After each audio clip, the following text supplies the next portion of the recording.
evening. Let me find my spot. I will now call to order the May 21st, 2026 Board of Education meeting. We acknowledge the traditional ancestral unceded territory of the Chumash, Tongva, Fernandeño, Tataviam, and First Nations on which we are learning, educating, and living. Mayor Tamala Takahashi, would you mind leading us in the Pledge of Allegiance this evening? Thank you so much.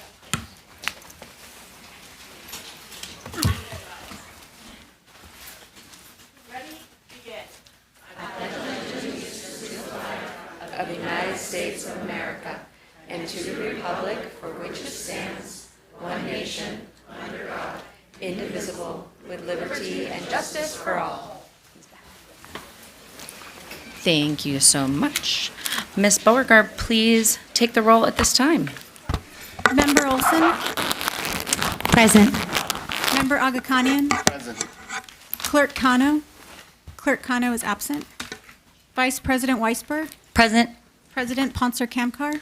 Present. We have 4 members here, so we do have quorum. Reporting on closed session. I do have some items to report from closed session. For 3C, Dr. Weisberg made the motion and Board Member Olson seconded to accept the recommendation to readmit student 9600410079. The board voted 3-0 with President Ponser Kamkar abstaining. And President Ponser Kamkar made the motion and Dr. Weisberg made the second to accept the recommendation to readmit student 9600267727, and the board voted 4-0 to accept that recommendation. On item 3D, action on student expulsion, the board member Olson made the motion to accept the recommendation of the panel for student 96004380, and Dr. Agakanian seconded that motion, and that motion passed 4-0. Do I have any adjustments to the agenda? Dr. Weisberg. I would like to pull 12H and 12K until we can have a further conversation about where the funding will come from, and until we can have a longer conversation with Dr. McCoy about his overarching vision for the district. I think it's just a little early to be adding these positions. So I'd like to pull until we can have a further conversation. Is that okay with my colleagues?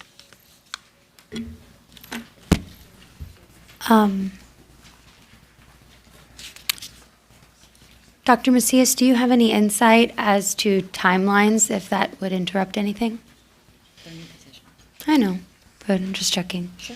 Timelines in terms of? Process, budgeting, hiring, et cetera. Maybe. So it would be, so with the new board agenda schedule, in that we're not going to have any July meetings, there is a potential of approving a job description, then posting a position, and then us being able to interview.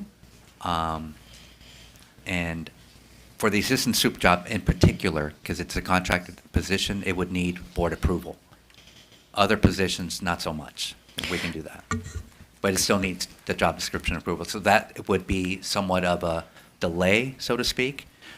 So the anticipation was approval tonight. We posted positions. We usually fly positions for 2 weeks. So that kind of restricts a little bit. In other words, we'd have to wait till August. Yeah, that's. If that contract position would be approved, we'd have to wait till August. Yeah, I guess that's my concern. Can I suggest that we do pull 12H, but I do think in the interest of getting a contract potentially approved before our break in July, that we at least have the discussion on the special education position. The fiscal impact will be when we approve a contract. So point of clarification then, this is just, tonight would just be a conversation about the position. It's about the position itself. Okay. Yes. It's the approval of the job description.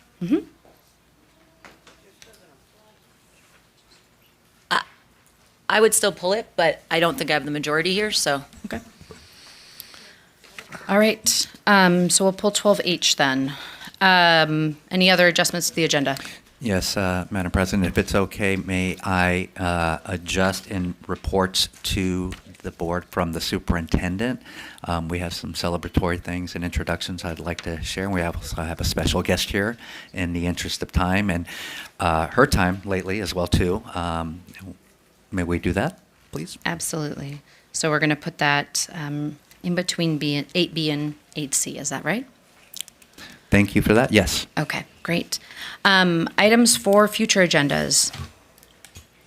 Dr. Arkanian. Yes, so I know that, for a long time we've been trying to look into this PIO position, but I would like to also explore the opportunity of trying to see if we can get an independent contract to do some of this. There are organizations companies and individuals who can do public relations with a employee at will contract for less hours, less cost, if that's something we can look at.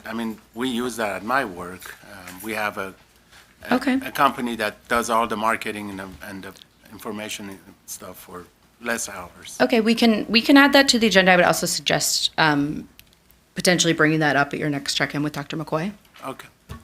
To understand kind of what the trade-offs he was thinking about. But yeah, I think exploring all options, especially financially. Other items for future agendas? Great. All right, let's move to presentations and recognitions then. Why everyone is here. 8A, recognition of the 2026 Burbank Unified School District Teachers of the Year. Dr. Macias. In order to assist with this process, I'd like to invite our directors of elementary education and diversity, equity, and inclusion, our secondary director as well of diversity, equity, and inclusion, so Dr. Harris and Ms. Markison, if you can lead us through that process, because we want to celebrate everyone who made the commitment and effort throughout the year to be recognized and who are here physically to celebrate with us.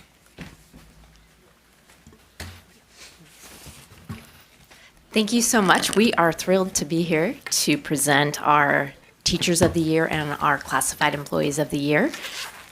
And Dr. Harris and I are going to be reading the names, alternating, and we'd love the awardees to come up and receive their certificates when we call your name, please.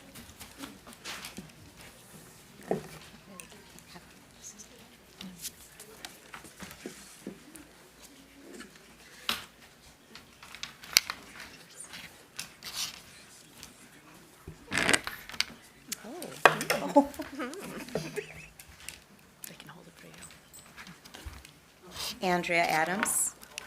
Oh.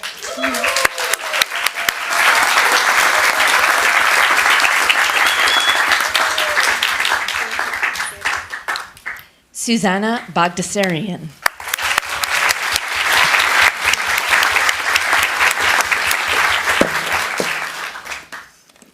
Crystal Miran.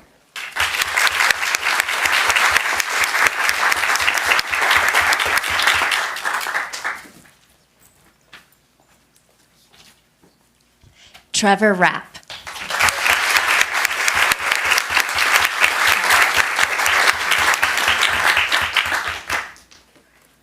Shake Balian.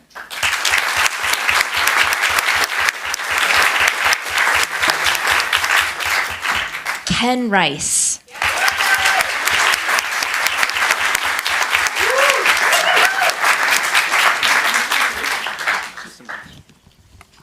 Nita Ballesteros.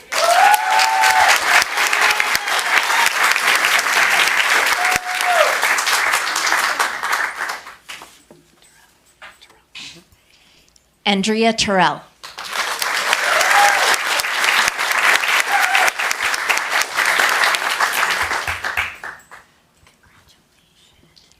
Chris Beckelman.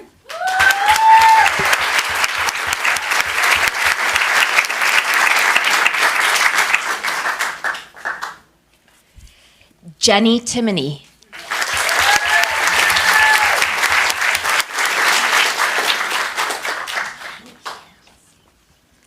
Joshua Fishbach.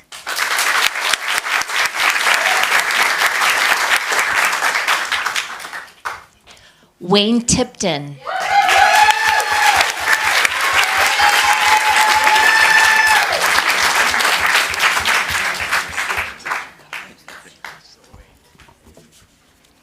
Jennifer Flores.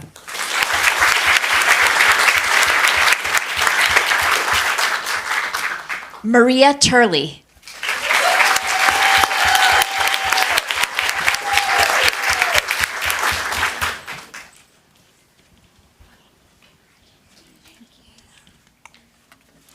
Casey Knight.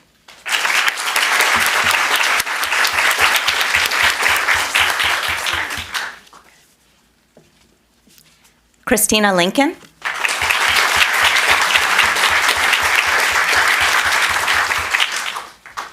Amy Walker.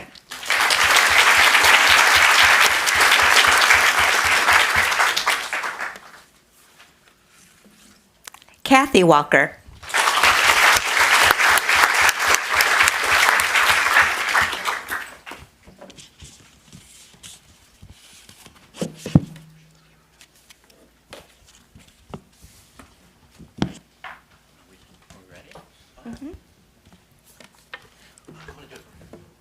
Okay. So let's give another round of applause to all our awardees and for their well-deserved distinction. It is now my distinct honor to announce the Burbank Unified District Teacher of the Year. I'm being selfish in this because I've been able to work with this individual and have long admired and respected her dedication and passion for being an educator. So I want to proudly introduce and honor Ms. Heidi Van Coten.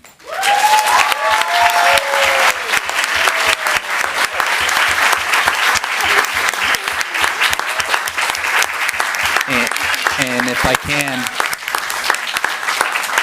I'm going to share what was shared out in the district email, but it really describes, as best as possible, the type of educator that Ms. Van Coten is. She is an exceptional educator whose passion for teaching, student voice, and community engagement has shaped the lives of countless students over the past 15 years at Luther Burbank Middle School. Her innovative project-based instruction brings learning to life and helps students connect classroom content to real-world experiences. Beyond the classroom, Heidi has served as a leader, a mentor, a diversity, equity, and inclusion coach, department chair, and student club advisor. Her work consistently centers on equity, belonging, and empowering students to think critically and advocate for themselves. Heidi's work reflects the very best of public education. She teaches not only academic content, but confidence, empathy, and civic responsibility. Her leadership, creativity, and unwavering commitment to students and colleagues make a lasting impact on our district. Burbank Unified is stronger because of educators like Heidi, and we are certainly proud, I am very proud, to honor her as our District Teacher of the Year.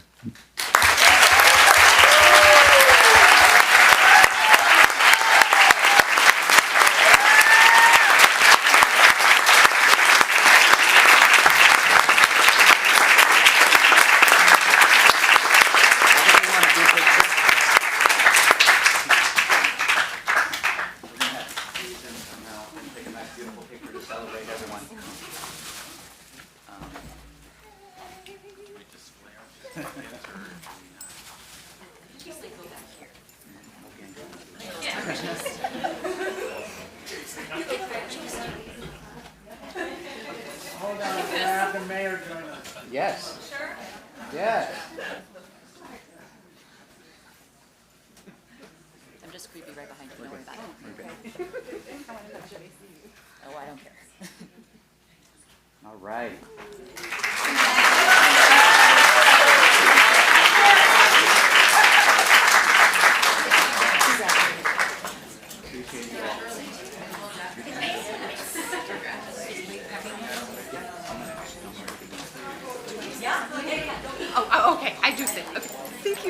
It's so exciting.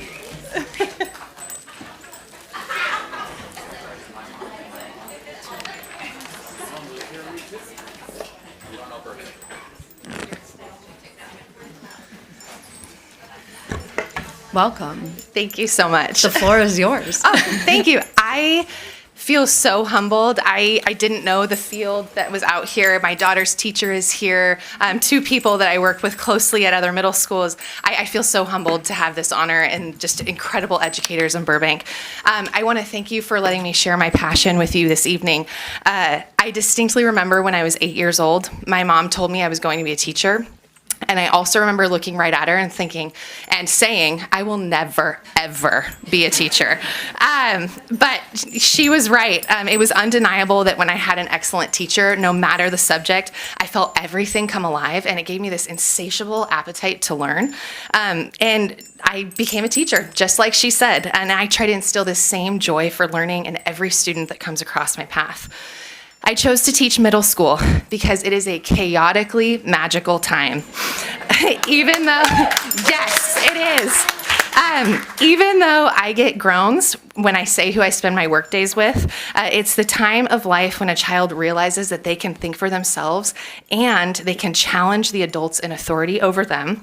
And every year, like clockwork, I get to see it on their faces when that switch flips. In a moment, an entirely new world unfolds before their eyes. It is so messy and it is so glorious. And it's right here that I get to walk alongside them on this journey and develop these new ideas, find supporting evidence, and figure out how to disagree respectfully with the people around us. I chose Burbank because it has the same feeling as the small town that I grew up in, but I get to work in a large city with different cultures, traditions, and religions, and it still maintains that charm that I love. It's a place where outside of school, I regularly encounter friends, colleagues, and students, and I love that. I truly believe that without teachers, our society would crumble. We are often characterized as great heroes or evil villains, when in fact we're neither of those things. We are guides for a very short period of time in a child's life, and we get to challenge and nurture them to be the best possible versions of themselves. It is a job that drains as much as it fills, and it's one that requires equal parts compassion and discipline, structure, and art. It is not for the faint of heart, but for those who take it on, it is beyond rewarding. And while it has been so fun to receive this honor, I really, really love my job. It is both my biggest challenge and my greatest privilege, and it's so special to share this with you tonight. I would like to thank my mom and dad, who could see my passion before I could, but they let me figure it out on my own. Thank you so much to those of you on the school board and in the school district for your tireless work.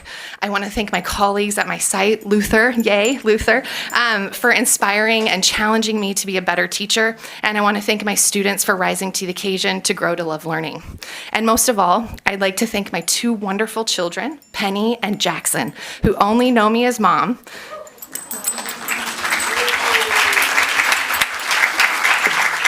And my incredible husband, Bryce, who creates space for me to be creative and always encourages me to see the humor in the day-to-day. Thank you so much.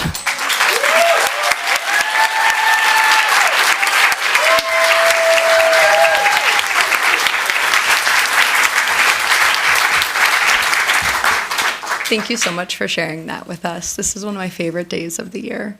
Dr. Macias, do you have more on this, or should I go to comments from my colleagues? Just a little more comment, and again, I was very selfish and made sure that I did the announcement for Ms. Van Coten, because if you have ever had the opportunity, and I think students can attest to this, being in her classroom is just special, and kids do not realize how much intense learning is taking place. And she said it best, being at a middle school and being able to create that environment says a lot about her dedicated work and passion. So I'm proud of her. I'm proud of her family for being here. It's been a while since I've seen them. The kids are growing up, lovely, beautiful. One little note that's important, Ms. Van Coten now qualifies as indeed in the application process for the LA County Teacher of the Year selection process, and we wish her the best of luck. She has our full support. So thank you. Now, Again, I'm going to invite our directors of elementary and secondary, Ms. Markinson and Dr. Harris, to do our classified employees of the year. And a special note as well that we are celebrating all our classified employees this week. It is Classified Employee Week Appreciation. So thank you to everyone.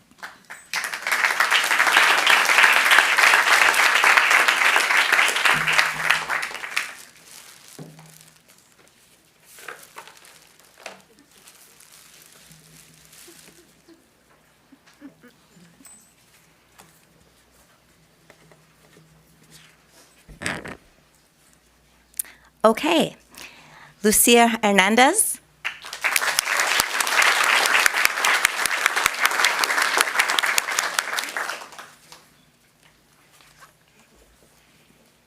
Terry Yee.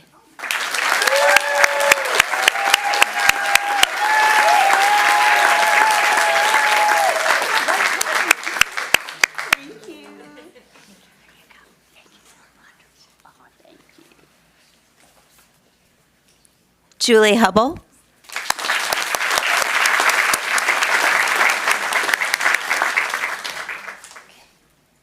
Jody Weinmuller.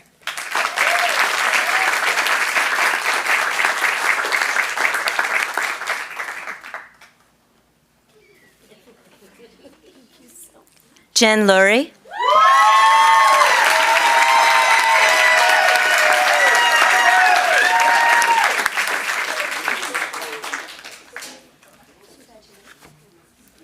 Jacqueline Velasquez.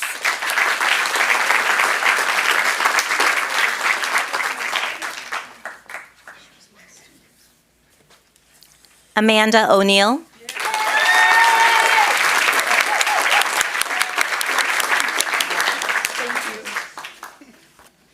Elias Uribe.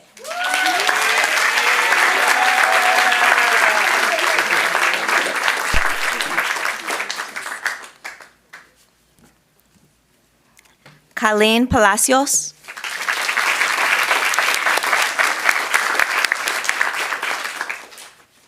Gloria Solis.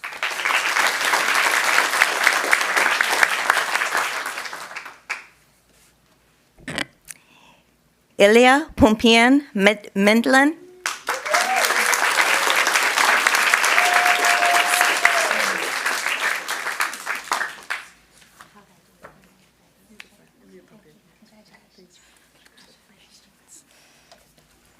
Sam Harris.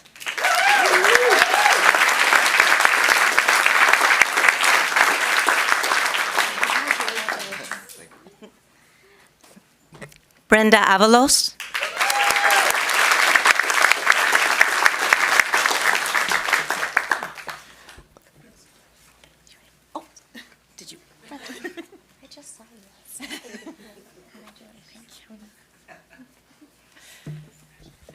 Linda Bitto.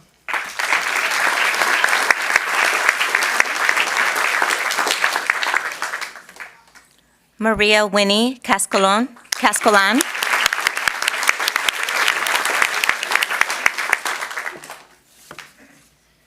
Glenda Diaz Nolasco.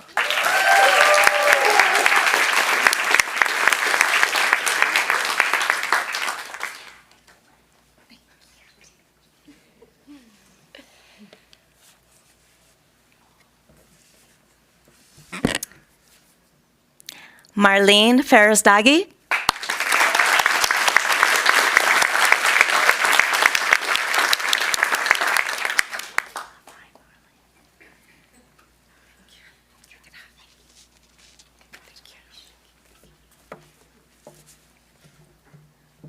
I don't remember. Let's do it together. 1, 2, 3. Mary Figueroa.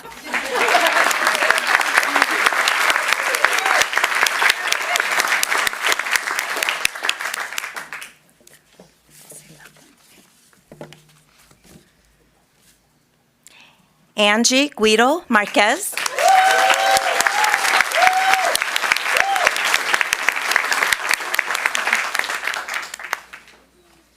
Let's give them all a round of applause.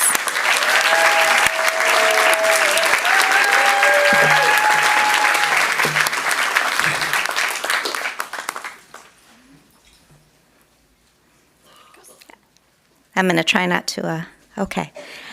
Our classified employee of the year is Adis Gonzalez from Walt Disney Elementary. I would like to ask her to come up.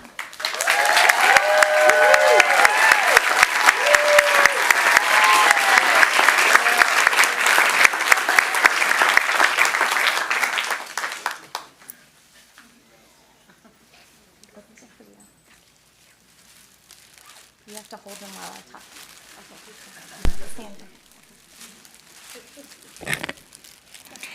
Adis Gonzalez has served the Burbank Unified School District for more than 3 decades and is a cornerstone of the Walt Disney Elementary School community.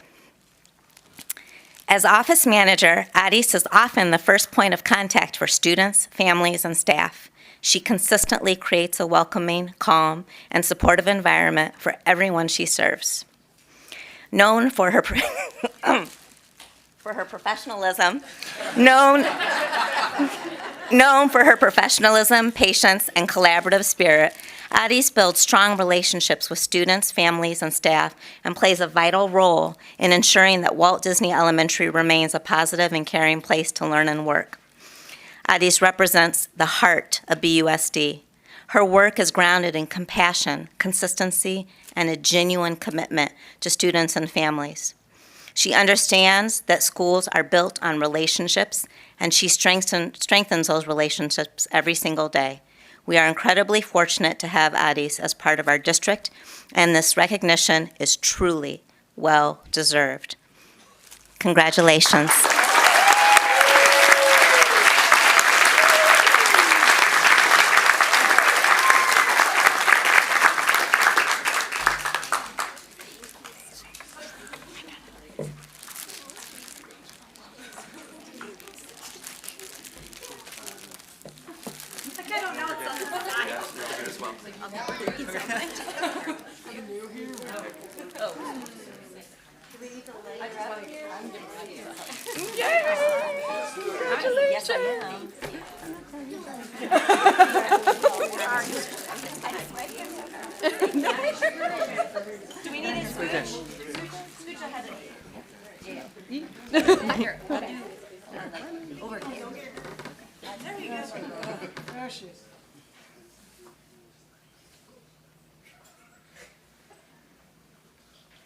Awesome.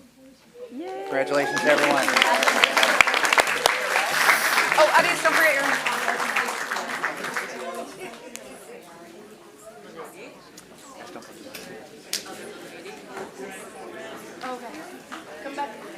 Kelsey. Kelsey, come back, yes. Take one more picture.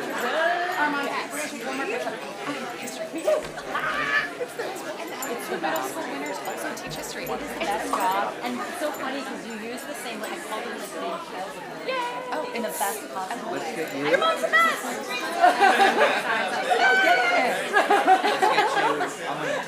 Oh, squeeze us together. I have to come visit your room. Oh, Yeah. you guys get in the middle. You guys deserve this. Elise just texted me. I did not know you were her mother-in-law. I'm so excited. I'm sorry, where am I going? I'll just like sit I'm here. cutting you off. It looks weird. There, and we're gonna get a, Go here. Okay. when we have a chance.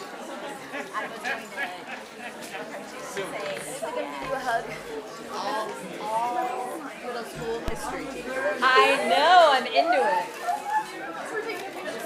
Teachers unite.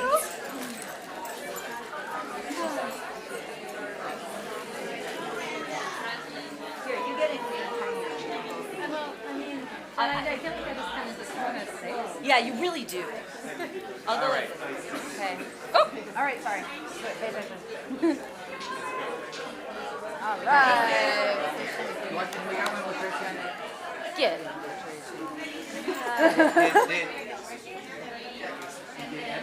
Edwin, I think, is already.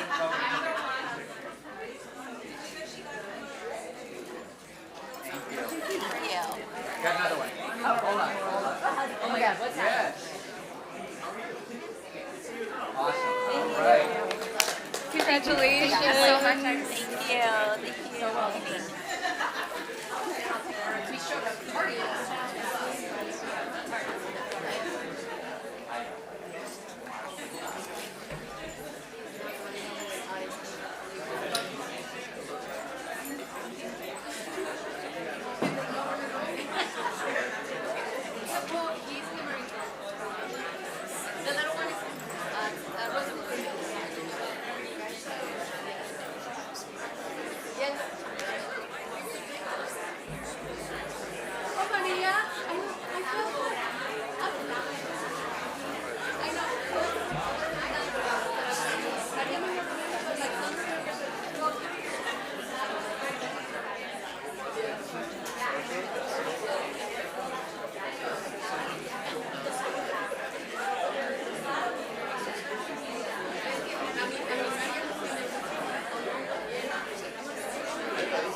Yeah.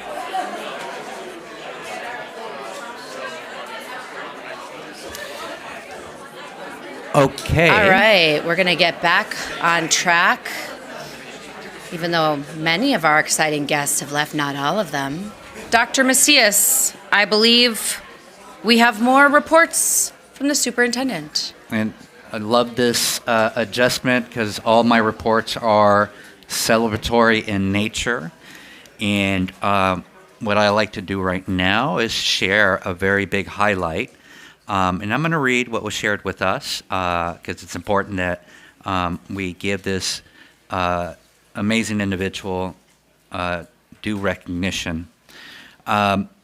For the first time in Burbank High School's history, someone has come back with a speech and debate state championship title. Junior Gwyneth Glover is the 2026 California High School Speech Association State Champion in Dramatic Interpretation.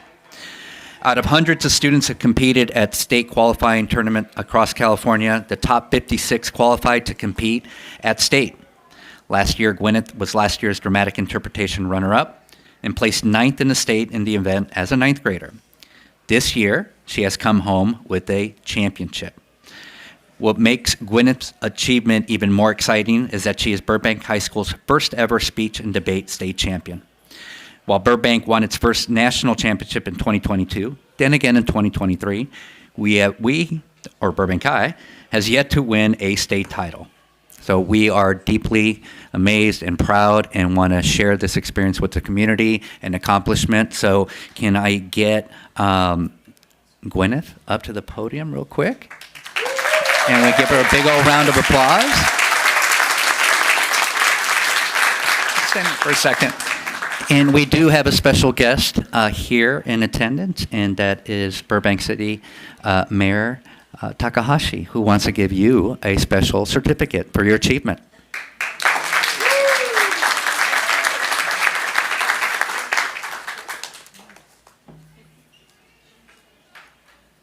So I'm very excited to be here tonight, Gwyneth.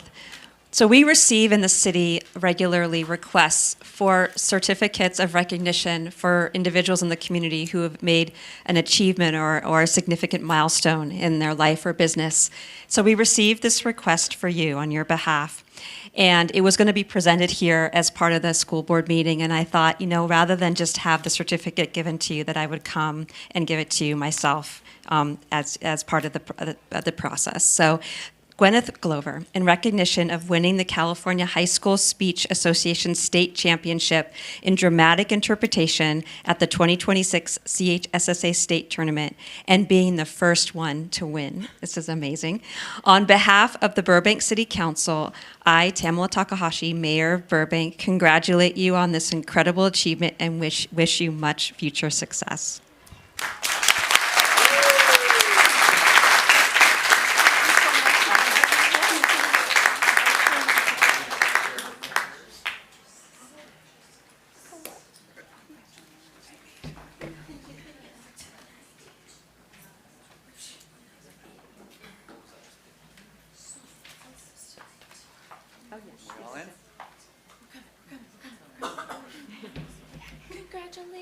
Congratulations.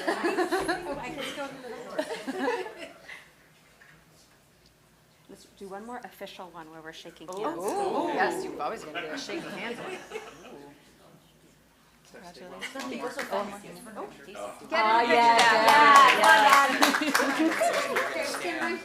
Come on, we're not.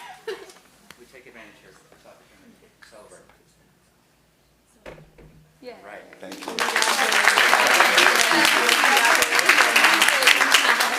Thank you, Mary. Thank you. Yes. Live your life.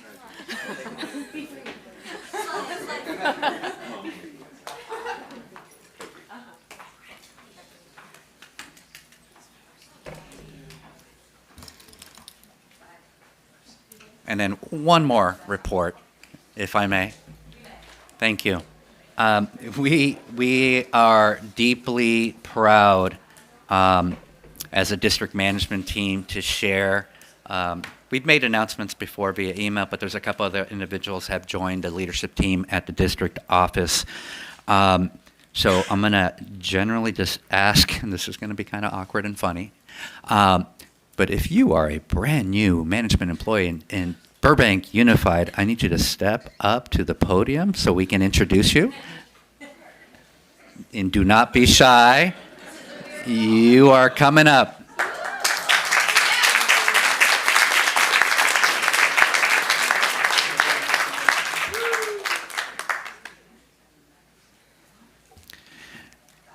So I would like to, we introduced him via email, but he's here present, and I'm very happy to announce Mr. James Avery, who is our Director of Technology. So welcome, James. Real quickly.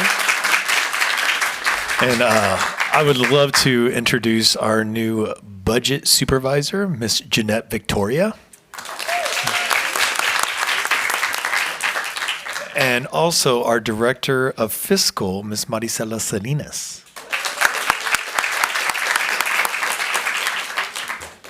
And I'm going to give them an opportunity, 30 seconds or less. No, it's, if you'd like to share a few words, no obligation, but we are truly blessed and grateful that you joined the team. I know desperately needed it. We appreciate your leadership, and we're looking forward to working with you for a very long time. So.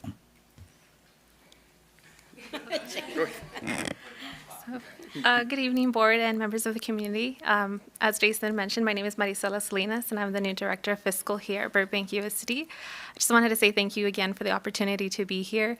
I'm so excited to be working within my own community, and I'm looking forward to working with all the staff and collaborating together to continue to ensure the district is successful. So thank you. And I'm Jeanette Victoria, your new Supervisor of Budget and Finance, and I'm very thankful for joining the Burbank team. And I'm grateful for how welcoming everyone has been. And I look forward to making my contribution to the Burbank community and the district's success. And I'm James Avery. I've been a previous employee of Burbank Unified, and I'm happy to be back here to serve again in the technology department. Thank you. Well, welcome to all of you. We really are excited to see you, and it's really great to put faces to names. So thank you. You will see us out and about. and just a quick wrap up for my report. Looking forward to the end of the school year celebrations, promotions, and graduations. A big thank you to all our school communities, all our employees, whether you're in the classified world or the teaching world or the admin world. It's been a very important, challenging year, and I speak very directly to all of you that I appreciate your work, your dedicated work, your loyalty. It goes a long way, and it's not unnoticed. And we often forget, we wait for moments like this to celebrate and do weeks and whatnot. You do the work every single day, and the fact that you choose to do it in Burbank Unified says a lot. So a deep thank you to everyone in the community. Thank you. Thank you. With the consent of my colleagues, can we move to 9A before doing our FCMAT report? That's our student representatives, so that they can get to what are probably many end-of-term activities. So I'm actually going to call on Vlad from Burbank High School first, so we can do Haley last. How does that sound? Welcome.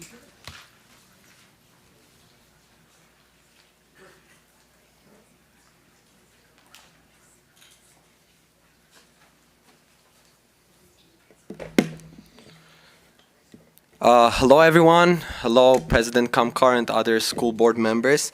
Good evening everyone. Unfortunately, this is already the second or third time that our actual ASB president or vice president could not be here to present, and I also wasn't notified ahead of time that I would be speaking tonight, but I still decided I need to come because I believe representation really matters, and I wanted to represent our school.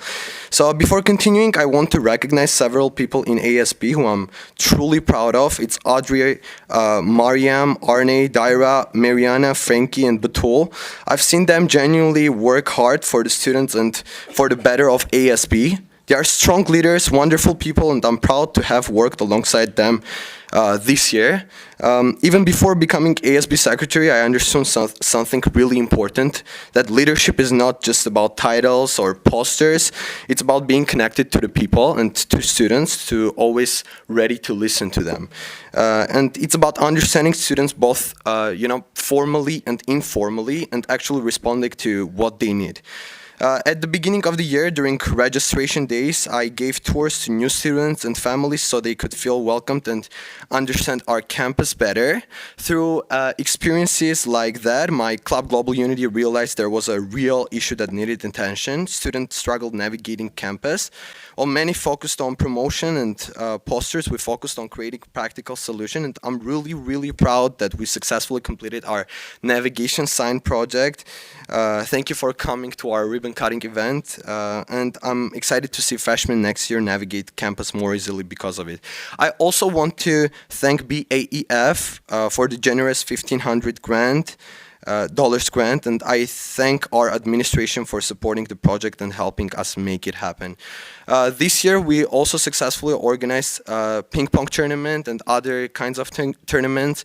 We also had a powder puff event yesterday, and it went successfully as we expected. And I hope next year ASB continues becoming more organized, focused, and action-oriented while continuing to support students. There's also something important I want to mention. On the last meeting I mentioned as well.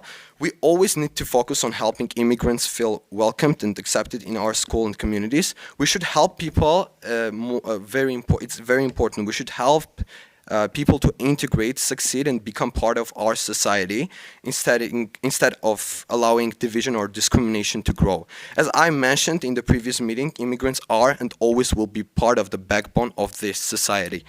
I'm proud of my Armenian heritage, but I'm also proud to stand alongside other cultures because at the end of the day, we're all humans and we live in the same country, the United States, and we continue working together to build a stronger society through projects like we did, and leadership and helping one another to succeed. Lastly, I also want to mention that we have students who came tonight to talk about the summer school changes that happened in the district, and they want to present the new results and concerns of the students that emerged in this time. I also know Sasha, my really good friend, also wants to present his point of view on the situation that happened. I think it's really important because it's sad to hear what happened to him, and I think we need to also stand with them. I carefully listened to what they are going to propose, and I think it's really important concerns that we should listen to. And I just want to say we should continue improving our school, improving opportunities for students, and please, most importantly, let's bring back the spirit. Thank you. Thank you, everyone. Thank you. All right, Ms. Moore from John Burroughs High School.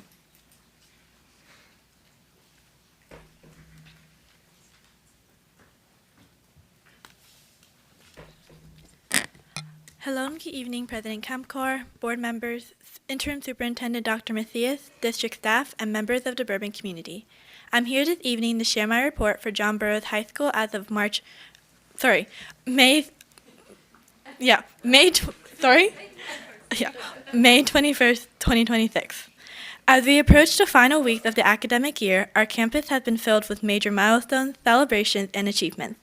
In athletics, our girls softball team continues its incredible postseason run.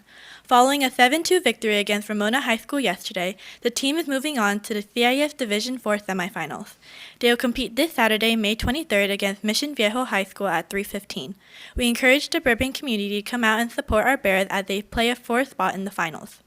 In the arts, the annual spring concert is taking place this evening at 6 p.m. in the Burroughs Auditorium. This one-night-only event serves as the final showcase of the season, featuring the award-winning sets of Powerhouse, Sound Sensations, Sound Waves, Decibels, and Men at Work. Tickets are available at the box office and online at jbhsvma.com. The VMA extends its deepest gratitude to the borough's administration, staff, and community for their unwavering support throughout this unforgettable award-winning year. The past few days have been dedicated to honoring the class of 2026. On Tuesday, May 19th, we hosted Senior Collection Day, where seniors proudly wore college gear representing their future commitments. The day began in the auditorium with department awards and a commemorative senior slideshow. Afterwards, students moved to the memorial field to collect their yearbooks, caps, gowns, and graduation tickets. Accompanied by refreshments by JBHS Food Services, the celebration allowed the graduating class to reminisce on their high school journey and cherish these final campus memories together. Last night, May 20th, we hosted our Senior Awards Night in the auditorium to recognize the academic and personal achievements of our graduating class. The ceremony was followed by a reception in the quad, featuring refreshments generously provided by our PTSA and a live performance from the JBHS Jazz Band. All of these events will culminate in our commencement ceremony on Thursday, May 28th at 5 p.m. on Memorial Field, with gates opening at 3:30. On behalf of the entire Burroughs community, we want to express how proud we are of the class of 2026 for their leadership and school spirit. As we bid them a fond farewell, we wish them the absolute best in all of their academic, professional, and personal pursuits. We look forward to officially honoring their dedication and hard work next week. Before I conclude my final report to this board, I would like to share a few personal reflections on my tenure. Serving as ASB president and the John Burroughs Student Board member has been an honor that I will carry with me throughout my life. To be fully transparent, this role brought a heavy weight of responsibility, and there were moments where balancing these duties felt daunting, uniquely challenging, and I have to admit, even uncomfortable at times. However, observing the governance of this board and collaborating alongside our dedicated students, faculty, staff, and administrators has given me an invaluable masterclass in leadership. I'd like to thank my ASB team, ASB advisor Ms. Bollian, Principal Knoop, and the Burroughs administration team, and the teachers, faculty, and students of my prideful school for showing me what it takes to unite the distinct elements of Burbank to foster a strong, supportive community. While there remains systemic areas within our district that requires continued progress, growth, and refinement, I have confidence in the future. The growth of student leaders currently being fostered in our schools keep me reassured that BUSD is going to be in good hands and is well positioned to be at its highest standard of excellence. I am deeply grateful for John Burroughs High School for shaping me into the person I am today. Backed by the strong foundation built on our campus, I am proud to share that I have committed to UCLA on a full ride for this upcoming fall, where I will major in human biology and society.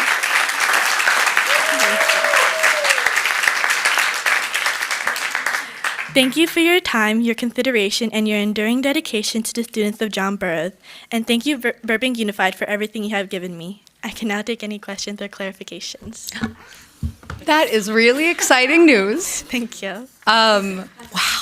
Yeah, I know. I'm like, I had comments for you, and now I've got nothing because I was going to ask you what you're doing next year. Congratulations. Thank you. That's super exciting.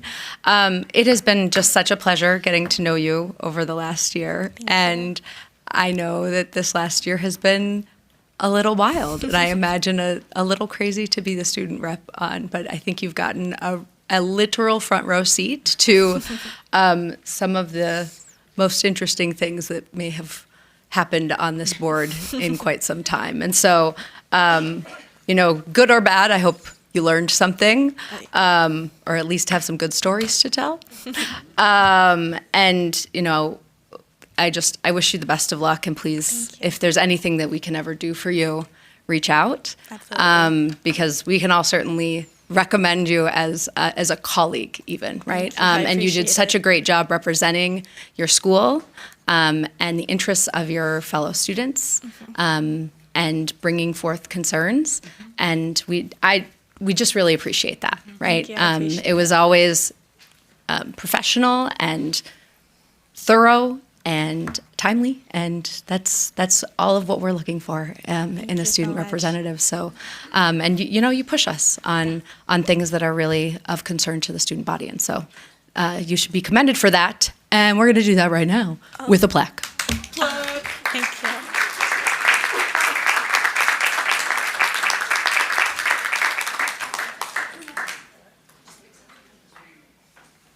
All right. So look, you got this big, heavy plaque, which I'm sure will go right in your dorm room. You can hang it up. You can use it as a coaster, whatever you want to do. Yeah, you can put it in your garage and never look at it again.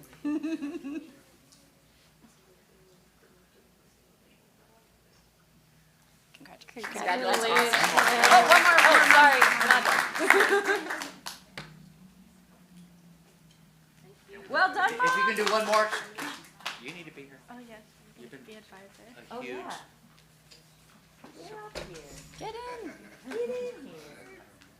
Chris, goes to you. Get in, get in. Thank you. Perfect. She's the best. So proud.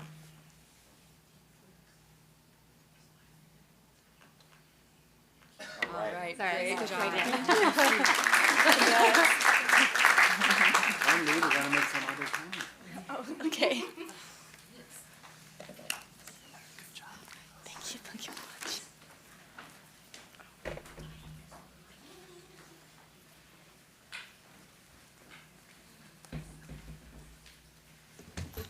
Do my colleagues have anything to add before we move back to our item?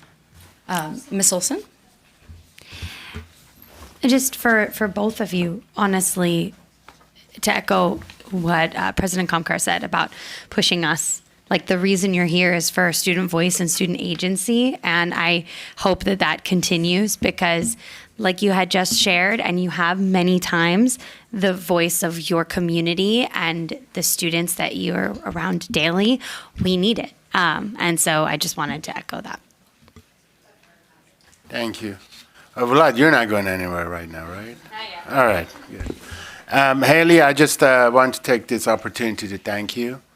I think, as my colleagues say, your level of professionalism, but also, being a very steadfast voice for the community, your students, but also your level of professionalism. So, as the board president said, we're here. If you ever need anything, you know where to find us. And I wish you the best in all your future endeavors. Thank you very much. Excellent. We'll go get the rest of that semester done. Yeah. You're free. All right, so then let's move back to 8C, reports. Report on Fiscal Crisis Management Assistant Team Fiscal Health Analysis. Dr. Hasty. Yeah, tonight's presentation from FCMAT is an important step in our continued effort toward fiscal stabilization and organizational improvement. The report identifies areas requiring attention, but also validates many of the concerns and priorities already identified internally.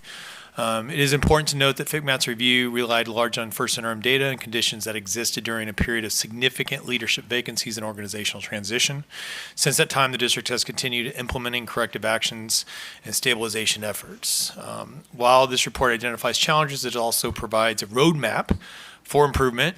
Staff remain focused on strengthening systems, improving operational effectiveness, and ensuring the long-term fiscal health of the district while continuing to support student, staff, and school sites. Tonight, Jennifer Nuret from FCMAT will be presenting the BUSD's fiscal health risk analysis. Jennifer is an intervention specialist with FCMAT. I turn it over to you, Ms. Nuret. Thank you.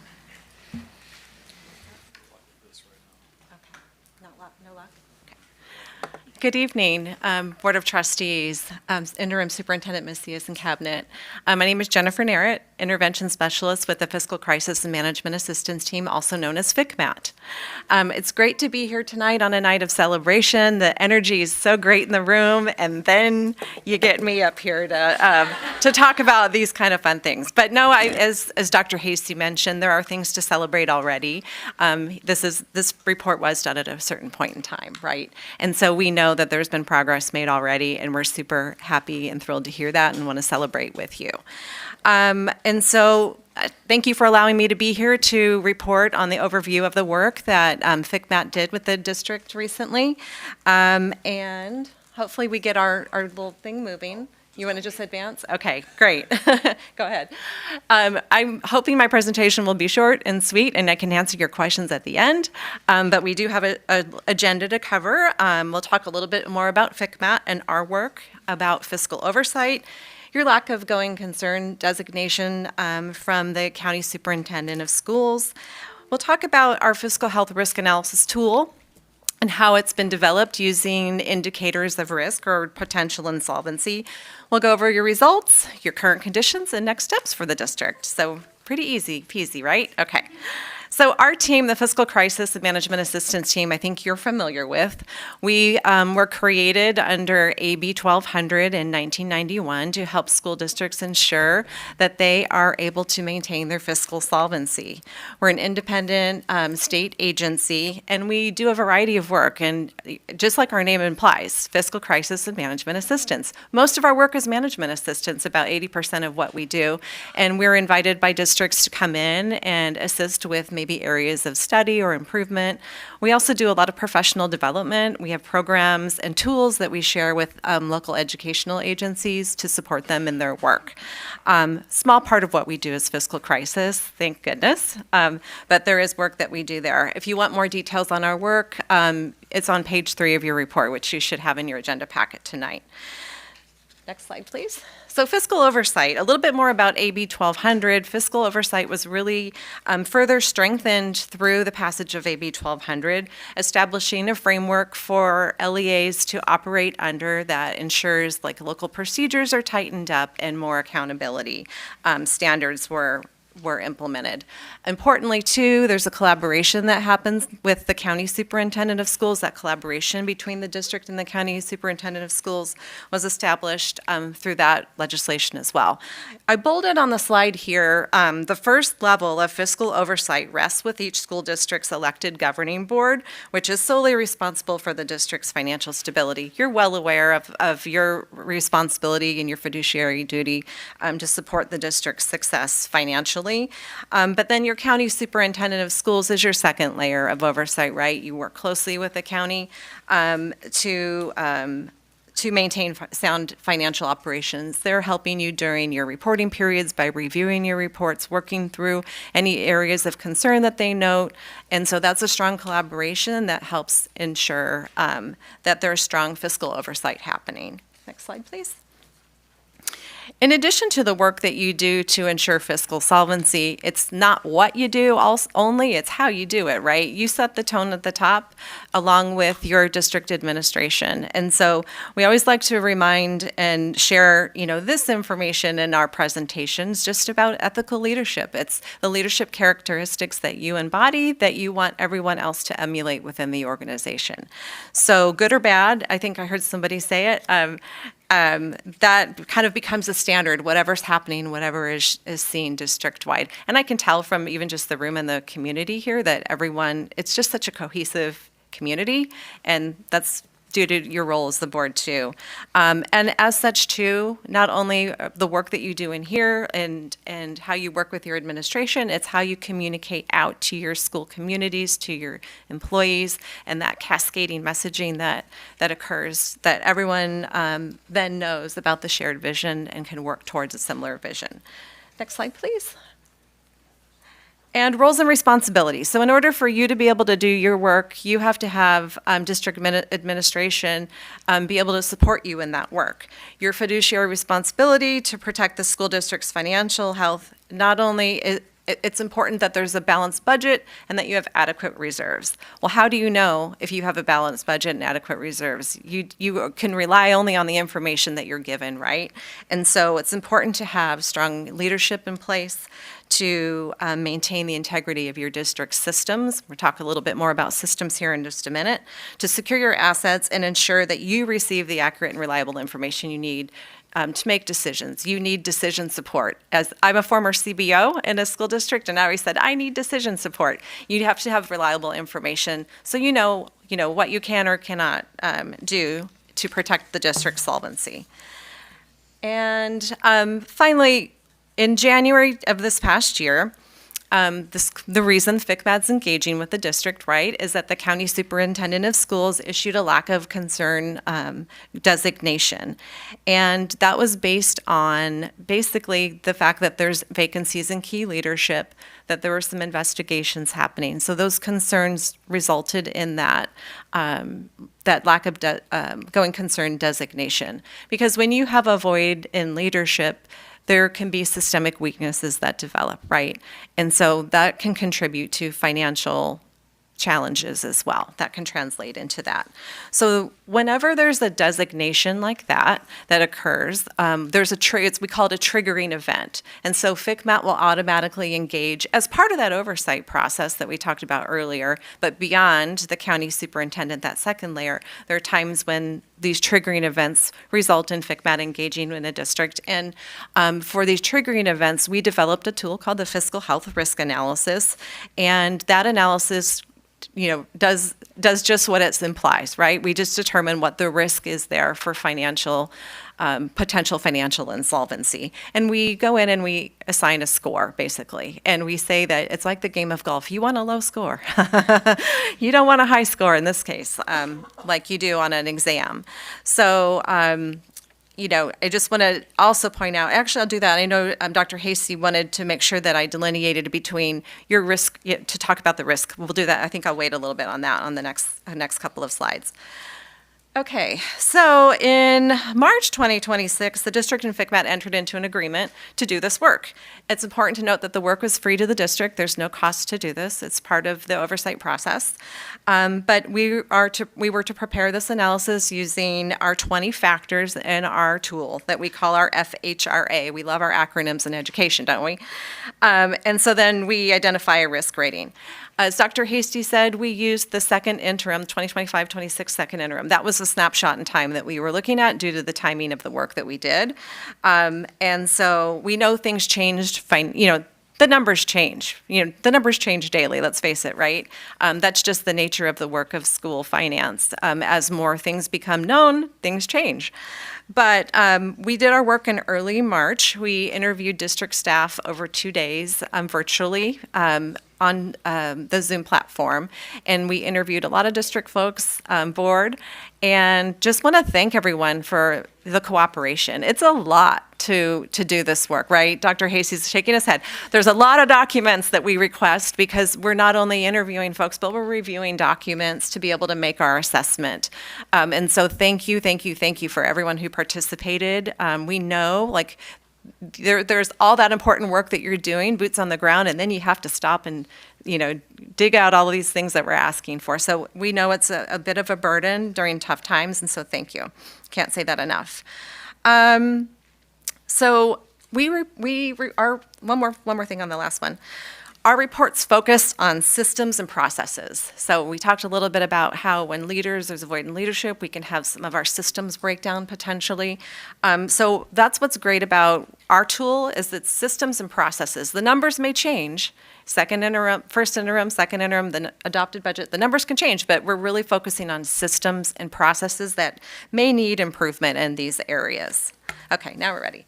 So these are the areas that the indicators of risk or potential insolvency on this slide and the next basically are the 20 key areas that we've identified over the course of the work that we've done since the early 90s as most commonly leading to fiscal insolvency. I'm not going to read every single one for you. Some of them are more obvious than others, but basically this slide and the next are the areas that we're looking at in the fiscal health risk analysis. Okay, we'll skip ahead to yeah, perfect. Okay, let's talk about results. So as I mentioned, there are certain times with a trigger that happens that you're automatically going to be assigned a high risk rating because that's a significant event. And so you're automatically, no matter what your numerical score is, through our analysis, you'll be assigned high.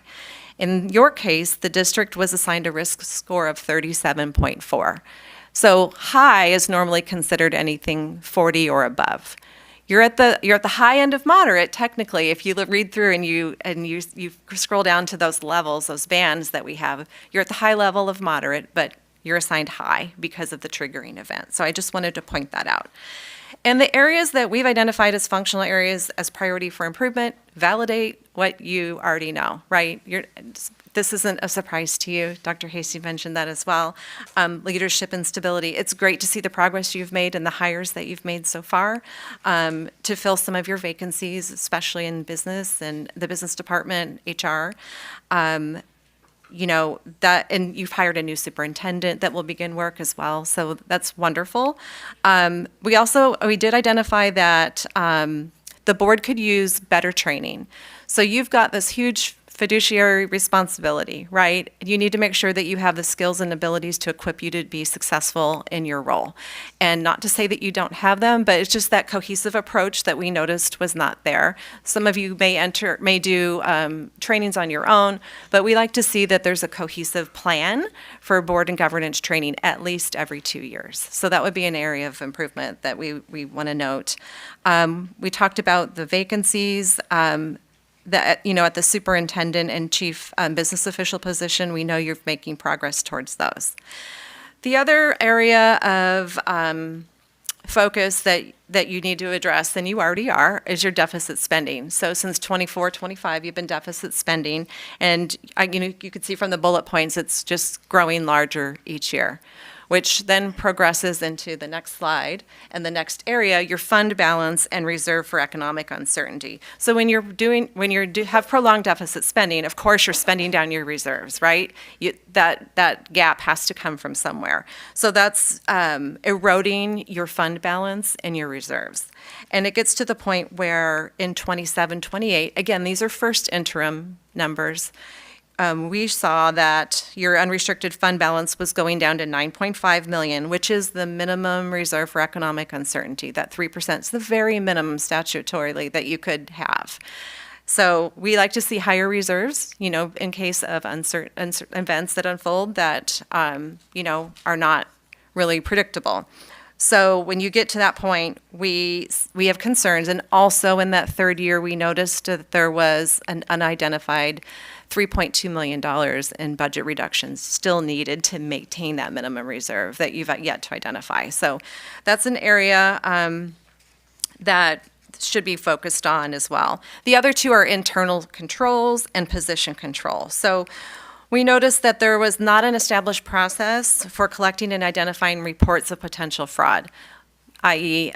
Anonymous tip hotline, right? It's important to have those in place. Sometimes a district, we see this in other places, that there's a hotline that actually exists, but none of the employees know about it. It could be on the district's website, but people aren't aware of it. So you want to, if you haven't established one, please do it. If a process, that is. I'm not saying it must be a hotline, but make sure that when it's established, that it's communicated out so that everyone knows how to access that and report potential fraud. So financial system controls, we notice, could be tightened up and reviewed more routinely, and segregation of duties for key business functions, including payroll. And we know that that's an area that's being focused on right now as well. And position control. Position control is huge, right? Because all of these great people that are here in this district that work to support students, we're a people business. We're 80 to 90% of our budget is people. And so we have to have a really good handle on our position and the control. So the board authorizes the position. The budget department business office maintains that board-approved budgeted position.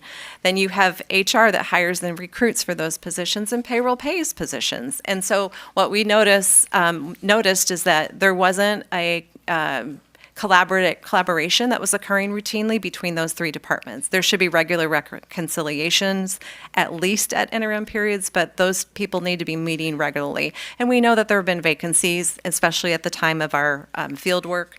So that would be an area to shore up as well. And currently, and I'm probably still a little bit late, we know that there is and you probably have done a little bit more work. So we know that you recently adopted a second interim fiscal stabilization plan with $6 million in expenditure reductions for the upcoming year. And you certified that 25-26 second interim report as positive. We talked already about the $3.2 million in necessary budget reductions that you need to find solutions for. And then we also talked about the fact that you hired a superintendent who will begin work, and pardon the typo, July 1st, 2026.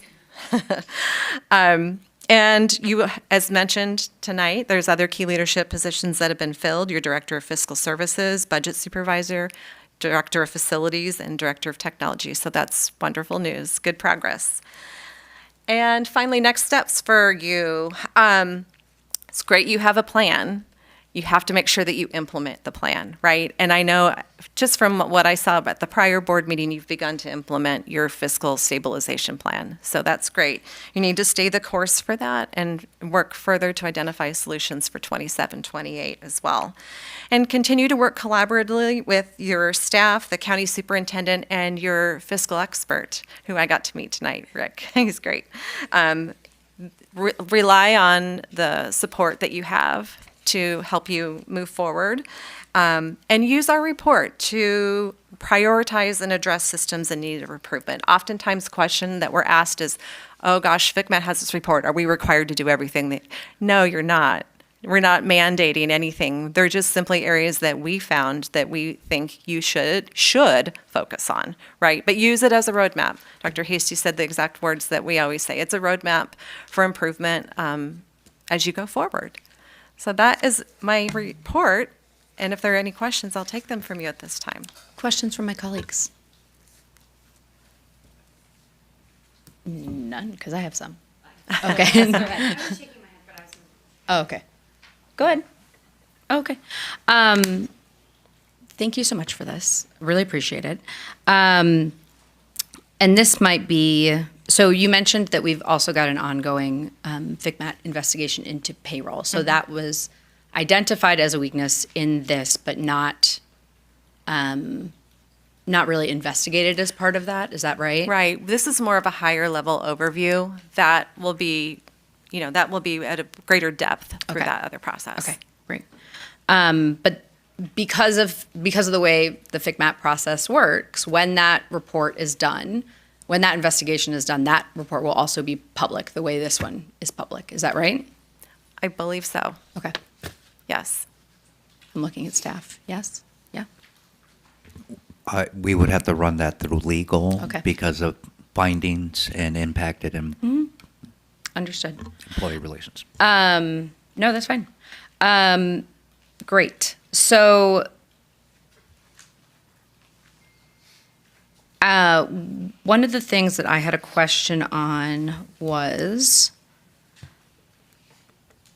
so I make up that there's a lot of kind of underlying findings here. Like, for example, the single employee that had access to a system 2 months after they had already left the district. Mm-hmm. I make up that staff knows who that is at this point, or that they, even though it's not in the report, that you've disclosed that information to them if that was something you found out during the course of the investigation, or not? No. Okay. Okay. That's something that we probably need to look into then. Okay. So, this is all that staff gets then. There's no kind of underlying, there's no extra data. No, if behind there's any any of this. clarifying information that we can provide, we're happy to talk to staff. The contact is Dr. Hasty, and we're happy to talk at, any further details about our findings with staff. Great. Yeah. I mean, I just was looking through some of this, and I think just the work to do. I know our systems are not always awesome. And even looking through the number of vacation days accrued. I make up that even those reports that you've already created might be helpful for the team to have, even though they're not part of this report. Mm-hmm. Is that something that is provided ever? There's not a report that we made with that example. Mm-hmm. There are findings that, as we reviewed the data. But we can certainly share a little more detail with that if necessary. Okay. Mm-hmm. I'm trying to read Dr. Hasty's face, and it's real hard.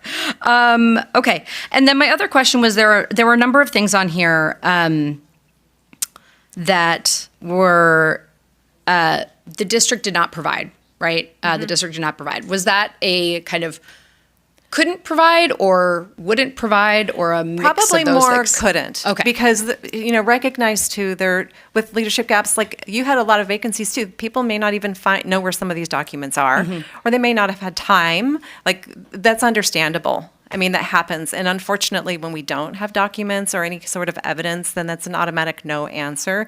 It doesn't necessarily mean it was truly a no answer. We just didn't have the ability to make a determination that it was a yes versus a no. Right. But people were, it sounds like people were generally cooperative. Absolutely. Absolutely. There were places where we didn't have the documentation. Like there was a piece in payroll where it sounds like most of it's oral history essentially on how payroll is run. Correct. Yeah. So again, there's a portal we uploaded over 90 plus documents into, and again, there just were items that we searched and we may not have found the spreadsheet that was doing calculations that was the backup to do projections for bargaining, things like that. So something that maybe a CBO would have in their internal, so that's one of the things where we have many items we're going to start approaching more systemically, and we'll be addressing that. Great. Thank you. Colleagues, questions? Ms. Olson?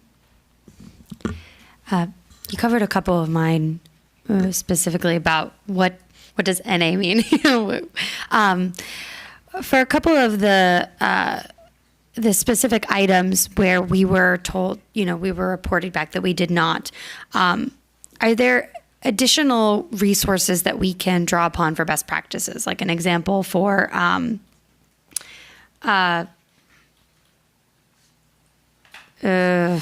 gosh, I'm looking at too many lines here, but it was like talking about best practices for looking at enrollment trends and data. Are there resources that we can draw upon to help us? Like again, there's roadmap in here, but are there more tactical things that we can draw from you? Sure. I mean, you could find information from School Services of California. There are just certain resources that you'd have access to for that. Utilize, like I said, your county office support staff, anything like that. But I mean, it's hard for me to be succinct about it. There are a lot of different resources out there. We have tools on our website as well. So, yeah. Okay. I guess. Sorry not to. No. It's just like if we're being measured to a rubric and like, okay, what's that exact best practice or rubric? I want to make sure that we have access to. But I'm seeing lots of nods. Yes. And we used to have a contract with School Services of California. We've already done internal audits of our stuff and where we can network out with other districts. So we've begun that work as a district staff as we've added more to the management team, which we are coordinating with, but those conversations have already happened and we'll continue to. Awesome. I just had one more about kind of next steps. So obviously if this was based off of our first interim, is there a review or kind of an additional version of this at all, or is that next? I'll speak to that. So there will not be a next step for FCMAT on their part. For us, we've already taken the report and broken it down by the relevant items that we are or are not meeting. I've already put a metric, and we are creating what's called like a FCMAT work tracker. Okay. We were able to meet with the business services team this last week to review the report, look at what is not compliant as of today, and then we will be checking in bi-weekly as a team to track as to what we are getting things compliant with. And we are creating a different metrics. The metric for FCMAT, as you said, it goes lower. We're going the opposite because I'm a teacher, so I like the percent. So we will be looking at compliance to measure that and be able to bring regular reports, hopefully quarterly, to say here we are, here's our measure of compliance and what we've done, and be able to show the backup that supports that as well. Yeah, I think it would be great to have in August kind of what the progress that the team has made over the summer. Yeah, and to just give you some... And knowing that like maybe it's not much, but at least we'll be able to see the tracker and kind of see... Yeah, and there's just some items I want to be clear that we did not get a yes or we didn't meet, such as we tend to bring our audit late here for whatever reason. We bring it in January, and that's just been the past practice. It's a simple fix. We can bring it in December when we do first interim, and that will give us a point and make us go in the right direction. Having a Those were bud- tough yeah. ones, where you miss it by a couple days. Yeah. It was hard on our part to like give you a no on that, but technically it was a no, but that's tough by a couple of days. We agree. So there'll be some items that will definitely be able to move the needle very easily just by getting things in on time and making sure we have a budget calendar and items of that nature. And then, of course, there's more systemic things we'll be talking more about. Great. And just a quick reminder, and I think Rick will appreciate this comment from LACO's perspective. When we adopt our budget, we also have to submit for LACO an updated fiscal stabilization plan. So that's important for us to be grounded in. We're aware of it. We're going to be doing it. So just an awareness piece. Thank you. Dr. Weisberg, did you have other? I wanted to thank you. I think we were all actually pretty, I wouldn't say excited, but thankful for the guidance that the report has shown us and also for LACO's guidance. It's definitely something that we need. We knew we needed. I did want to just echo what President Ponser-Kamkar said. If there is additional information that you can share with Dr. Hasty that will provide us any more insight into some either staff or specifics that we need to be looking into to better address issues of control or processes, that would be extremely helpful for us. And I also think, Dr. Hasty, as much as we can get just a general sense of those areas where we need to strengthen and how it's going, even if it's just kind of a messy doc that's sort of a real-time document that we as board members can poke our heads into, I think it'd be really helpful. And that, I think that's part of our growth as board members as well, is being more informed. And one of the things I think we as board members did discover previous to your arrival here is that there was a lot of information that wasn't shared with us, often intentionally. And so we ask ourselves a lot, well, how do you address that, right? If you don't know what you don't know. And I think you can already see a lot of the work being done to make it more transparent and trackable. My question for you would be, and this is maybe not fair to ask you right now, but obviously, for all the right reasons, our community is really invested in making sure that we are getting ourselves on track. So I think we've all been searching for ways of how do we best communicate, both the good and the challenging, where we are doing well and where we need to improve. So if somebody were to ask you from like a sort of a 30,000-mile view of how you could sort of sum up where we're currently sitting, how would you explain it? That's hard. That I is know. a hard That's why I question. said it might not be a fair question. You're but I in think, transition, right? You're Yep. in transition, and you're moving in the right direction by working on filling key leadership roles. And I think that's a really good start, because if you have your strong leaders in place, you can develop strong systems. You have employees then who are guided with leaders. We found when you don't have leaders, there's lack of guidance, right? And people don't know what to do or how to do it even, or who to ask a question of. And so I would just describe you as in transition, and you're moving in the right direction. You're moving forward with developing and implementing fiscal stabilization plans. And that's big work. That's big work. So I guess it's obvious, based from what we've been talking about, but that's how I would describe you. Yes. And you do a great job celebrating your students, your teachers, your classified employees. And so I think, communicating and continuing to value one another is really important too. Thank you. All right. Okay. Anything else? We really appreciate it. Thank you so much. Thank you. All right. We've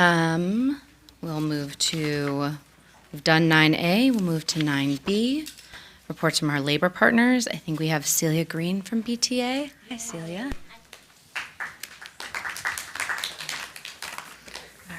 All right. Good evening, community members, members of the Board of Education, fellow BUSD employees. My name is Celia Green. I'm a third grade teacher at Joaquin Miller Elementary, one of the elementary directors on the Burbank Teachers Association Executive Board, representing educators at Emerson, Jefferson, Washington, Miller, and Stevenson. It's an honor to be here, especially today as we recognize the incredible work of the classified and certificated employees of the year. Addie's? Okay. Gonzalez, and Heidi Van Kooten. These are incredible, very deserving representatives of the hard work and excellence of all the classified and certificated employees throughout our district. Our collective work provides the backbone of this district, and I'm honored to call myself a part of this broader group of Burbank educators. Later in today's meeting, you have several management positions agendized for your consideration. I know some of them were pulled, but there's still a few that are on there. I'd like to raise a technical concern that BTA has with a couple of these positions, and I want to emphasize that we are raising this concern in the spirit of getting things right together on the first try. Most of the new positions under consideration tonight are being classified as management, but designating these positions as management requires that they meet certain criteria and that their job duties include those typical of management positions. Under the Education Employment Relations Act, the district should evaluate the duties of each position and then determine where it belongs: confidential, supervisory, management, classified, or certificated. Some of the positions under consideration tonight, such as athletic trainer and the nutritionist, may not belong in the management category, as they do not appear to have significant supervisory duties and do not seem to play a role in promulgating district policy. I know it's late in the year, as Dr. Macias pointed out, and the number of board meetings left to consider new positions is limited, but if there's time, I'd encourage you to ask your leadership team to confirm that these positions are correctly classified. In a more general sense, with these positions I urge you to consider are shared broader priorities as you consider them. There needs to be a plan for how these are paid for and what accountability for their work will look like. This plan cannot divert funding from critical services for our students and educators. And this plan needs to be discussed today so that employees and district families are clear on why these positions are needed and how we'll measure successful implementation and hold these positions accountable. In line with this call, we just heard from the FCMAT, which I was saying FCMAT and was corrected. Their report echoes the same demands that we've been making before you for one full year now, and even beyond. Demands for transparency, for communication, for accountability, for oversight, for governing practices that can rebuild trust and support Burbank students and educators. That being said, it's crucially important that we not jump to austerity measures that undermine the fundamental needs of students and educators in our district. We all know, my fellow BTA executive board members have emphasized this at the podium before, that there is a significant revenue crisis facing our district. In the longer term, as enrollment declines, it's vital that we lobby our state representatives to reconsider funding schemes at the highest level. In the immediate term, Governor Newsom's May revision to the budget proposal still includes a $3.9 billion underfunding of the Prop 98 minimum guarantee. I see your pen. BTA has been meeting with our elected officials, Assemblymember Nick Schultz last week, and State Senator Carolyn Menjivar this coming Friday, tomorrow. The members of this board must reach out as well to our state legislators directly to communicate the urgent need for this gap to be filled in order to ensure that the California budget includes the funding that has been promised to us by Prop 98. As we wrap up the school year, I want to emphasize one of BTA's top priorities, something our president and my colleagues on the executive board have spoken to before, and something that I know we share with you. We need to be proactive instead of reactive moving forward. BTA is looking forward to being a part of that change in the coming year. Thank you. Thank you, Ms. Green. And now from CSEA, I have Derek Eckstein.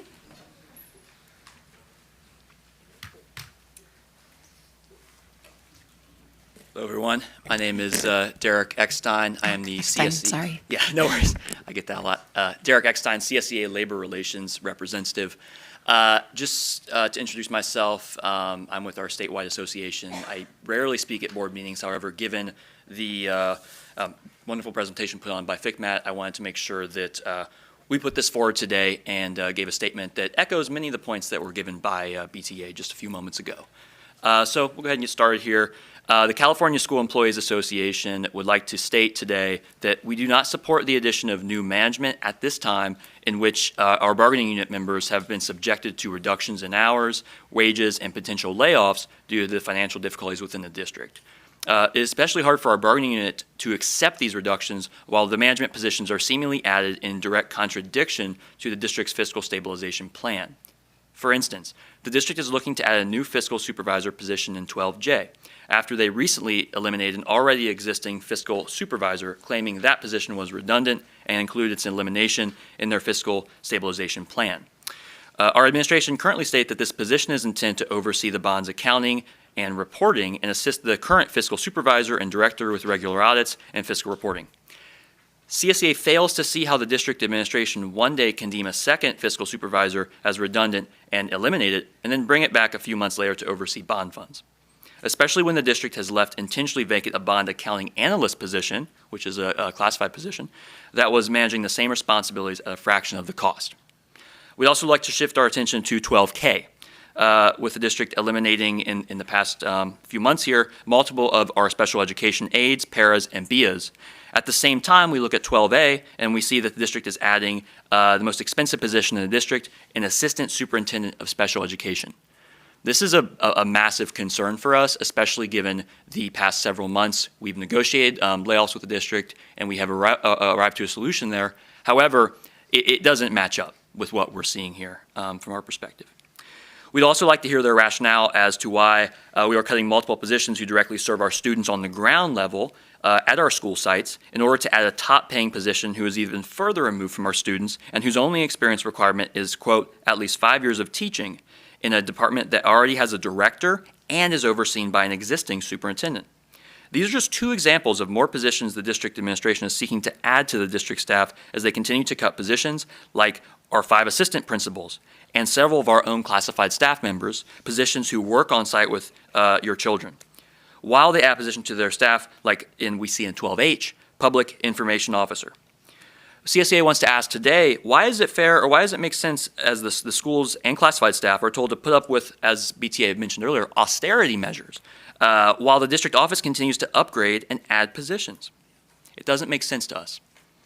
Now, we want to say this, though. We want to be very clear today. We do not unilaterally disagree with all the new positions being put forward to the board today. We instead respectfully ask the board to delay its decision on approving any of these new positions until additional feedback is sought from key stakeholders other than just a few cabinet members who created them.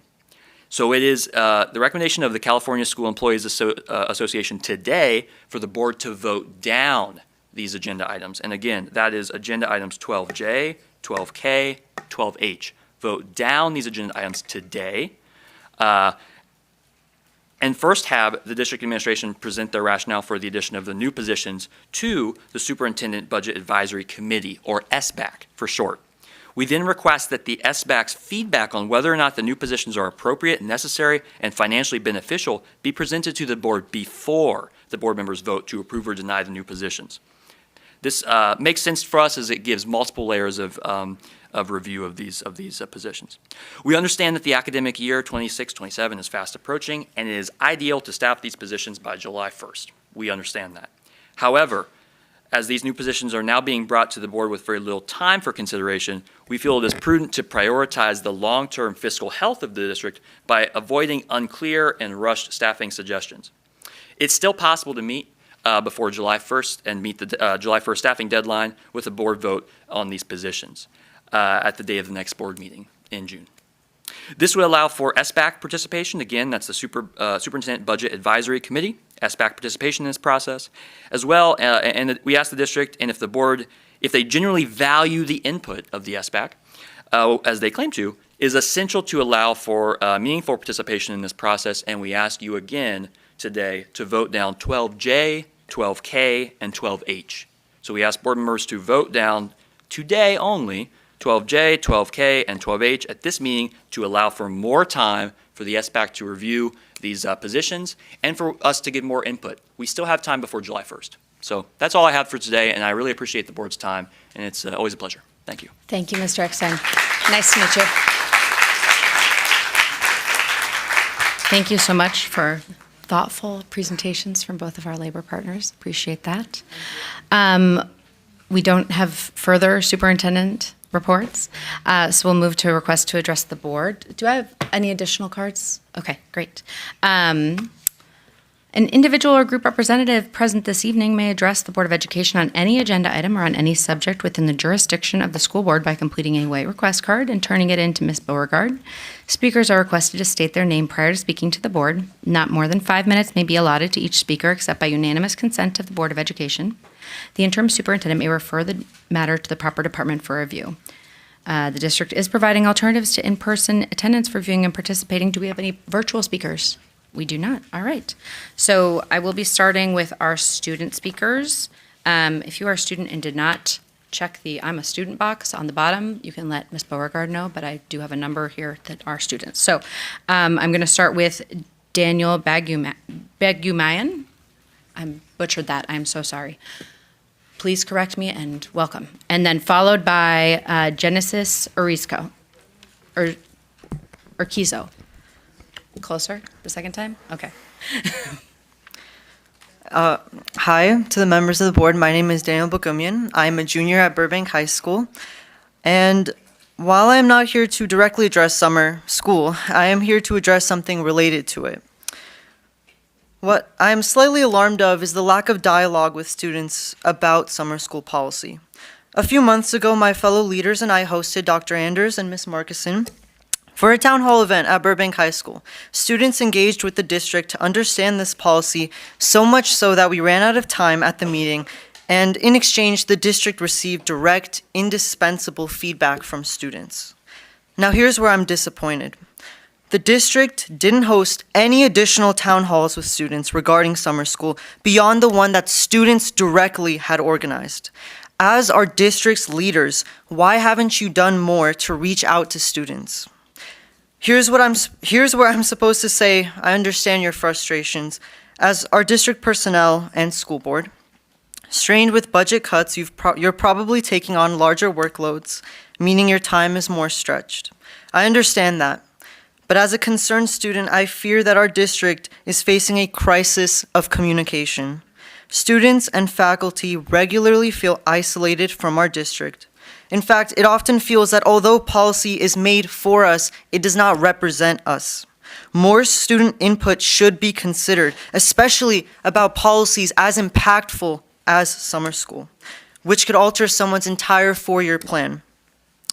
That would probably avoid the unnecessary strain our counselors have been experiencing as students receive misinformation.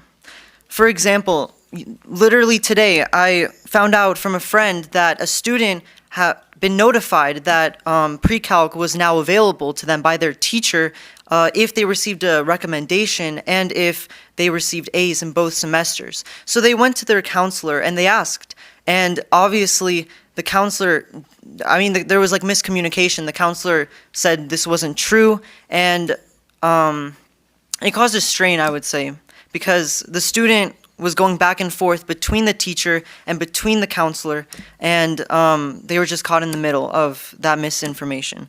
And so I think that having more communication would alleviate that strain that not only our counselors and teachers experience, but also our students, and not being like in the crossfire of staff saying conflicting things. I understand the school year is almost over and not much can be implemented for next year's students. That just shows I'm not doing this for my own gain. I genuinely believe the bridge between our students and our schools is run down and needs desperate repair. And so I ask you all, as the leaders of our district, to actively seek student voices directly at our schools through town halls, surveys, and through serious considerations of our organizing, like our petitions. Give it weight that students are feeling their voices unheard in a system meant to uplift youth. Thank you. Thank you, Daniel. Next I have Genesis, followed by Anna Ohanian.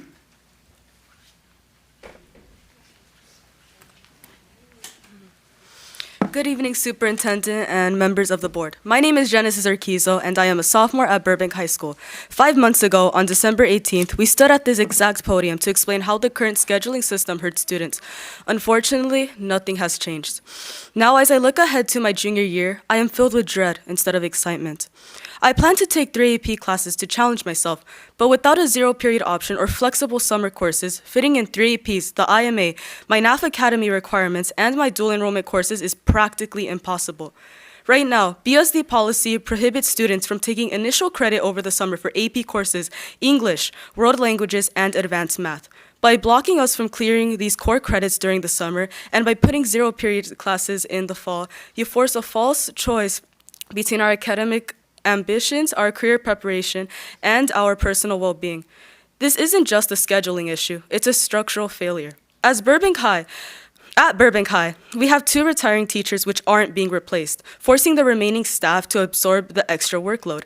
As a result, the master schedule shrinks and zero-period options are eliminated. It makes no sense for the district to heavily promote advanced programs like dance, VMA, IMA, and NAF while cutting the staff and flexible scheduling needed to make them work. An early morning class is the only way to fit everything in. It allows us to finish our academic day sooner, helping working parents coordinate manageable pickup times around their jobs. Denying us this flexibility forces working families into impossible situations and cuts motivated students off from a well-rounded high school experience. Our counselors and principals are just following district guidelines. That's why I'm coming directly to you, the board. As someone who has handled adult-like paperwork and running my own nonprofit, I understand these struggles. But you hold the power to revise these policies, allocate funding for zero-period classes, and lift summer restrictions. Please make these changes for next year so students don't have to sacrifice their passions, their sports, or their careers just to excel. Thank you. Thank you, Genesis. I have Anna Ohanian, followed by, and that's my last student that I have a card for, followed by Lara Azoy. Good evening, members of the board. My name is Anna Ohanian, and I'm standing here today on behalf of hundreds of students who feel unheard, overlooked, and deeply concerned about the direction these new policies regarding zero-period and summer school courses are taking our high school. I'm carrying with the voices over 530 students across the Burbank Unified School District. Well over 500 students took the time to speak up because of their deep concerns about the future of their education, opportunities, and well-being under these new policies being implemented starting from the 2026-2027 school year. At the beginning of this upcoming school year, students who signed a petition to take zero-period may no longer be able to count those classes towards shortened schedules unless they take what is effectively 7 classes. The fact that these petition zero periods aren't even guaranteed leaves students unorganized and not fully aware of their potential schedule for the upcoming year. At the same time, summer school opportunities for advancement and additional credits are being significantly reduced, leaving many students without the flexibility and opportunities to advance further at their own pace. According to the BUSD LinkedIn page, Burbank Unified School District's official mission statement states, quote, "We're committed to providing a high-quality education to every student. Our mission is to inspire and empower students to achieve academic excellence, embrace creativity, and become responsible global citizens." Well, I cannot move forward without asking, why should I have to give up one of my favorite programs, NAV Business Academy, simply because there is not enough space in my schedule? These are questions that hundreds of students continue to ask and yet do not receive an answer. Instead of improving schools and helping students become more competitive, the district limits opportunities, pushing students towards the same standardized path. Rather than encouraging students to grow, explore career interests, and challenge themselves academically, the district is reducing the very programs that help us stand out and prepare for the future. Because isn't the whole point of school to learn and push ourselves academically? Students take zero-period classes because we are motivated to succeed and willing to push ourselves towards success. We choose to take an additional responsibility because we care about our futures, our education, and every opportunity available to us. We're trying to become leaders, athletes, interns, and well-rounded students exactly like the Burbank Unified School District encourages. Yet with these new policies, many students are in doubt whether their hard work and commitment are no longer recognized or even supported. Zero-period is not an extra class. It is real class with real coursework, real expectations, and real commitment. If students are willing to complete a full academic workload before most people are even on their way to school, that commitment should be recognized, not ignored, and not thrown away. Allowing zero period to count toward an early release schedule is not about making school easier. It is about giving students the ability to manage their time, workload, and pressure as effectively as possible while still succeeding in everyday tasks. At the same time, limiting summer school opportunities takes away one of the few ways students can create flexibility in their schedule, and therefore not only meeting the required graduation criteria, but also creating space on their schedule for the classes that interest them the most. Summer school should not only exist for students trying to catch up, but also for the ambitious students trying to move forward. While I understand that data shows students who take accelerated summer courses sometimes perform worse during the following school year, alternative solutions could include mandatory testing and a capstone project before school begins. This would help ensure students know the required material and successfully apply it to more advanced classes. To determine the eligibility for higher level courses, the school can establish a required passing score and a certain standard students must meet prior to advancing. By implementing this solution, schools can provide students with equal opportunity to accelerate, ensuring they still maintain academic rigor. With this said, students deserve the opportunity to earn additional credits, pursue advanced courses, make room for extracurriculars, and explore the passions that shape who they are and who they want to become. And this is why 530 students signed in support of change or wanting to be heard. I believe that a district that truly prioritizes students does not just challenge them academically, but also gives them the tools, flexibility, and the support they need to succeed in whatever the future holds. Please listen before these changes take effect, because these decisions made here in this room will shape not only the students' lives, but their opportunities and future endeavors. Thank you very much. Thank you, Anna. Next, I have Lara Azoy, followed by Laura Astromanian. Sorry. My name is Laura Jemian. I understand some of the Wait, district's sorry. concerns. Oh, I yeah. had Lara Azoy first. Do I have Lara? Oh, you're a student? yeah. Oh, great. Then you go first. Thank you. I understand some of the district's concerns about fairness and students not fully understanding learning materials in summer school, but at the same time, removing or restricting these opportunities creates a huge setback for students who are trying to push themselves farther.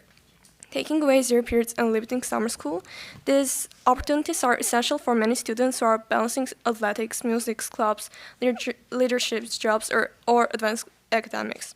Not every student uses summer school just to skip learning. Many students use it to create room in their schedule for AP classes, arts, sports, internships, or college classes. Some of students are trying to graduate with stronger applications, certifications, or career experience. Restricting these pathways hurts motivated students the most.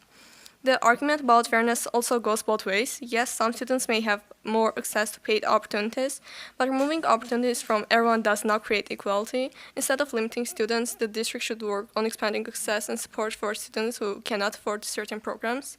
For athletes, especially, flexible schedules are extremely important. Sports already require major time commitment, and without options like 0 period, students may be forced to choose between academics and extracurriculars. Other schools continue offering these opportunities, which makes Burbank students less competitive compared to students from surrounding districts. If the concern is students struggling after the summer school classes, then maybe the solution should be better academic advising, placement recommendations, tutoring support, or readiness requirements, not removing opportunities completely. Students should be encouraged to challenge themselves, not limited from doing so. Thank you, Laura. Now Lara, followed by that guy. That's what's on the card. So that guy will need to identify themselves. Thank you. Good evening, all. I'm Lara Zoe. Thank you for your time today. I'm here today on behalf of our local Schools Beyond Screens chapter, as shared previously by Cheryl Sachitelli at previous meetings. Thank you for continuing to make space for this conversation and for the thoughtful attention many of you have already given to the issue of technology used in our schools. I am happy to share that our group has grown. We now have 75 members, with school leads identified at almost every school in the district. That growth reflects what we were hearing consistently from families and teachers, that there is a real concern about the amount of screen time students are exposed to during the school day. The ease of access to devices throughout the day, the growing number of ed tech and AI applications that appear to be entering students' daily academic experience faster than families can fully understand or evaluate. We know these tools may have a place in modern instruction, but we also believe that they should be used intentionally, transparently, and under district-wide guidance. We want to work constructively with the district towards practical and balanced solutions. As we move into the summer, our group plans to continue community engagement, and we hope to request meetings with each board member, as well as Dr. McCoy and Dr. Macias.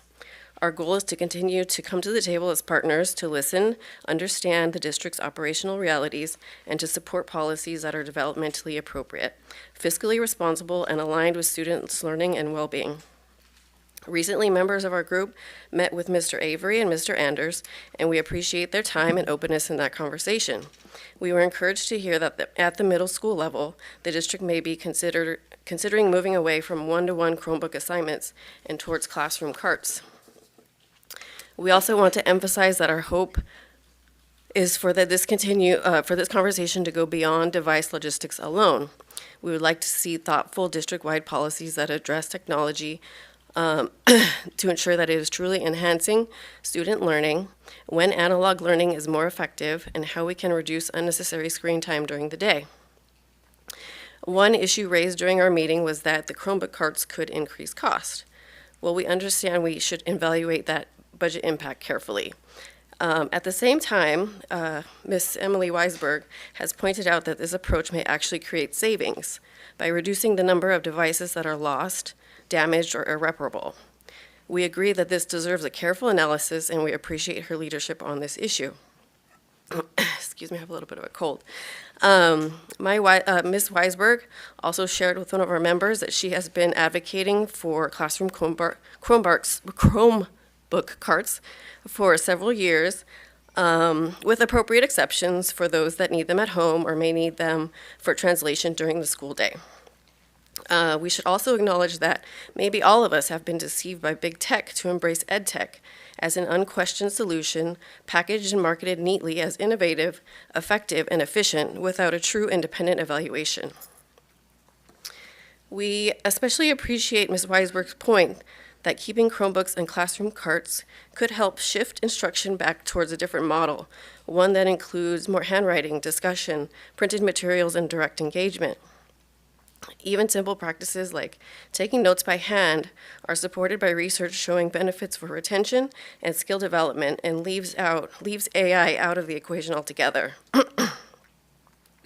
We appreciate that an extraction of individual student screen time data may be too overwhelming to work with. So we would like to request that the district begin to take an inventory of the applications that are accessed in each classroom across the district, as well as screen time hours spent.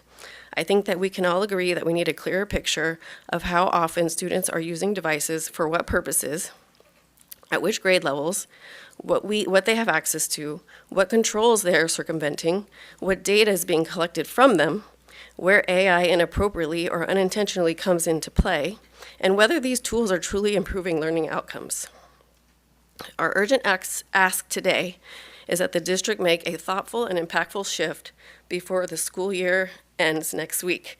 Collect all Chromebooks from all students across the district before summer break. Upon return to school, immediately implement Chromebook carts across all grade levels, resulting in a district-wide policy that bans access to Chromebooks and cell phones, I'm throwing that in there, during passing periods, nutrition, and lunch.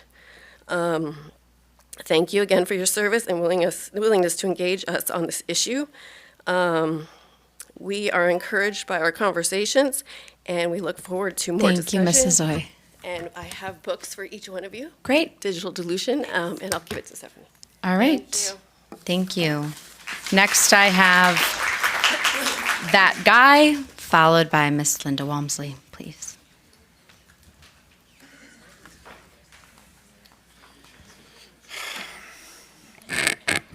Good evening, everybody. Mr. Knapik, good job at the last meeting. You had a bomb threat here at the school at one of your high schools, and you sent me a email about it, and it didn't sit well with me Mr. Macias, and I sent you and the police department a very polite note, and myself and another man put up $1,000 as a reward to solve that crime. And the police department immediately thanked me. You, sir, did not even have the courtesy to respond to my email. And it would have taken you about 20 seconds to announce to the entire population, there's a reward, $1,000, to solve this crime. And I want our kids in school, in class, being educated. And that's obviously in disagreement because you didn't do anything about it. I received this from the city of Burbank. It says, City of Burbank to host Girls in Motion. And you allowed our facility to be used for this discriminatory event. It does not sit well with me. And Mr. Macias, you have a long history of discrimination within the Burbank School District, and I've asked you about it numerous times, and you've refused to talk with me about it. And that's right. Thank you for shaking your head and agreeing, because, you know, discriminating against half the students is not okay.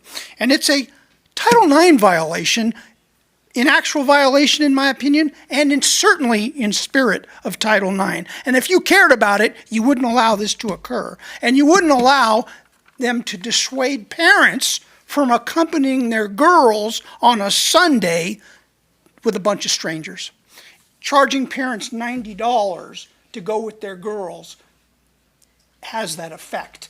It's a lot of money, $90 these days. Maybe not to you, because you're in the $400,000 club. Now,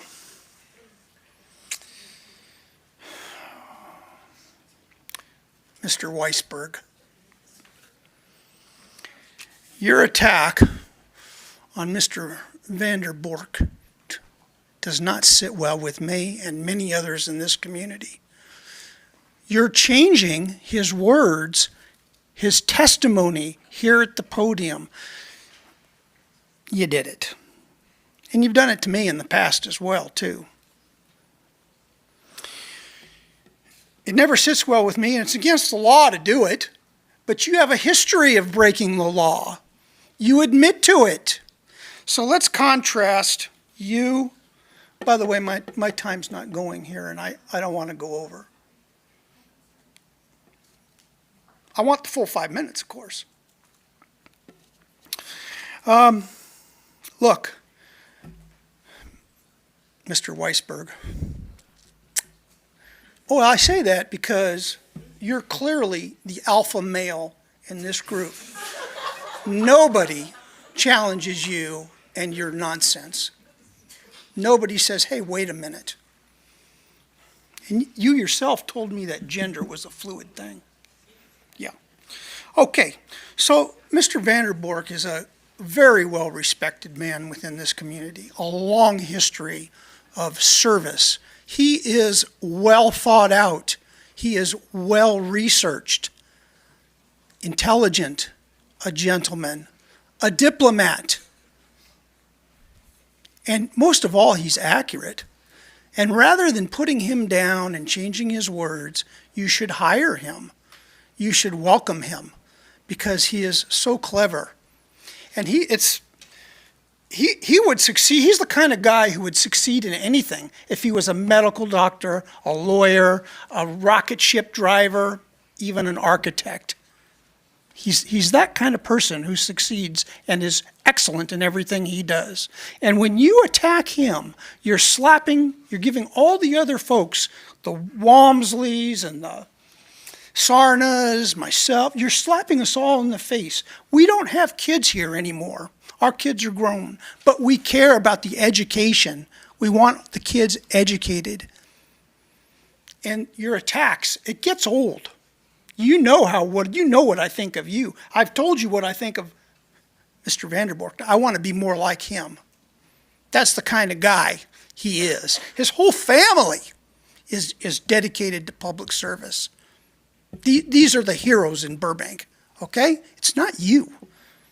You're a manipulator, a cheater, a liar, a thief, a pimp, a prostitute. That's you. Anybody here wants to ask me about it, I'll explain it in detail. Of all the things that you've done, you're diabolical in what you do. You're well thought out too, but you're on the negative side. It's shameful the way you conduct yourself and the way these people, the way all of you let you. You've brought shame to this organization in your conduct. You admitted to destroying documents, and then when I asked for those documents, you shamed me in front of the city. You said, shame on you for asking for these documents. You've taken the district's time to produce the very documents that show you to be a criminal, destroying the documents. You admitted to it. You've never apologized to me. You apologized to others. You said I was new and I didn't know. Yeah, that's in writing. It's in writing. So there's a lot going on that's wrong around here, and your hand is in all of it. Now, you owe, I don't care about me, but you owe Mr. Vanderbork an apology. Shame on you. Yeah. And remember the other day at the library where you sit as a board of trustee, and I said it's a zombie apocalypse, and you asked me, you didn't even know what a zombie apocalypse is. So if you need me to explain it to you, I will. You don't have any children, okay? But parents with children are concerned about sending them alone to the public library because there's problems going on. You do things here to protect children at the school district. What about over at the library, where you're a part of that too? So when I say zombie apocalypse, there's a problem going on with the safety over there. Y'all have a good evening. Thank you, that guy. You're welcome. Thank you for honoring that. You're welcome. Thank you for such a great demonstration of the First Amendment. All right, Sasha Shavadian, did I get it right? And then Ms. Walmsley, thank you. Mine's going to be a little different than that, so. I welcome that, sir, thank you. Good evening, members of the board and the community behind me. My name is Sasha Tadeshavirjan. For those of you who may not know or remember, I stood before you 2 weeks ago regarding my denied absence appeal and my eligibility to walk in the graduation ceremony. After reviewing the email I received yesterday, summarizing my case, I'm here today to clarify the key points and ensure that my situation is being evaluated accurately.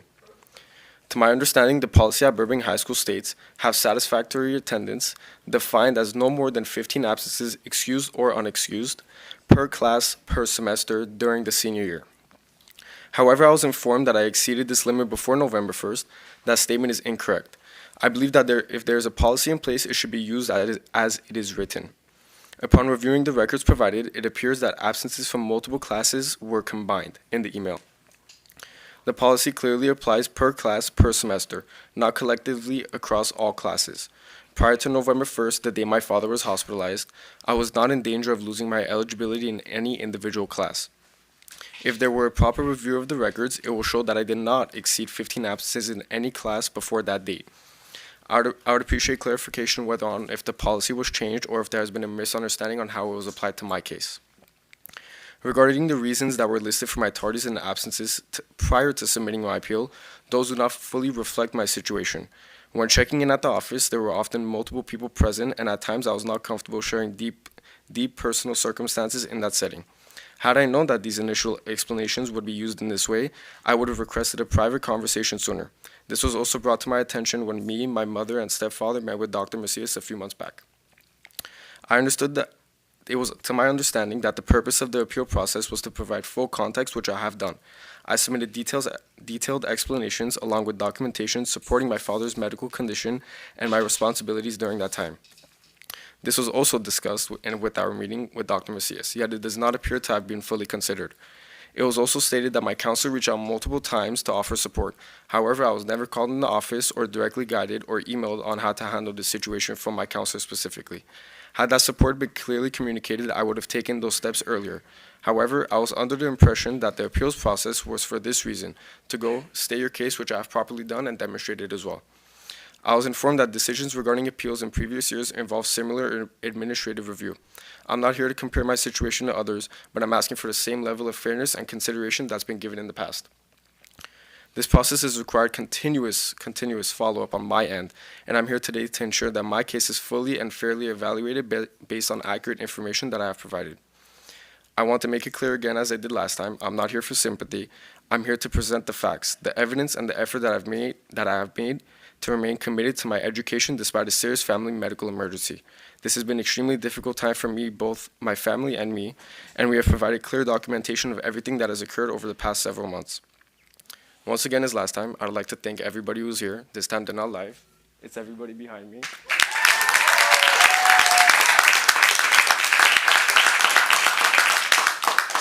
And I didn't do this last time, but for those of you who may not be familiar with my case, if you have any questions, comments, or concerns, I'd love to listen, and I'd love to also answer. If there's That's any. not how this works, but I appreciate that. Do you have anything else? Okay, thank you, Thank you Sasha. for your time, guys. Take care.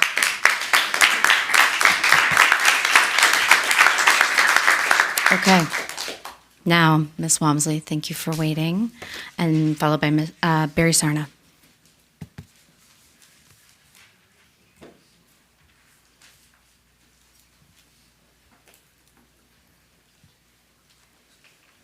Good evening. My name is Linda Walmsley. Tonight I wanted to speak to you, and I still do, about item 8C on your agenda. I know that you already heard the report from FCMAT, and they clearly defined their role. I hope that you heard and everybody heard that their purpose is to avoid districts going into fiscal insolvency, and reminding everyone that they're an independent external state agency. In September of last year, I addressed this board telling you that after I had read the then presented FCMAT report, I read and reread the report and read the 41 recommendations that they identified as opportunities for improvement by this board. At that time, I stated I assumed that the update would focus on the changes as they relate to FCMAT's description, saying the board's role in this process is having a higher ethical standard, fiduciary duty, and responsibility to safeguard the district's assets. Well, again, tonight, I would like to tell you that I read and reread the current report you got that it was presented to you tonight. Just as they did in the last report, FCMAT again stated, the ethical leadership is the first and most important element of school district financial success. They, of course, as you were told tonight, went on to say the district's board lacks a cohesive approach to budget and governance training. They also suggested that you have been inconsistent in attendance at such trainings as your duty and your staff responsibilities for budget management the same thing. This report lets the community know that leadership and stability, deficit spending, fund balance and reserves, internal controls, fraud prevention, and position control pose the highest risk for this district. These are areas that we should maintain the focus if we want the community to understand that improvement is needed if you are to gain their support. Most importantly, the report puts the district under your leadership at a high risk for fiscal insolvency. Let's assume that this report is your report card. Let's also assume that we, the voters, are your parents. Do you think this is the report card that gets you that big ice cream cone for doing good work? I think not. Thank you, Ms. Walmsley. I have Barry Sarna, followed by Les Cohn. A little redundancy maybe tonight, but I do want to, of course, I saw a lot of students I haven't seen in a long time. I said to one of them, "Are you a senior?" And they said, "No, I've been out for 3 years." And so, but great. So we saw a lot of hopefulness tonight, for sure.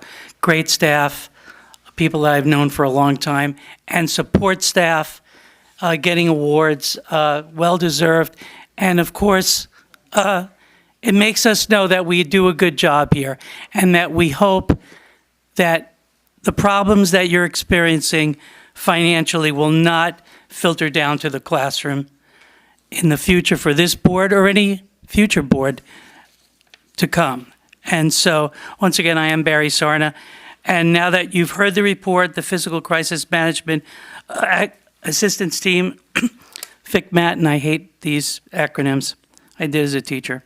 It's time for BOST now to move forward to fix the problems. As you heard tonight, the report states, and I thought this was really important, tone is set at the top. This goes with what we heard about communication earlier. Integrity, ethics, and leadership to protect the district's financial health are foremost. There will be a long list of things you heard tonight already, and many of us have been speaking to for almost a year now, it's hard to believe, offering help, we believe, and insight into district issues and problems. And we have done this out of concern and affection for this school district. So now it's time for you guys to heed what many of us have stated and now FCMAT report has confirmed. So I want to say let's move forward with honesty, transparency, and hope. And yes, we will continue to come to educate the public and the board. Thank you. Thank you, Mr. Sarna. I have Les Cohen, followed by Narane Hovasian.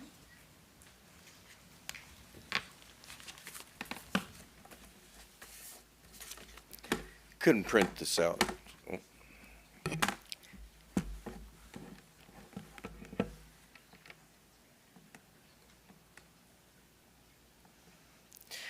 Okay, good evening, district staff, board members, and those of you watching at home, particularly registered voters. Approximately 1 year ago, this board announced its discovery that Charlene Tabbitt, a sitting board member at the time of the announcement, had defrauded the BUSD out of approximately $93,000. Since that time, Ms. Tabbitt has been arrested and is currently awaiting trial on fraud charges. Around the same time, the board disclosed Ms. Tabbitt's actions, and it also announced, around the same time the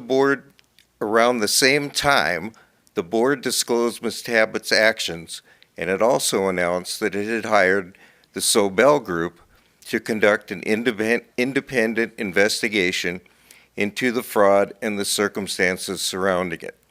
According to its website, the Sobel Group specializes in investigating cases like this and uncovering the key facts, including who knew what, when, whether other related conduct occurred, and how the fraud was carried out.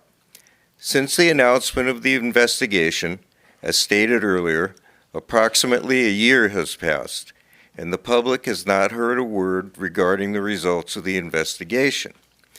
Board President Kamkar claims not to have seen or heard about any results either.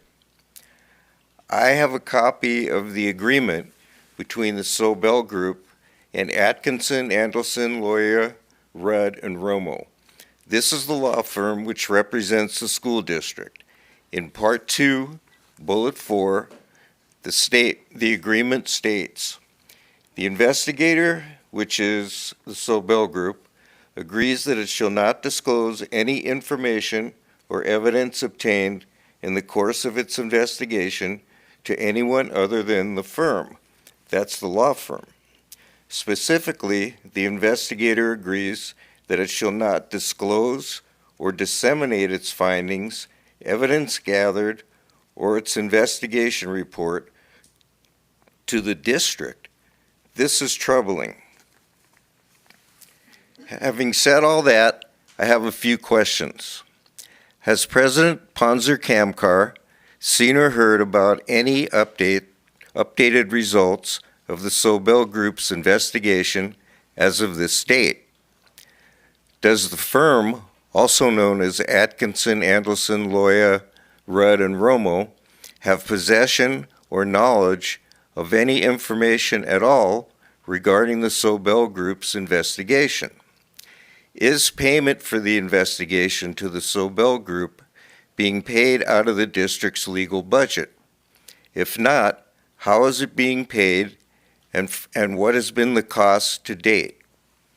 Agenda item 12.0 references a considerable increase to the district's legal budget and the funds going to the firm Atkinson, Andelson, Lawyer, Red, and Romo. What was it that necessitated this increase, and did it have anything to do with payment to the Sobel Group?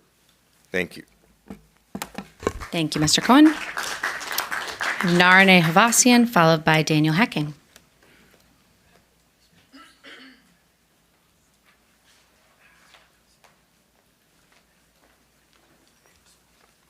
Good evening, board. My name is Narina Hovasian. Before I start, I just want to preface that everyone on this left side, plus the 10-15 people that left already, are here for Sasha Shaverdian.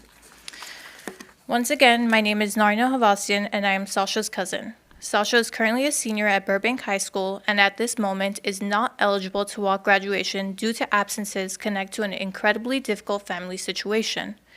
Sasha just stood before you and explained part of his story, but I'm here tonight to provide more perspective on what these last several months have truly looked like for him and his family. On November 1st, 2025, Sasha's father suffered a severe stroke and brainstem bleed that left him hospitalized. Overnight, everything changed. In an instant, at just 17 years old, Sasha was suddenly forced into a position where he was no longer only responsible for himself, but also for helping support his father and family during one of the most traumatic periods of their lives. I've had the privilege of watching Sasha grow up. Even from a young age, he was hardworking, disciplined, and determined. I remember waiting outside Kumon while he stayed late after school, working to improve academically. His parents invested so much time into helping him succeed, and Sasha always matched that effort with dedication. Whether it was school, extracurricular activities, or sports, he consistently pushed himself to do well. But what stands out most about Sasha is not simply his accomplishments, it's his character. He is kind, respectful, humble, and resilient. The way he has handled these past several months is something many adults would struggle with, let alone a 17-year-old boy. When I learned that Sasha was being denied the opportunity to walk at graduation due to absences, it brought me back 8 years ago to a similar situation I was in. At that time, I was going through the loss of someone extremely close to me. I missed just as many days, if not more, than Sasha did. I remember my mom being the one called into the vice principal's office and hearing the same exact words his mom heard. Your child will not be walking across the graduation stage. My mom's heart sank the same way his did. But thankfully, someone chose to look beyond policy and see the human being behind the circumstances. Someone understood the hardship I was facing and gave me the opportunity to walk across that stage. Since then, I've had the opportunity to walk across 2 more stages in my life, but neither of those moments would carry the same weight or meaning as my high school graduation did. Looking back now, that graduation meant more to me than any other accomplishment because of the hardship I endured to get there. The struggles I faced made that moment more impactful, more emotional, and more unforgettable, and it will be the same for Sasha. Yes, high school is meant to prepare students for the future, teach responsibility, help guide them into adulthood, but I believe the last several months have shaped Sasha in ways that a few missed classes could never. Every day I spent beside the person that mattered to me the most shaped the person I became. Ironically, these experiences eventually led me to where I am today, a healthcare provider in one of the largest rehab institutes in California. As a healthcare provider working in rehab with patients recovering from strokes and neurological injuries like Sasha's father, I can personally, from firsthand experience, tell you how important family support is during recovery. Many people outside of healthcare will never fully understand this. It is so important to have family present bedside to advocate for a patient who cannot advocate for themselves. Imagine being independent for years and suddenly losing the ability to speak or move within seconds. Imagine being vulnerable, unable to advocate for yourself, while strangers walk in and out of your room daily. Sasha was that person for his father. He was the one speaking for his father when his father could not speak for himself. He was the one showing up at the hospital, supporting his family and helping navigate an incredibly painful situation. Every day, I see patients in similar conditions who do not have the level of support that Sasha gave his father, and the outcomes are heartbreaking. These absences we're so concerned about were not the result of an irresponsible or lack of care about school. They were the result of a young man trying to hold his family together during a documented medical crisis. And despite everything, Sasha still passed that class, whether he was sitting next to his father's bedside at the hospital or in a classroom chair. I understand that policies and procedures exist for a reason, and I respect that. But I also understand that exceptions have been made in the past for students experiencing significant hardship, me being one of those years ago. So tonight I ask you to look beyond attendance records for a moment and see the person standing behind them. See the son who stood beside his father during the darkest moment of his life. See the young man who carried responsibilities far beyond what should ever be expected of him at his age. See the students who continued pushing forward despite emotional and physical exhaustion. Thank you, Ms. Fassian. Thank you. I have Daniel Hacking, followed by Alexandra Helfrich.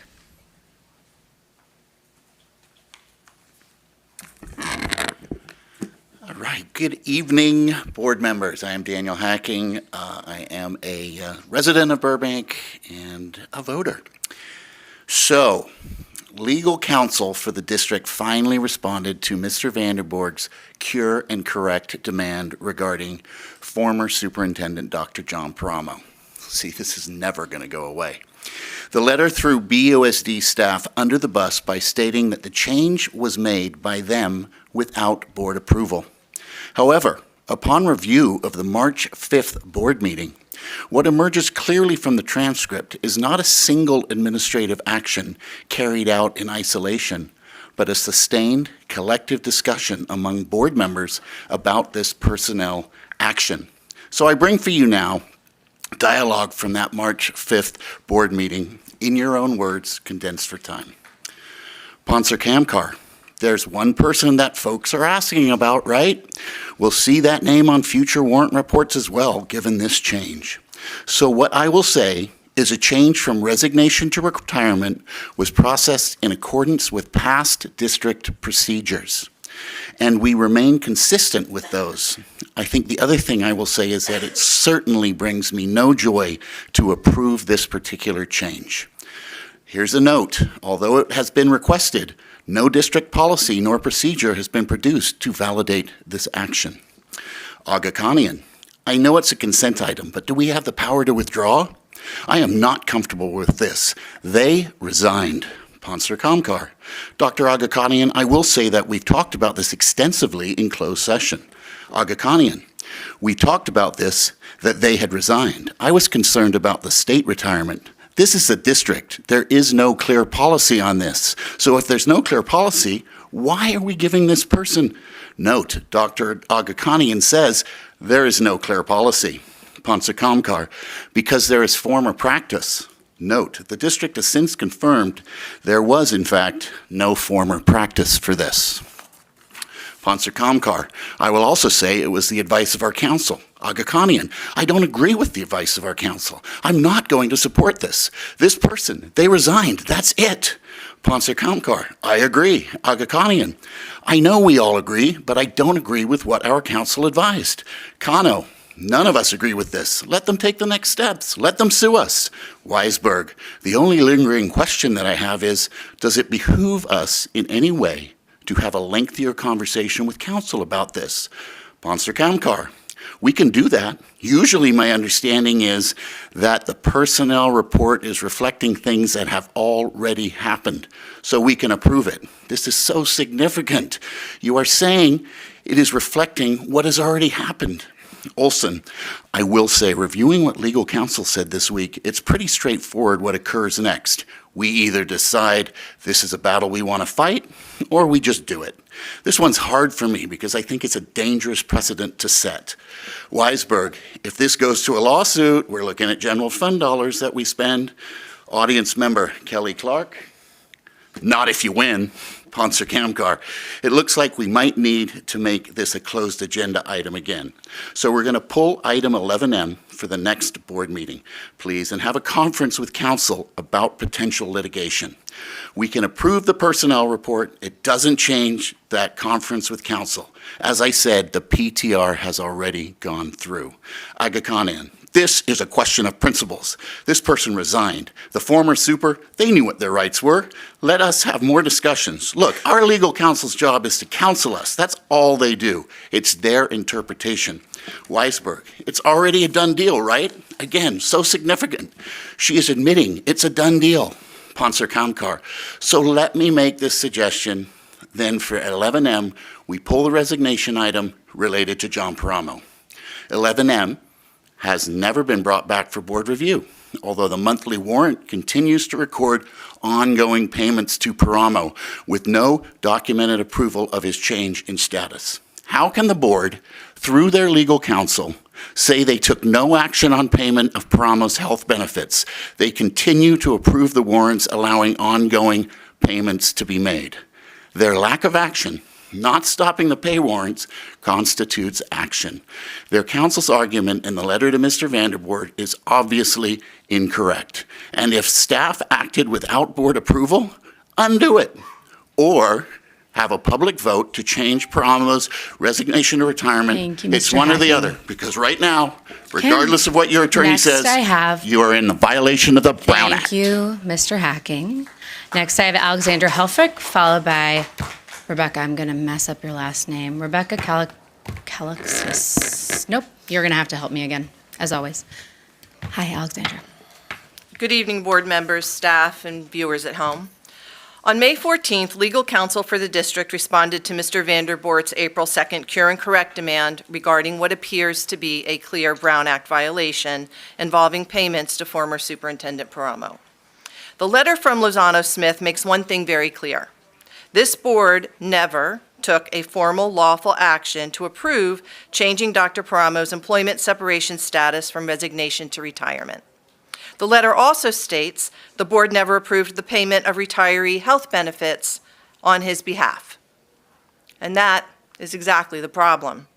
Because the board is now claiming no action ever occurred, yet the payments continue to occur.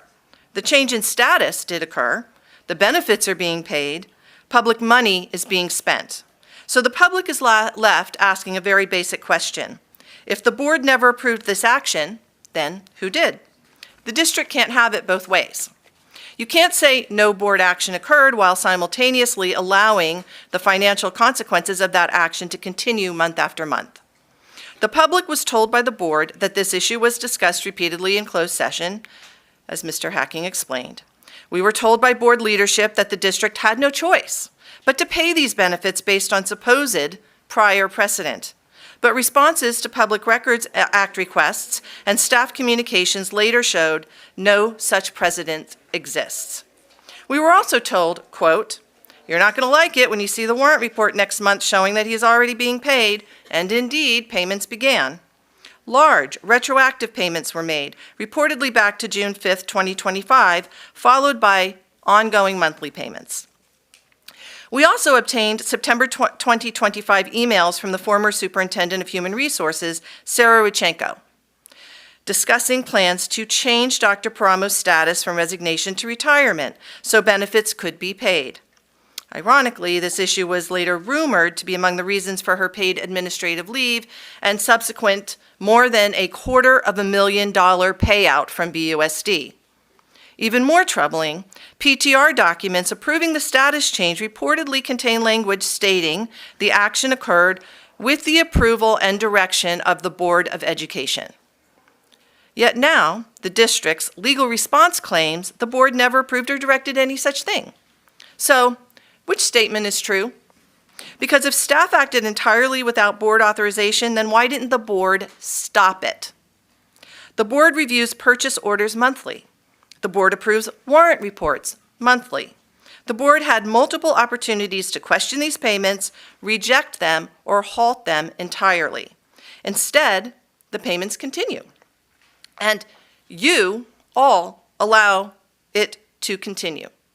This matters because accountability under the Brown Act is not avoided simply by failing to take a formal vote while allowing the action itself to proceed behind closed doors. If board members discussed the matter extensively, reached a consensus privately, directed staff informally, and then knowingly allowed public funds to be spent without proper public action, the public has every reason to continue to question whether the Brown Act was violated. And even today, despite now claiming no authorization existed, the district continues paying these benefits.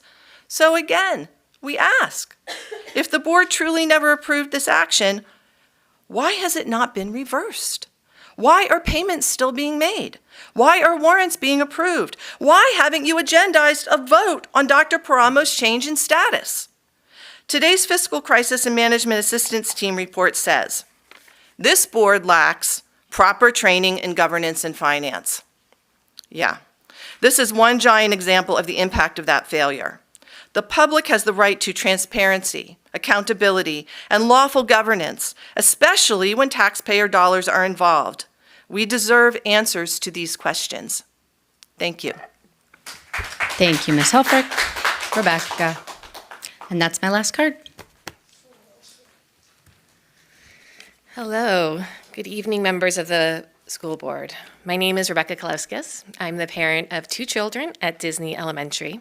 First, thank you for honoring Adise Gonzalez tonight. She is such an important member of our community, and I don't know what we would do without her. But I'm here tonight to urge the board to approve the contract to move forward with the new shade canopy design for our campus as part of item 12R on the agenda. To put it plainly, our school is in desperate need of relief. Our campus is a sea of blacktop. The heat on the Disney campus isn't just an inconvenience, it actively impacts our children's ability to learn and play safely. On high heat days, my kids come home complaining that the soles of their feet hurt or sore just because of the heat from the blacktop. Because we lack adequate shade and don't have a large enough indoor common space to accommodate everyone, recess on hot days means sitting inside the cramped classrooms and watching movies. Our kids deserve to move their bodies and get fresh air and not be sidelined. The data on her urban heat islands is clear, but you don't need data to feel it at Disney. Anyone who visits can tell you that the moment you cross the street onto our campus, the temperature, you can feel the change in the temperature. It spikes due to this sheer lack of shade and mature trees and endless blacktop. Even as an adult, I dread being on campus during hot days. I can only imagine how tough it is on our kids. Approving the shade structure design contract is a massive and necessary step in the right direction, and I want to thank you, the district, for getting us to this point. We hope that the school and parents will be involved in the design process as we know our campus best. I also urge you to view this canopy as a starting point. Moving forward, we must look at long-term sustainable solutions for Disney, including planting more trees and incorporating more green spaces to naturally cool the campus. Please approve this contract tonight so we can protect our students and give them a safer, cooler environment to grow. Thank you for your time and commitment to our students' well-being. Thank you, Ms. Kalauskis. Did I get it right this time? Closer? All right, we'll go to staff response. Dr. Macias. Thank you, Madam President. This guy has a few words to share. To our students who came and spoke, have spoken and taken the time, I always commend you for your courage. It's not easy to come and speak. They're all gone because they have finals. But I want to speak to the fact that it's important that, yes, communication is always going to be a key target for me. And I know that I share that sentiment with our team right now. And then formalizing, and this is not something that is brand new, formalizing student voice as part of our structure and organization and ongoing processes is something that I'm deeply committed to and I fully intend to put into place. I've already shared that with Dr. McCoy, so I'm looking forward to that process. But you are heard when you come out and speak, and definitely we will make improvements on that overall, just with the communication piece with all our education partners. It should always be centered around everything that's shared with us by our students. So deeply appreciate their efforts in speaking. Thank you to the rest of our speakers who have taken the time. I want to touch upon the technology use. I'm very proud and happy that we're having conversations and we are setting up a partnership in that approach. It is an ongoing commitment and definitely we're hearing it and we're listening, and we're also seeking assistance and not networking outside the Burbank Unified District and seeking other district support and see what they're doing and their policies, and we're definitely on board with that. So looking forward to that process. And I think that's it for me tonight. Thank you. Thank you, Dr. Macias. I have a couple of things. I'll echo Dr. Macias to thank our students for coming. I don't have specific responses to share, but we appreciate you and thank you for supporting your friend. It's important. And I want to echo what I said earlier to our labor partners, to thank them for sharing their concerns around the new positions. It's important that we hear those. And I want to say what I say every time when we get to this part, which is that we'll talk about those things when we get to the agenda items, so that we don't have a problem here. The other thing that I wanted to share was I do not have an update on the Sobel report to share today. And when we talk about, I plan to pull the warrant report to talk about it, so we'll talk about that there. And we'll talk about our legal budget and any legal budget impacts when we get to that agenda item. So I'm not gonna respond to direct questions there. But thank you for the questions, and thank you for your thank you for digesting our FCMAT report. I think it was important, right? We got one report at the beginning of 2023, which staff was working through and giving us some reports on progress. I think this one is actually more helpful in some ways. I think it's more structured. And, our board self-evaluation that we did back in December, January, identified that we as a board said, we do not have a structured way of training. We have not committed to that, or we had not committed to that, right? And that was a conversation that we had earlier in the year about wanting to commit to doing Masters in Governance, which is something that's offered by the California School Boards Association, and trying to structure that. I don't know that we landed on an official plan of how to do that, because I think the timing of it was a little out of sync, the way they offer it. But that finding came directly from their interview with me, where I said, we don't have the right training, and we haven't had the right training, and we hadn't had any onboarding. And I think one of the things you heard, when you talk about the district wasn't able to provide documents or documentation, one of the things in that FCMAT report was that our payroll processes are essentially all developed informally. That's not the only place where that happens, right? And so the job of the leadership team at this point is really documenting things so that when we have these leadership transitions, people can pick up policy and job aids and be able to do the job. That isn't something that's existed because we've just not done it before. And so I think that that's really something that the board has to do. We've got to get better, and staff has to get better at really documenting how they do their work so that we can share it with the public, and so that it's clear when people come on board and they say, well, how do you do this? That it's not just an oral history. Any other comments from my colleagues? Dr. Weisberg. Okay. Thank you to all the students who came out and spoke tonight. Sasha, thank you for coming back and sharing again. Ms. Azoy, I wonder if you could send us the list of items you talked about surveying. You talked about the things that you sort of wondered about. I would love to see that. I couldn't type fast enough to get it all down.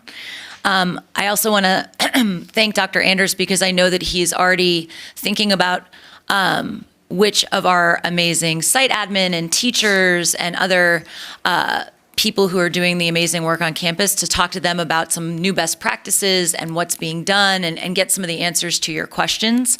I know that there's so much information out there about what's working and what's not working, and there's so much to sift through, as I'm sure you and your group members know. And so I'm excited to hear what Dr. Anders and the other members of the BUSD community are going to be finding and researching and turning up. I think you're probably going to have to give us a little bit of time to let them do their work and then talk about implementation. But I'm excited, and I'm really glad that we have such a committed group of parents who are invested in going through this journey with us, because it is that. And I think one of the things we know is it's only going to work and stick if we do it the right way. And so that frustratingly often takes more time than we want it to, I say as a not particularly patient person. So I look forward to more ideas that you're going to bring us. I look forward to the amazing work that I know Dr. Anders is going to guide, and I hope you will continue to. I look forward to meeting with you, as I'm sure the other board members do, and just appreciate the energy and intention that you're bringing to your public comments. So thank you for that. The shade canopy, I don't know where you are. Oh, she left. Point well taken. I really appreciate you highlighting that. It's something that's come up a lot, and I know that our SFOC committee has talked a lot about the importance of making sure that we have shade structures in place, whether they're trees or others, for all of our school sites, and trying to triage which ones we need to get to first. So thank you for those things that we'll definitely consider. And Daniel, I just wanted to say he was the first student public speaker. I don't know if he's still here. He's not. He made a comment that I wrote down. He said, although we're told the policies are made for us, they don't include us. And I thought that was a really powerful statement. I know something that Dr. Macias and I have spoken about quite a bit is trying to create a student advisory committee. It's been on our to-do list for quite some time. We value student voice enormously, but the feedback we're getting is that it doesn't feel that way, and that tells us some really important data, which means we need to do a better job of soliciting information. And we've done that in some ways this year, but need to do a better job. So if somebody could communicate to Daniel my appreciation for that framework, I'd really appreciate that. Anyone else? Ms. Olson.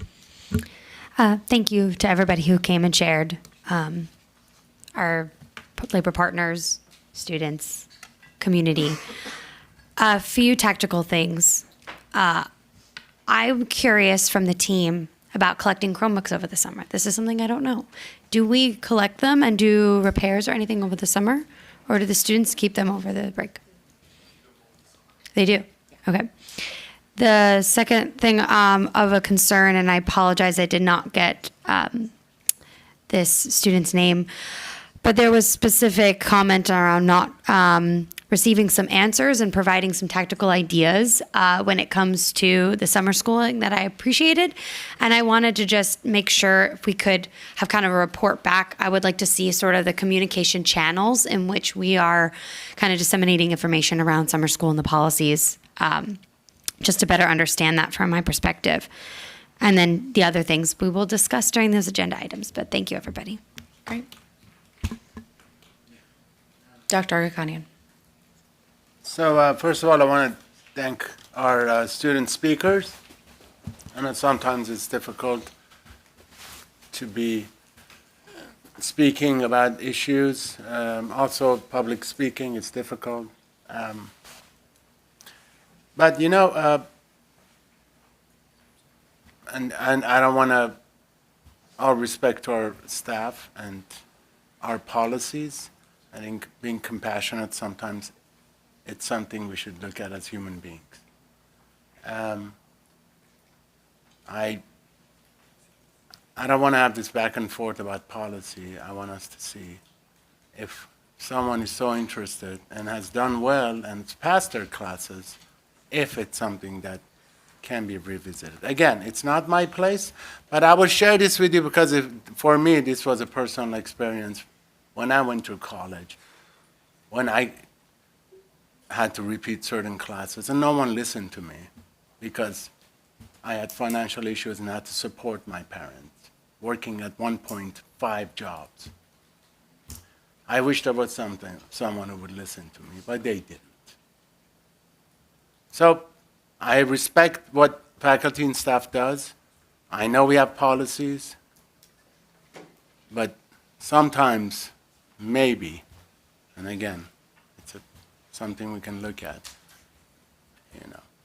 So I hope that we can try to look into this again. Again, I don't want to do this. I always say this, it's not my job. But also, I was put in this position by the people to listen. So I think, you know, maybe we can look at this. I don't want this student, you know, again, it's difficult, I know, and I know we have a job to do and we have policies, but again, Dr. Macias, maybe tomorrow we can talk about, you know, the student. I know that he brought up something about the policy. I really don't want to have this back and forth. I saw the We email. can ask staff to keep us updated. Yeah. Okay. So again, and I am sorry that you know, you have to revisit this every time you come here. It's difficult. It's very difficult. I lost my father, and it was difficult. And anyways, thank you. Okay. All right. We are going to move to reports to the board. We've got our clearinghouse data. I'm going to suggest we take like a 5-minute bio break and get back at, 9 o'clock for our first report. Thanks so much.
We are going to come back from our little recess.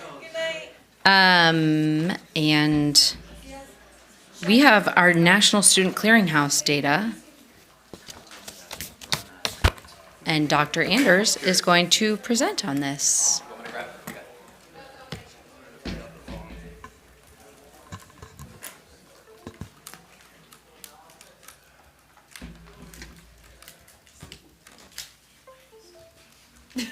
That was the saddest.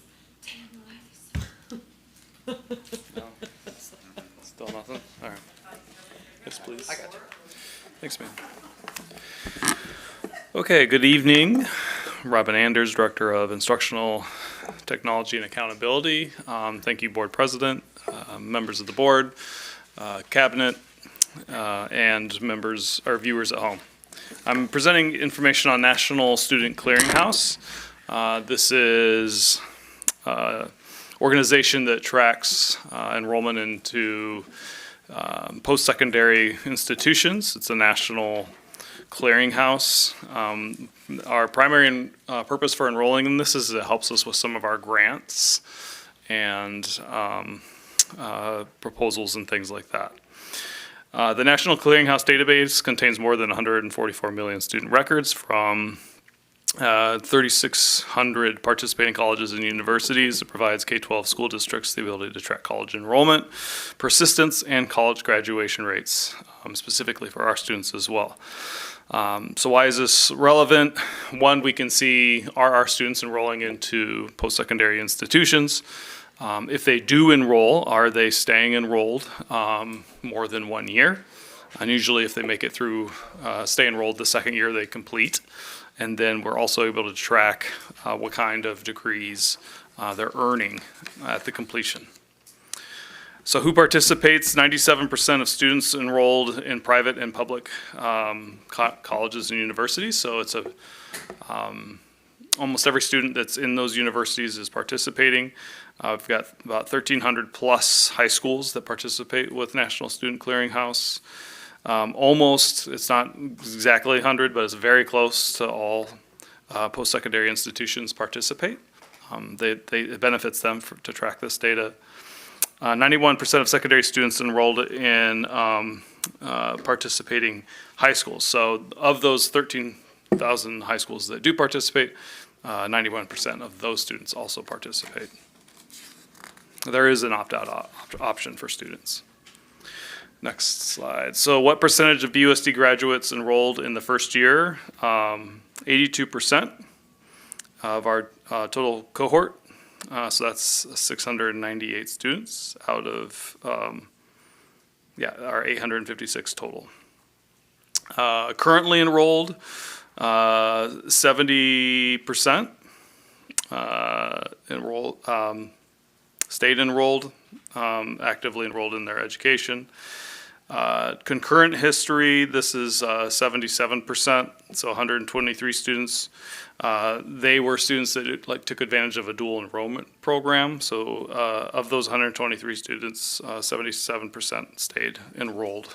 So that's a good indicator if they're taking advantage of our dual enrollment program. And then 18% of the population did not enroll.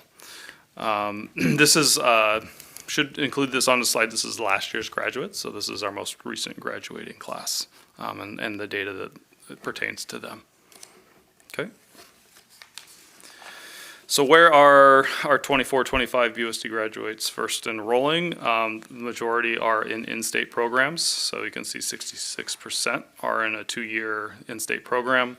23% of those are in a 4-year public institution. A 4-year private for-profit institution. It was asked where did our 2 students go that was for-profit? It was West Coast University in Irvine. So that accounts for the vast majority. We do have about 3% of students that do 4-year out of state. And 4%, that are 4-year private nonprofit that are out of state. So what percentage, next slide is, what percentage of BUSD graduates enrolled in the first year for the past 3 years? So again, looking at last year's graduates, we had 82% enroll. The year before that was 77%, and the year before that was 67%. So we're on the right trajectory as far as students taking advantage of post-secondary educational options. What does this equate to numbers? So approximately 600 students or so. What's interesting is the number of students that represents that percentage hasn't changed too much. It's actually the denominator. So we're graduating fewer students, but about the same number of students are still going to university. So that's why that percentage creeps up, because our graduating class isn't as large as it has been in previous years. So how does that compare against the state? The state's been about 72%. And that was in 22-23. So you can go on the CDE website and they have a mechanism to track this, but one of the nice things about the National Student Clearinghouse is it's more current. So the most current year you can look on the CDE website is the 22-23 cohort. You can't look at the 23 or 24 or the last 2 years.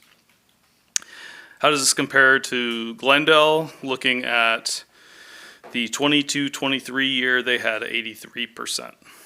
So state average 72% for that 22-23 cohort. Glendale's 83%.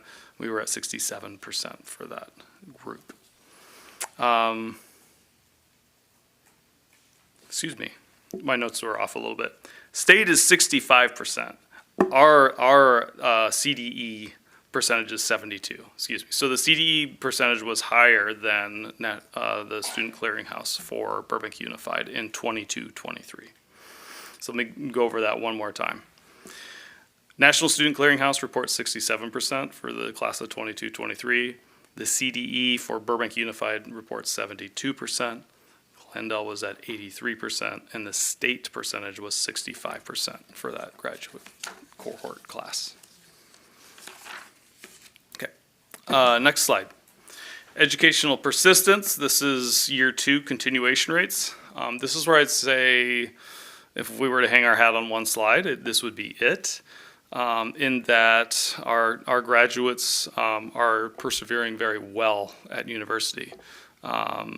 We have a very small drop-off, 90% over the last 3 years of students who continue their education, because they most likely feel like they can meet the demands of the coursework they're taking. We've properly prepared them to be able to continue in their coursework.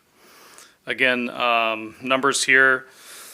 Let's looking at 23-24. Excuse me. Let's go back to 21-22. We're talking 797 out of 883 students. 600 out of 670 in 22-23, and very similar for 23-24. So what percentage of BUSD, next slide is what percentage of BUSD graduates complete a credential?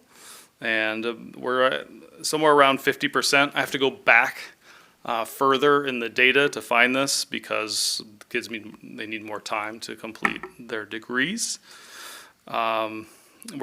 Most of the time the denominator is around 1,000 or 1,200 students, and we're looking at approximately 600 over those 2 years, smaller number in 2021, and I'll explain partially why that is when we get to the next slide. So what credentials are our class of 2020-2021 earning? You'll see that the total number here, and this was a question that came from one of our board members, seems low, 251. This system is somewhat new to me, so I want to apologize for this, not catching this sooner. We are reporting all of our sites, but for some reason it's not accepting all of the students from one of our sites. So this is about half of our graduates. So we'll have to look at the technical issue of why that happened, and it's only impacting this cohort, the 2020-2021. So we're really looking at, for the most part, Burbank High. It didn't accepted only a few boroughs students in their system for some reason. So I think it's just a file formatting issue that we have to work out. with them. But what I would say is I've researched this, and the percentages are accurate in other years, and so the percentages don't change much. You can pretty much double the student numbers with this slide. But it does tell us that 60% of our students, they're earning a bachelor's from a 4-year public university, and that percentage is true in other school years, and you can assume that we're approximately 300 students that are accomplishing that. Other notable percentage on here is the associate's degree from a 2-year, 16%, and then 4-year private nonprofit school, 13% with a bachelor's.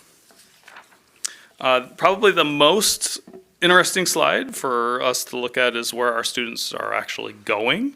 We know the majority of them are enrolling in in-state institutions, 2 or 4, and this is a breakdown of that. Pasadena is by far and away the most popular, followed by Glendale, and then Cal State University Northridge as our top 4-year school that students are enrolling in.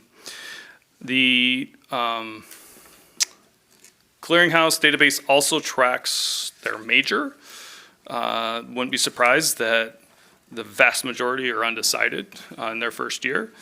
But I do think it's interesting the most notable categories that they are able to track are business majors and science majors, the sciences. Both those had double-digit enrollments in different areas. And that's true for multiple years. But again, we're missing the biggest segment of that graduating class is still undecided in that data. So this is important information for us. Again, I refer back to the slide that our students are persevering. They are properly prepared. If we can get them into the door, they stay and they are able to complete a 2 or 4-year degree, which is great. We just want to continue to make sure that we are providing opportunities for all students to take advantage of postgraduate studies. I'll take questions. Thank you, Dr. Anders. Questions from my colleagues? Ms. Olson. Thank you, Dr. Anders. I'm curious if they ever share out or if National Clearinghouse collects anything about students that go direct into careers or start apprenticeships, internships, things like that. They don't do that at this time. They don't, no. They don't? Yeah, they're really focused. It's, like it says, almost all universities participate because they want this data too. And then they want to use it to also further admissions and. Yeah, for sure. I was just kind of curious, I don't know, I guess how we want to look at this. Like, I'm curious what you take from this as like learnings, and if there's any way that we can, through CCGI or ARIES, collect our own version of this to get more data that helps us inform how we want to, map out our students' objectives. I mean, I think this also goes to us as we start thinking about bigger planning, like, college and career readiness is a major pillar for us, but like data helps us inform our results for that. So I guess I'm just asking twofold, your kind of thoughts on how we want to digest this, and then 2, have we ever considered any way of collecting this kind of data on our own? CCGI is relatively new. It would help us in identifying where our students are applying. That's a piece that we don't have here. So this is only telling us where they've actually enrolled. CCGI could tell us where they have applications out to. So that would be very interesting. Yeah, I'd love to see a report on that. It'd be helpful for our counselors too to look at that and say our success rate for students so that they kind of know how to plan accordingly. I have to look into see if it's included in CCGI their intended major, because I think that's a big piece for us that would be very interesting, and that's the piece I wanted to dig into more, but was kind of disappointed I couldn't get better information from Clearinghouse. Dr. Anders, Ms. Olson, what's CCGI? Sorry. What a great question. CCGI, California College guidance initiative, I believe. If it's, I don't know, actually. yeah, it's definitely guidance initiative. What's it? You can also give me Yeah. kind of like a what's it about? CCGI is we adopted CCGI a year before we were required to by the state. Oh, that's interesting. So we were a little ahead on this, and it is an application that takes student transcripts and their applications and pulls those all together to streamline the process for students to apply to universities. Previously, students would have to submit transcripts and enter all of their coursework into their college application. CCGI does that for them. They just transfer it. And our students don't have to do anything on their end. We do it through a data sharing system for them to be able to just, hey, I just open my account and apply through CCGI to transfer all this data. It's a great piece. We use it right now primarily to help students track their graduation status and A through G status, so that they know that they're planning their sort of high school career appropriately for what they intend to do post high school. So a lot to do with this. But as far as it tracking after that, I'm not familiar with anything that CCI does that's similar to National Clearinghouse as far as how they perform and how they stay enrolled. But I'm with you on the idea of thinking about their majors, because one of the next things I was going to ask about is how we connect this to their objectives. Like, did we have a lot of students who wanted to go to a 4-year but ended up at a 2-year? Do we had a lot of students that had the objective of going straight to a career? And like, there might be data in here that shows more positive things, that like more of like students are accomplishing what they want. But I'd be curious to see like where that is, you know? But I don't know how we would get that unless we were doing it internally, sounds. I've learned the system very quickly because I just got access to it. I had to feel like I had to go through a lot of steps to be able to access it. But looking at some of the data reports, I think we can start to track. What I'd be interested is kids who started a 2-year and transfer to a 4 to complete their degree. Because I would bet that we have quite a few students who do that. Yeah. And that'd be an interesting story to look at in the data. Yeah, because I just feel like there's nuggets of intel. Like, if we're finding out that to be the case, we should update and kind of help our counselors with more financial aid conversations or progress and things like that. Yeah, I would just be really curious to keep going on this. Another question I had is, how much do we pay for our license with them for this data? Do you know? We don't pay a Who thing. said that? I'm excited, sorry. No, hold on, you're talking about CCGI, right? Yes. Yeah, CCGI is 0. I'm I know sorry. CCGI It's is 0, important because I was going to pipe in. That's so funny. My DJ voice came out. But I'm really glad I'm not the only one that was a little like DJ It's Oscar important. Storm. It's That was important for weird. us to know this broadly and for the community. This is grant supported and funded. We're not spending a penny on this. on National Student Clearinghouse. On CCGI. Yes, that's a state provided free product. Right. But Now, this. on the clearinghouse, I think we do have a fee that we pay, and we will report back to what that fee is. But the partnership with CCGI, and it was correct what you stated, what the acronym means. I want to also layer in the conversation, because it is yet to happen. And what you were alluding to as well is part of what we need to get together with our counselors and our high school admin teams and even middle school is a grand rehaul of their counseling master plan, which we have not visited in a very long time. But that's an important piece, along with graduation requirements and things of that nature. That's part of the broader scope, to address counseling and their needs and financial aid conversations, you name it. This is a tool that's going to be valuable to that overhaul. Yeah, I think to that point, kind of my wondering or my hypothesis from looking at this, right? Given our persistence rate from first to second year and the fact that most of these students start at a 2-year and most of them are the largest graduation is from a four-year institution is that they're transferring without like earning an official associate's degree. Correct.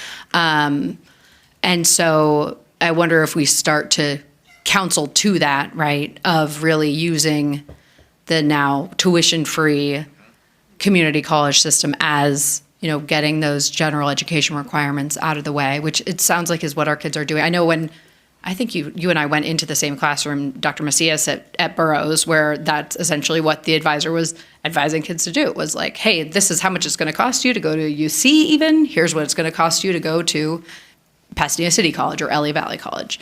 And so I think this is bearing out a little bit of that education that we're giving to kids. And the idea of like making sure that they're still prepared when they then matriculate to that four-year institution. And just add a little note, because that was Miss Jan Hacker's classroom, and she's a phenomenal teacher at John Burroughs High School.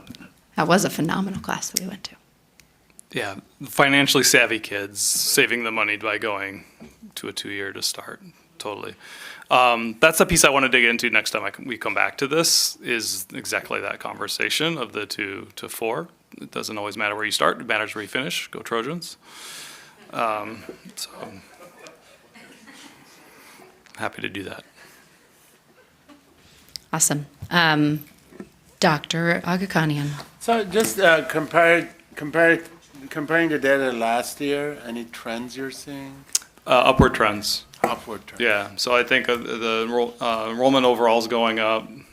You see that the 1 to 2 year persistence stayed the same, but we're having more kids enroll, and I think maybe some of that's coming out of distance learning and some other things that we saw dips, kids finishing or entering college in kind of turbulent times. Since college tuitions have been waived for the last 2-3 years, also for transfers, have you seen an increase in college enrollment? Yeah, the data indicates that 100%. Yeah, and it's not just us; it's other statewide district and other districts. That program is working. Yeah.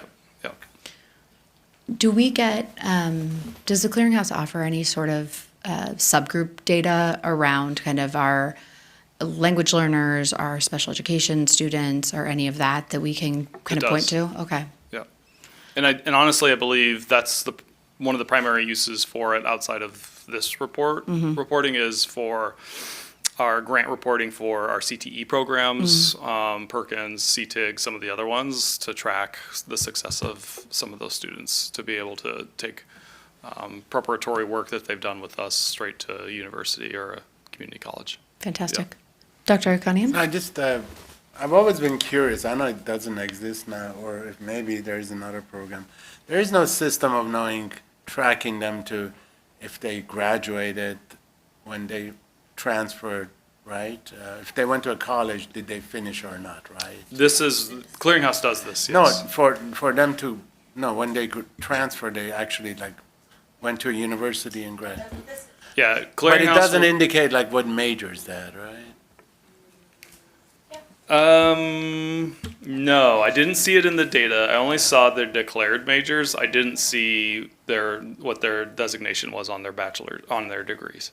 Is that what you're asking? Yeah, I've always been curious. Yeah, but I imagine you could see whether it was could you see whether it's like a Bachelor of Arts or Sciences, or no, just bachelor's? Okay, got it. Are you seeing a jump in career tech education? Well, part of this is working with the LARC, which is the regional consortium for LA, in high demand jobs. So part of the way we have to write all of our CTE grants and all of that is to target specific high demand jobs or growth opportunities for students. And where are you seeing the trends right now in career tech? Not my. Okay. Yeah, it's not my expertise. No, the reason I say this, there's this whole movement to bringing back some of the older like shop and because there's a demand now in certain areas of being able to fix things, auto mechanics. A lot of hospitality service things, really? cybersecurity. Well, hospitality, Mission College has a really good hospitality program. Sorry, I plug in for Mission College. They're all adjusting to the climate too with AI of what positions and jobs are AI proof, or they're going to require additional. Yeah. Medical. So 2 quick notes, because I looked it up. Most national student clearinghouse services are free for districts and high schools. However, subscribing to their specialized alumni tracking system, it does come at a cost. So we'll further explore and validate that. And then last note, this man here, Dr. Anders, took this on with very little time and without the aid, not that she was unwilling, and support of Sharon Caseo, who used to monitor this. And so in the short run, it's a good job. Thank you. Thank you. Thank you so much, Dr. Anders. Well done. Really appreciate it. Thank you. All right. Let us now move to 12A, adoption of Resolution 49 in recognition and celebration of our yard supervisors and campus supervisors. So moved. Any discussion on this item? I would like to just thank Maggie Huerta for bringing this forward to us, because it's an important one to do. All those in favor? Aye. Aye. Any opposed? Motion passes unanimously. Can I have a volunteer to read this one? Dr. Weisberg. It is very loud. Whereas the Burbank Unified School District recognizes that a safe, welcoming, and supportive school environment is essential to student learning, well-being, and success, and whereas yard supervisors and campus supervisors play a critical role in maintaining school safety, supervision, and positive student interactions during instructional and non-instructional times, including before school, recess, lunch, passing periods, and dismissal, and whereas yard supervisors and campus supervisors are often the first point of contact for students during the school day, providing guidance, consistency, calm presence, and support that contribute to a positive school climate. And whereas these employees help ensure student safety by monitoring campus areas, supporting behavioral expectations, responding to incidents, and fostering respectful interactions among students. And whereas yard supervisors and campus supervisors build trusting relationships with students and families, supporting social emotional development and reinforcing a sense of belonging and care.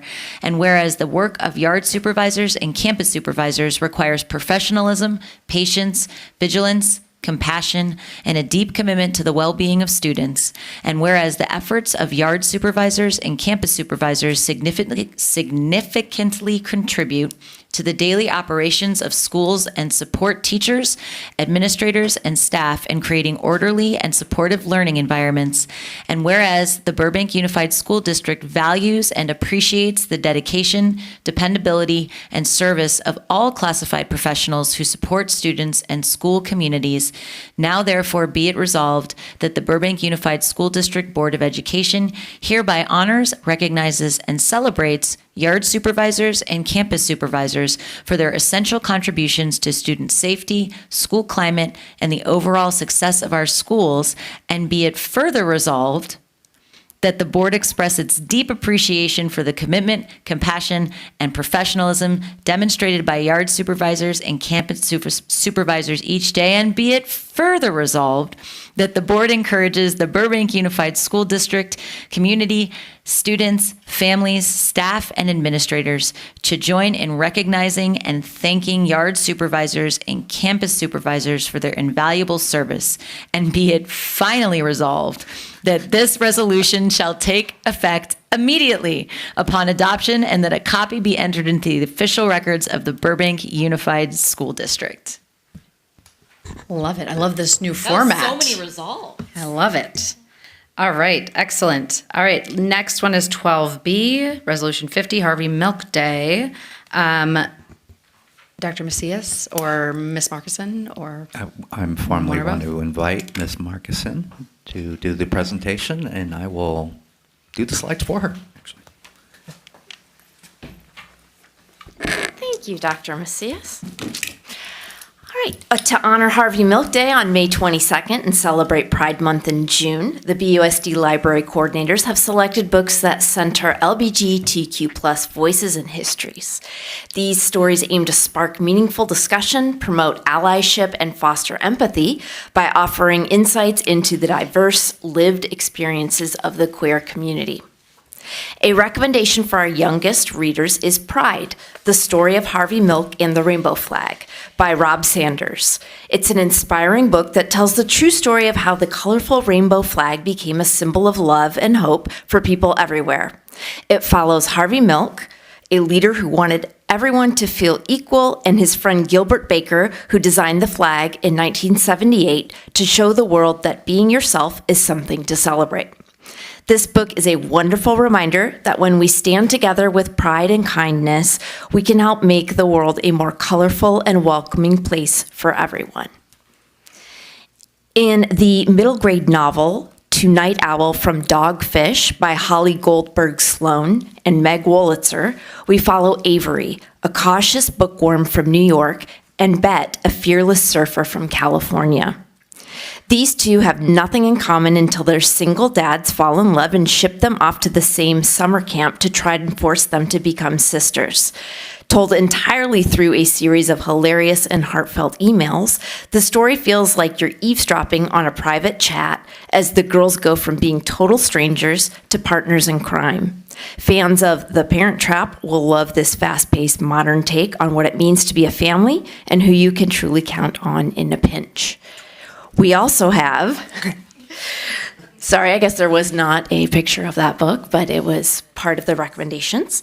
Remind me of the name of that one? That one is called To Night Owl from Dogfish Okay. by Holly Goldberg Sloan and Meg Wolitzer. Like To Night Owl? T-O. T-O. Night Owl from Dogfish. Dogfish, Like got a letter or an email. Yeah. All right. So the other one that we have for middle grades is part of the always popular Who Was series. Who Was Harvey Milk by Corinne A. Greenapole is an engaging biography that introduces middle schoolers to a true pioneer of civil rights. The story follows Harvey Milk from his early days as a teacher to his transformative years in San Francisco, where he became a leading voice for change. He eventually made history as the first openly gay elected official in California, using his platform to fight for equal rights and visibility for the LGBTQ+ community. Even though his life was cut short, Milk's legacy of hope and courage remains a cornerstone of American history, making this an essential read for anyone interested in how one person can spark a global movement. Then for our well, this is interesting. Okay. This one is not on the list, but this one was one I believe that was chosen for community leaders and high school students. And it's called The Mayor of Castro Street by Randy Schultz. And it is a biography of Harvey Milk and really goes deeply into the history of his life, what he went through in his position in San Francisco, and the changes that he made for the LGBTQ+ community. Great. And interestingly, okay, there's one more on here. May I tell you about it as well? Please do. I'm not exactly sure what happened with, but here we go. Set in the 1950s in San Francisco during the Red Scare, another recommendation for high school students is Last Night at the Telegraph Club by Melinda Lowe. This follows 17-year-old Lily Hu as she navigates the dangerous intersection of her identity and her family's safety. As Lily falls for Kathleen Miller and explores the city's underground lesbian scene, she risks everything, including her family's citizenship, to live authentically. This National Book Award winner is a gripping, high-stakes exploration of the courage required to belong when culture and law are built to exclude you. And again, that one is called Last Night at the Telegraph Club by Melinda Lowe, L-O. My apologies for the lack of slides there, but Yeah, but thank you for the many recommendations. thank you. I always love coming up here and telling you about books. All right. Thank you. Can I get a motion and a second on Resolution 50? So moved. I got a motion from Dr. Weisberg, a second from Dr. Arakanian. Any further discussion?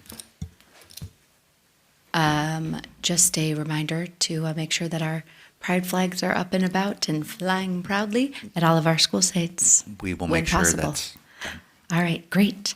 All those in favor, say aye. Aye. Any opposed? Motion passes 4-0. Can I have a volunteer to read this resolution?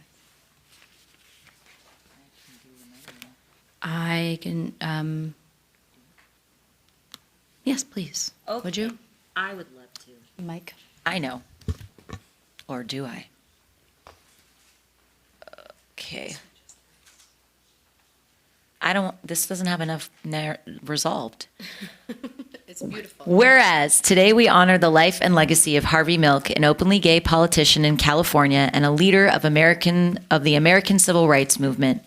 And whereas Time magazine included Harvey Milk on a list titled The 100 Most Important People of the 20th Century, and whereas Harvey Milk was not only an advocate for the LGBTQIA+ community, but for all minorities, he believed in safe, strong neighborhoods and supported public education, affordable childcare, and equal rights for all. And whereas Harvey Milk was elected to the position of city supervisor in San Francisco, where he held office for 1 year before his life was tragically cut short in 1978 by a political rival who opposed Milk's liberal views.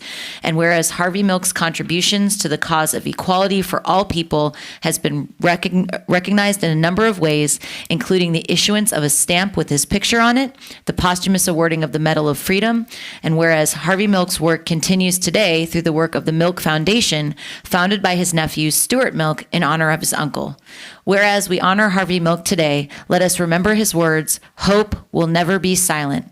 Members of the LGBTQIA+ community in the United States and around the world still face discrimination and violence rooted in the same hatred that Milk died fighting. They deserve hope, and they cannot abide our silence. Now, therefore, it is proclaimed by the Burbank Unified School Board of Education and on behalf of the citizens of the city of Burbank, California, that we proclaim May 22nd, 2026 as Harvey Milk Day. Thank you so much. All right. 12C, adoption of Resolution 51, ordering a governing board member election. Dr. Macias. Yes, thank you, Madam President. So a little background, in 2018, this Board of Education adopted Resolution 13, which consolidated future Board of Education elections with the statewide general election pursuant to Election Code Section 1302, Section B. The next general election will be on November 3rd, 2026. We must, or you as the board members must adopt this resolution ordering a governing board of education election for this November election, 2026. And we do have 2 seats that are up, and this resolution will allow us to conduct that election. Great. And the map for the trustee areas is still on the front page of burbanqsd.org. Is that correct? It is active and running. We'll confirm that it's on the front page after tonight's adoption and resolution and other pertinent information for those who are interested. Great, thank you. Can I have a motion and a second? Second. Any discussion on this item? Dr. Macias, I'm just wondering, as we get closer to the election, it would be helpful to have some clear guidelines regarding if a candidate is running unopposed, so that we can avoid some of the super fun confusion of the last election. Yes.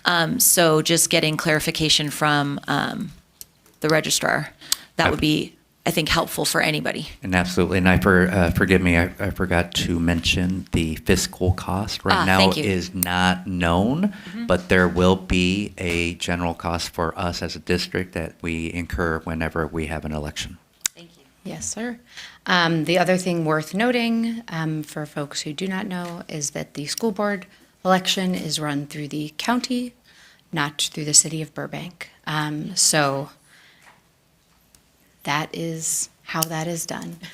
So that is where questions can be directed and where filing happens, et cetera, et cetera. I have a motion from Dr. Akani and a second from Board Member Olson. All those in favor say aye. Aye. Any opposed? Motion passes 4-0. All right. 12D, approval of 25-26 Expanded Learning Opportunities Program Plan. Dr. Knapik. Yes, this is a description of a general implementation of the ELAP program for the district. This is a state template. It's a compliance document. So our auditors will get it. It gets submitted to the state for approval. It has been approved in the past. And just so I point out too, I know Ms. Flossie's name is on it. She is our past director of child care programs. With possible transitions coming up to ELOP, I just kept her name on it. And I am the contact person from the state for ELOP programs, along with Tom Watson, who was our teacher on special assignment. So in the description, it talks about engaged learning, it talks about staffing, it talks about skill building, it talks about diversity and access, it talks about making healthy choices, behavior. I think I mentioned staffing. So once again, it's a general description driven by a template provided by the state. Can I get a motion, a second, then we'll do discussion? Second. Discussion on this item? So Dr. Knappich, I understand why we didn't make that change, but also I have a document later on in the meeting where we're mentioning that you are retiring at the end of next month.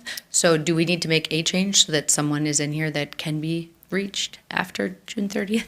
So when we go ahead and start the transitions, we'll transition, like, for example, my responsibilities to other people with contacts and those kind of things for all the various things, just like we did with ConApp to Dr. Anders. Okay, so we'll be able to essentially send a new contact over to Yes. whoever is in charge of this. Yes. We don't need to make that adjustment today. Correct. Okay. Any other discussion? That was my question. Okay. Moved by Dr. Arcani and seconded by Board Member Olson. All those in favor say aye. Aye. Aye. Any opposed? Motion passes 4-0. All right, second reading of revised board policy and administrative regulations. Dr. Knappich. This is a second reading on board policies in relationship to employee security, bullying, discipline, suspension, expulsion, and freedom of speech. We bundled these all together because they all deal in general with discipline and consequences that become students should things go awry. So we use the CSBA, California School Board Association, template to drive our revisions. Our revisions are noted in bold print where we add to the policies, and then where things change, like education law, we would delete those with cross-outs. Can I get a motion and a second? Second. Any questions or discussion? Ms. Olson? Yeah, I was just wondering, Dr. Knappich, if you could kind of give me a bit of, it was kind of hard to see what some of my notes were, if like any of them were applied in terms of like the recess contradictions or anything like that, or if this is even the space to make those types of edits, or if we should have a secondary discussion about that. So recess, I believe, is in a different policy than in this one. I think it is in this one. Is it in this one? It's indicated twice, and there's a bit of a contradiction around how yes, we use it. Okay. Yes, we did have a conversation with the elementary principals about it, and I don't remember what we talked about in that meeting, but we did look at that. But while it appears to be contradicting, it is not. It's not? No. Okay. I mean, But we did talk through it with the elementary principals, yes. I guess I'm just for the sake of making sure our policies are kind of accurate. I know that the sites can do their own kind of process, like they have their own disciplinary structure, right? To a point. To a point. Yes. Okay. Because we do have to stay within policy, we do have to stay within law, we do have to stay within the discipline matrix. So based on your assessment, there doesn't need to be any policy changes. I wouldn't recommend it. Okay. And then I appreciated the change of that time that I asked for, so thank you. Thank you. Dr. Weisberg? I just wanted to highlight and thank you for the change that you made to the, oh my gosh, I'm losing it right now. I'm there with you. I am. It's still so early. Sure. The section about how we respond to racism in its many forms. Absolutely. So that I thought was a really powerful change and substantive and answered the questions that I had asked at the last meeting. So I just wanted to thank. So for people who might be looking for it, it is on page 16. It's under, the added language is underneath the language that was struck, Which was- is the policy, what policy? It is disciplinary, under Regulation 5144, discipline. Okay. And then when you go down to discipline strategies, and then you scroll to the end of the list of 16. Got it. But I wanted to thank you for that. It really does address the concerns, and I think clarified the language for me. And layered into that is multiple conversations with cabinet. Yeah. With elementary principals, with secondary principals. It reads that way. We are really fed up I know. with the use of the N-word. Yeah. Fed up. Yeah. Tired of it. Yeah. It's got to stop. Couldn't agree more. Beyond, and there's other words too that. I just think are hate speech in appalling. general, we know, is on a huge upswing, and Yes. having language that's clearer here, I think, and more specific, makes it actionable, and I think in a different way, and we'll have policy to back us up.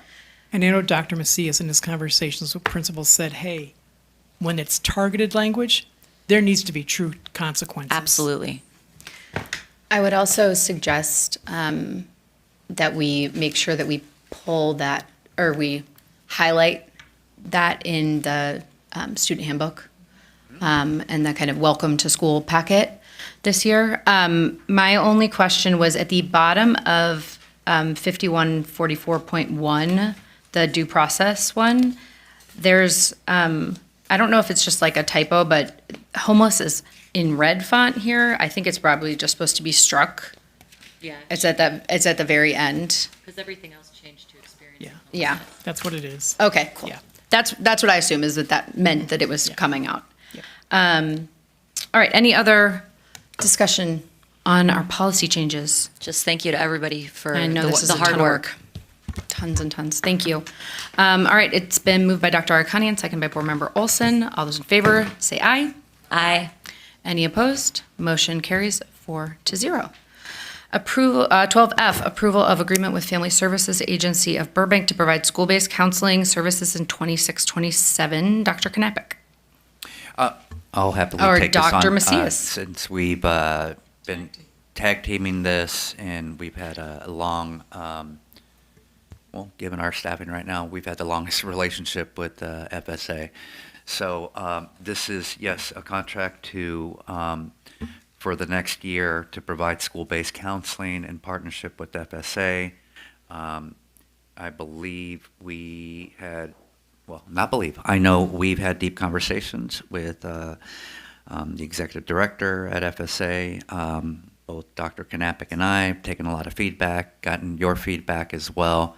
So this item is up for your approval to enter into contract effective July 1st, 2026, to conclude June 30th of 2027. Okay, is that a second? Second.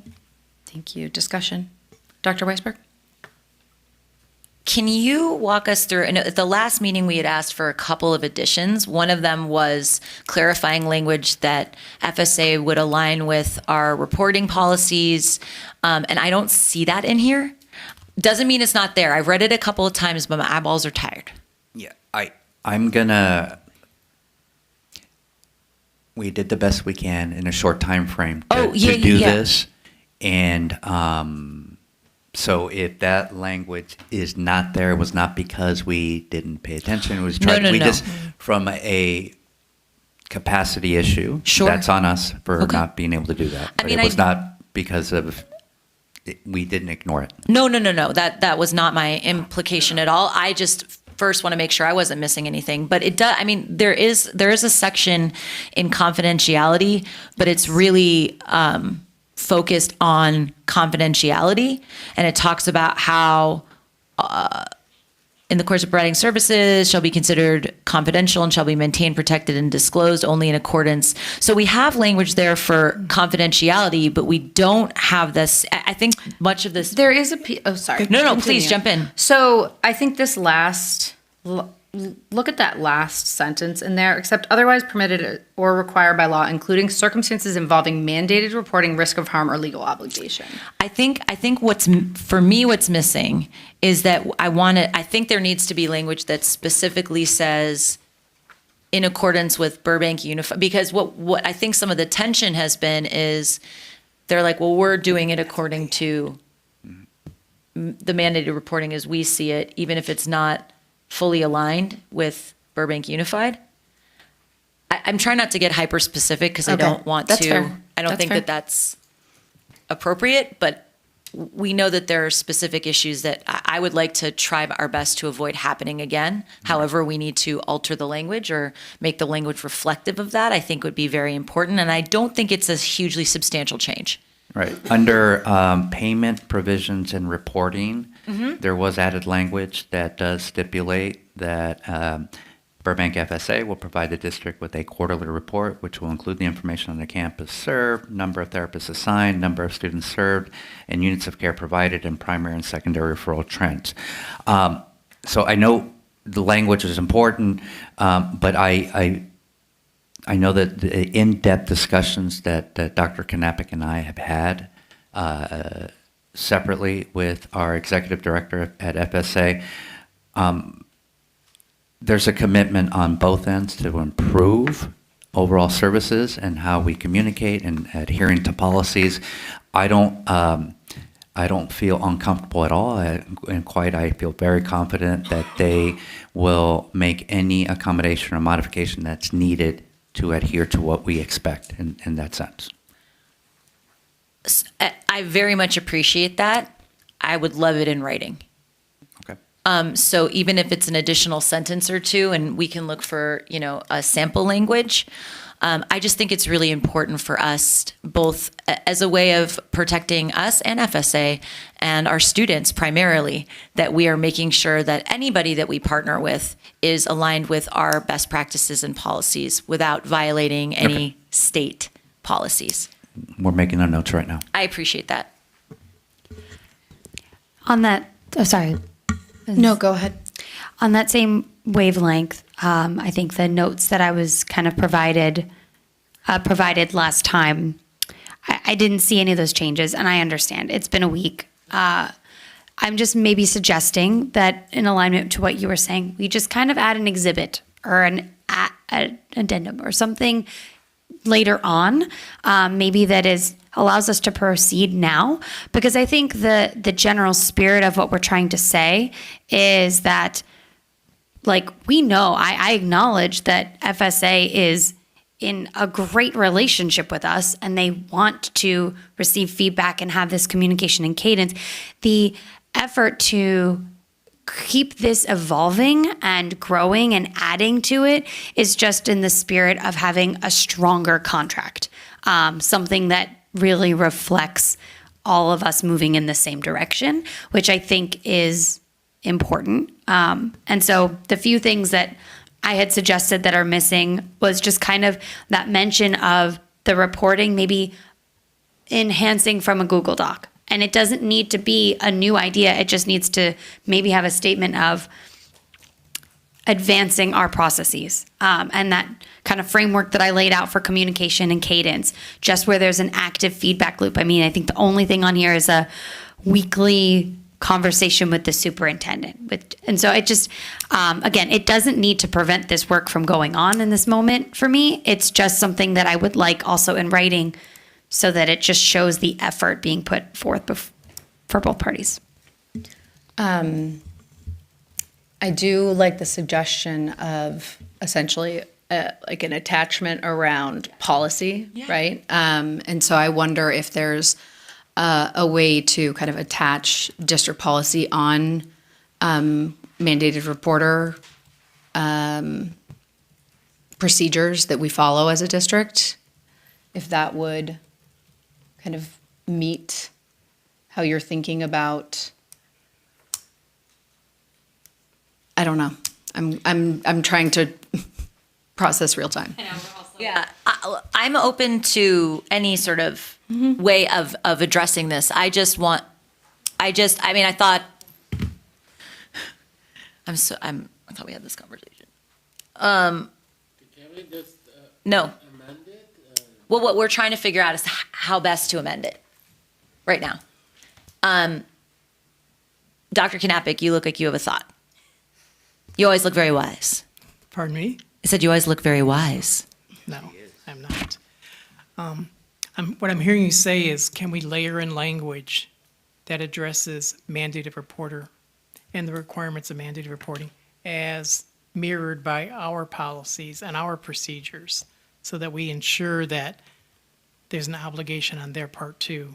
I know they're mandated reporters, but to put it in writing would be helpful. I think that would Just be, to that's reassure exactly everyone. right. Because they're still our kids at the end of the day. Right. Yes. They're Exactly. our responsibility, and we need to make sure that they're following our policies. And so I think even just language around that they're following school district policies anytime they're on campus, right?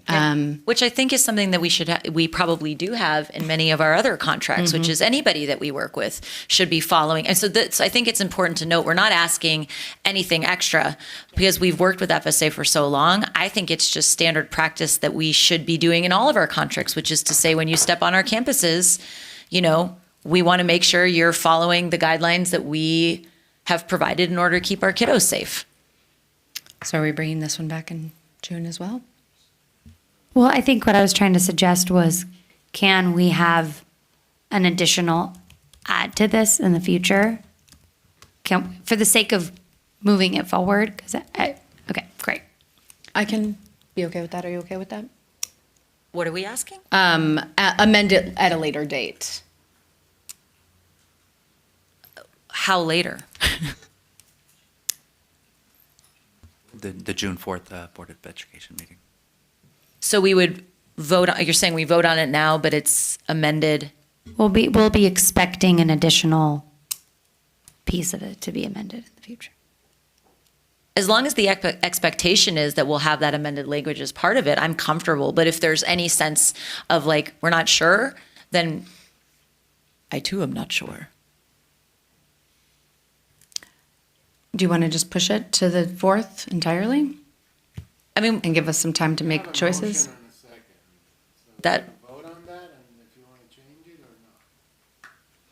I don't know. Wait, what are you asking? He's asking to just vote on the contract as is. You can come back if you don't want it, then add the amendment later.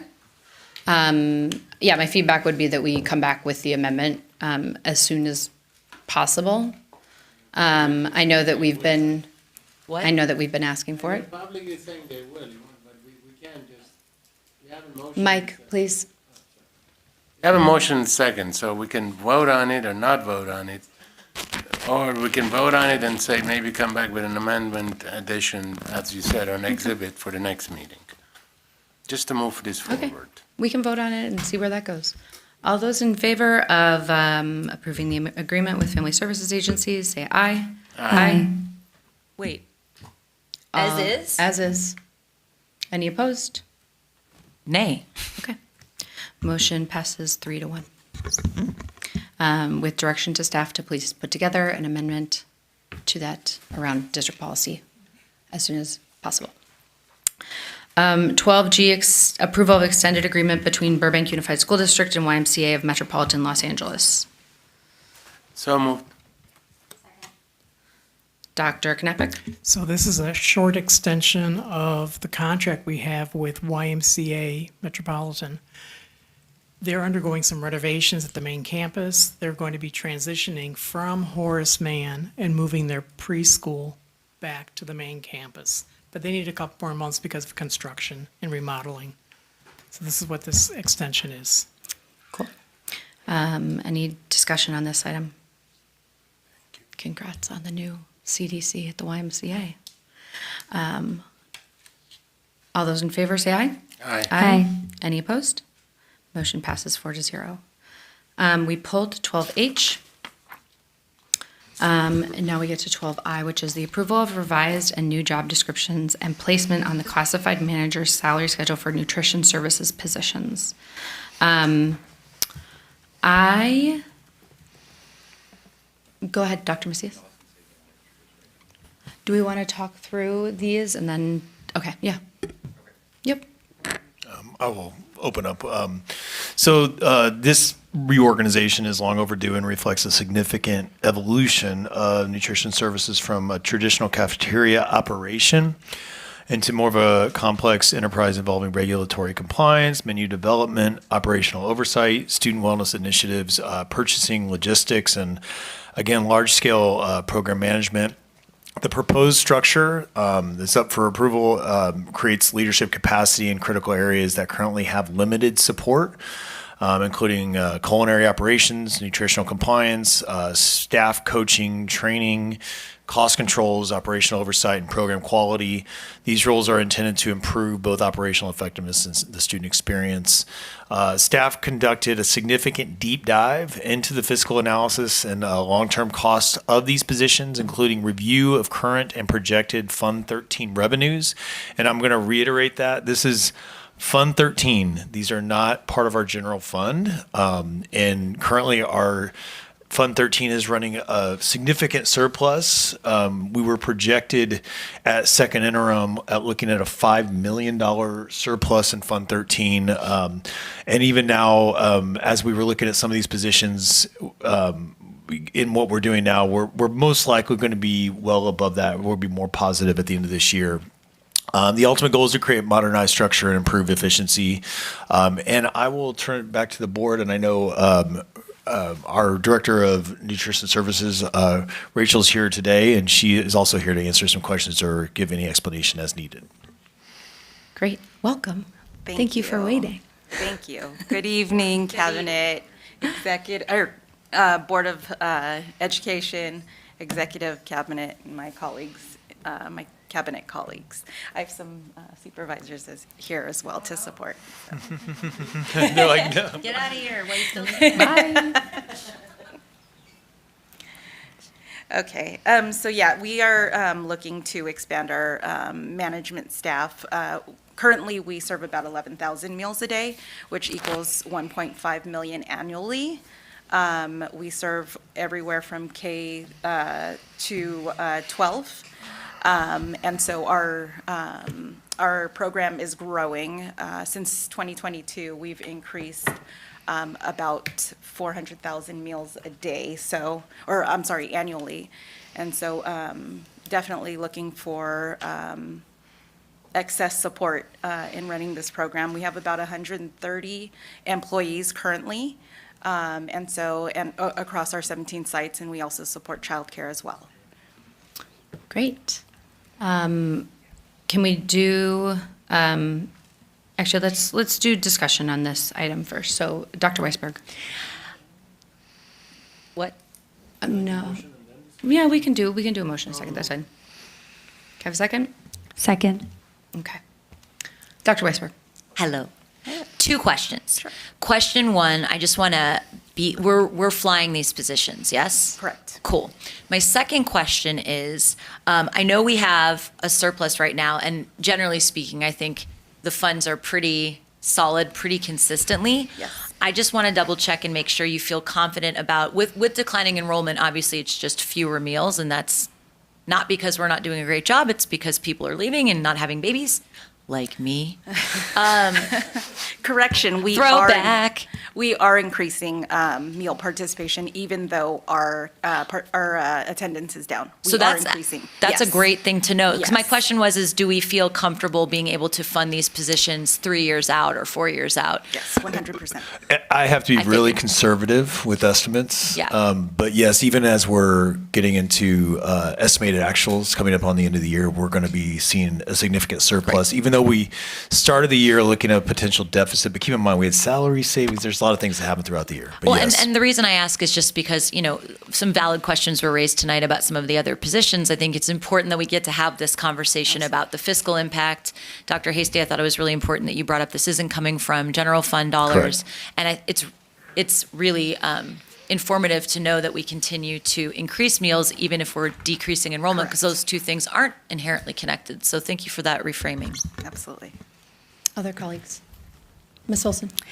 I had a quick question about, I'm very much learning the structure of the food services department. I've gotten the opportunity to go.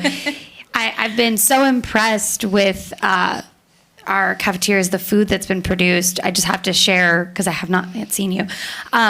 But I am wondering a bit about how the funding works, from personnel to the actual facilities and to kind of the supplies and resources needed.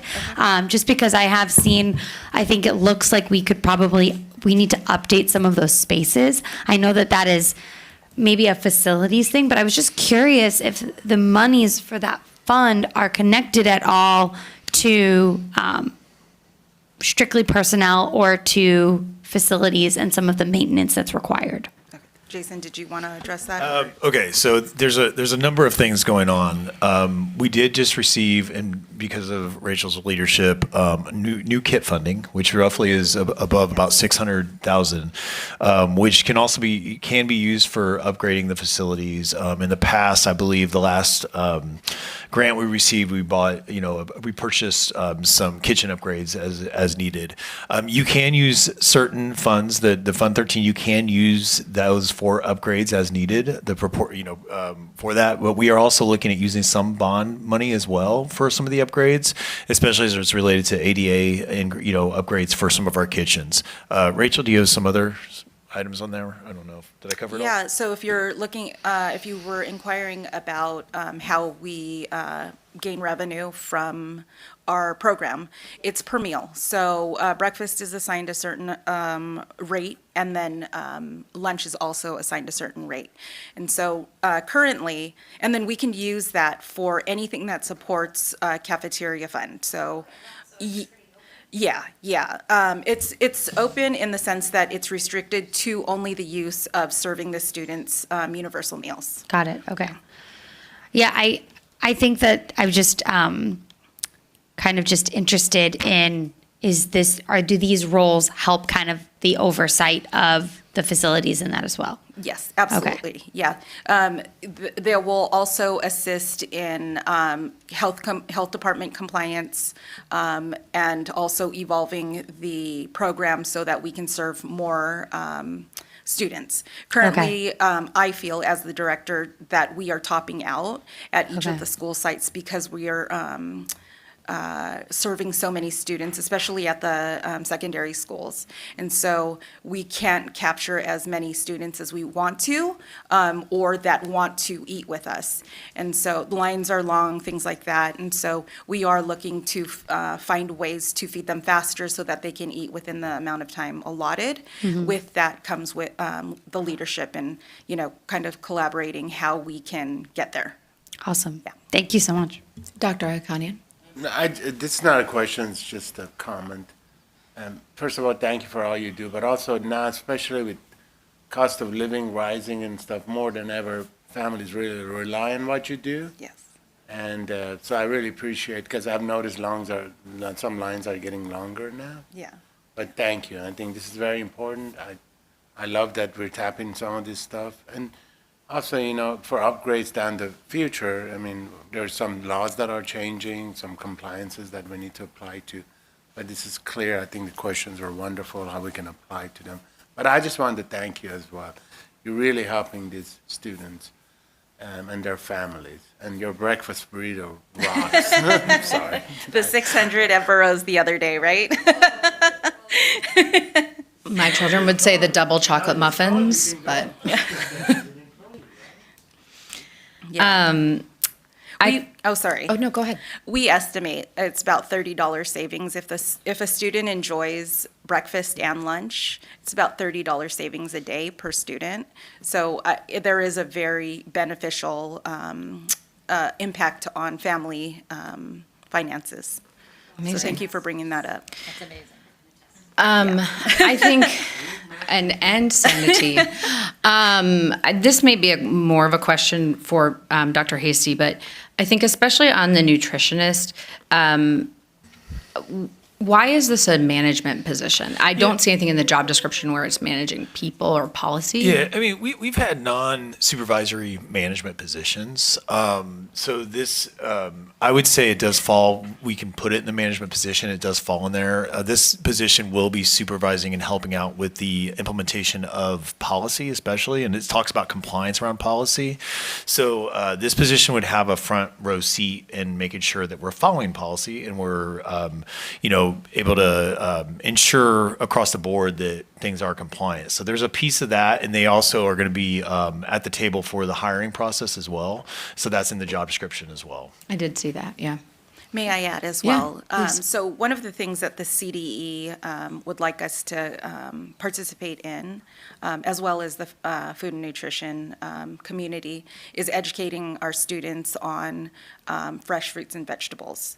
And so that would fall under the nutritionist category. Some things that other schools are doing, which I'd love to implement at Burbank Unified School District, are farmers markets and other kind of learning experiences where students can go and kind of pick up a basket and, test or taste vegetables and fruits that they've never tasted before. And so the nutritionist would support that by managing some students or some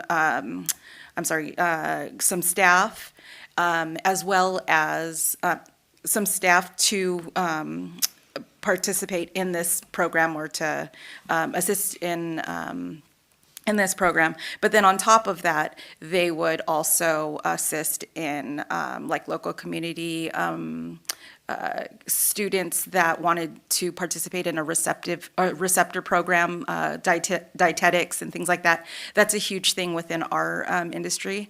And so, as nutritionists join our community as food and nutrition, they have to have some type of experience in it. And so they would assist in that as well.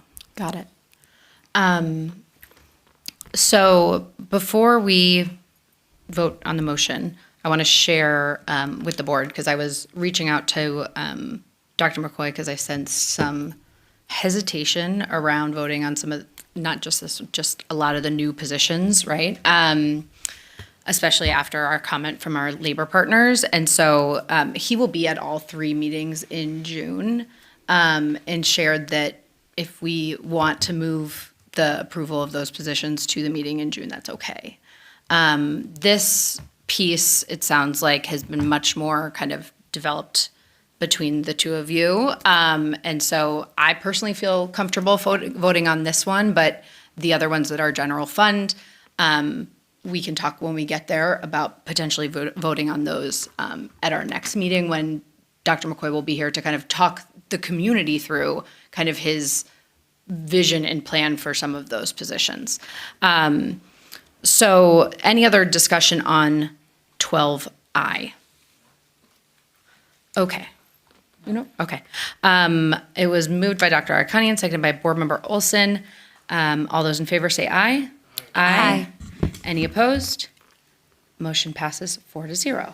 So 12J, thank you, Rachel. Really And excited lovely to see what you'll do in the coming year. Face to name Thank you again. so much. I appreciate you all. Thank you. Thank you. Thank you for your And time. worth noting that we are officially rebranding. Yes. We're Oh, not yes. We are. Food services, we'll be known as nutrition services. I love it. So I'm now the Director of Nutrition Services. Thank Wow. you. Congratulations. Thank you so much. I appreciate your time.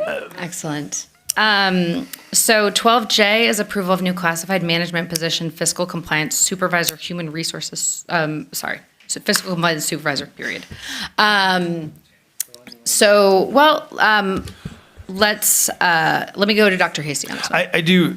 So I think this was misrepresented in the public comments, and I want to be very clear about that. This is going to be a money savings from our general fund. The plan is this is twofold. We need the bond support as far as compliance is concerned, and just a skill set that's very specific to the bond, and that's why you see that 50%. The job description speaks to that. The other side of that is a direct response to what we had tonight with the FCMAT report. And again, this was created with those intentions in mind, having that direct oversight and hands in it. But the one piece about this, we are looking at potentially, like, we would want someone internal to take this job, so we'd fly it internally, and the plan would be to close whatever position that person may be vacating from. So this is we are not going to have a secondary position. The ultimate goal here is to have someone internally take this job, and we'd be closing another job. Great. Can I have a motion and a second on this? So, okay. Second. All right. No, he did. Discussion. Dr. Weisberg. I think this makes a lot of sense. The clarification was really helpful, especially the clarification regarding closing the position that person would be filling. So are we going to, yeah, are we, so I assume we'll fly it internally? Correct. Okay. Yeah, I mean, I think we need it. It is a direct response to what FCMAT has been asking for. And I think it being split funded is an important element to highlight. And just for the community's purpose, we would track how that work is happening. So Great. we would have documentation to support why it's split funded. Thank you. I know it says supervisor. Who are they supervising? Most likely it would be someone in business services or, Okay. yeah. But And does or the that bond position program. exist? Which The position that they would be supervising? Yes. Okay. Got it. I just didn't see that necessarily in the job description. Okay. What do you mean, that they're not supervising specific people? Or just supervising employees. Would it be part of the bond team? It would be part of business services and the bond staff. Okay. Great. Other questions on this one? I think it's just something we've learned tonight is that I think it will be really helpful if there's not a direct report that a person is managing, that we maybe include a little bit of language to clarify why it's a management position. I don't think we need to do that now, but I think moving forward, because there's clearly, I think, some confusion, and I too was a little confused. So I think just sort of saying this is why we've classified it here would be helpful for me, and I think for our union partners to better understand why it's being classified as management as opposed to something else. Thank you. Any other? Okay. Moved by Dr. Arcani and seconded by Dr. Weiss, seconded by Ms. Olson. All those in favor say aye. Aye. Any opposed? 12J passes 4-0.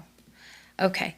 12K, approval of job description for Assistant Superintendent of Special Education and Student Support Services.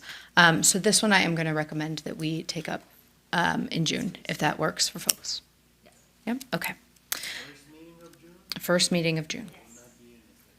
Okay, then first meeting of June it is. The approval of job description for athletic trainer on classified supervisors and manager schedule. What do we want to do with this one, friends? I have a question, again, going back to how this is classified as management.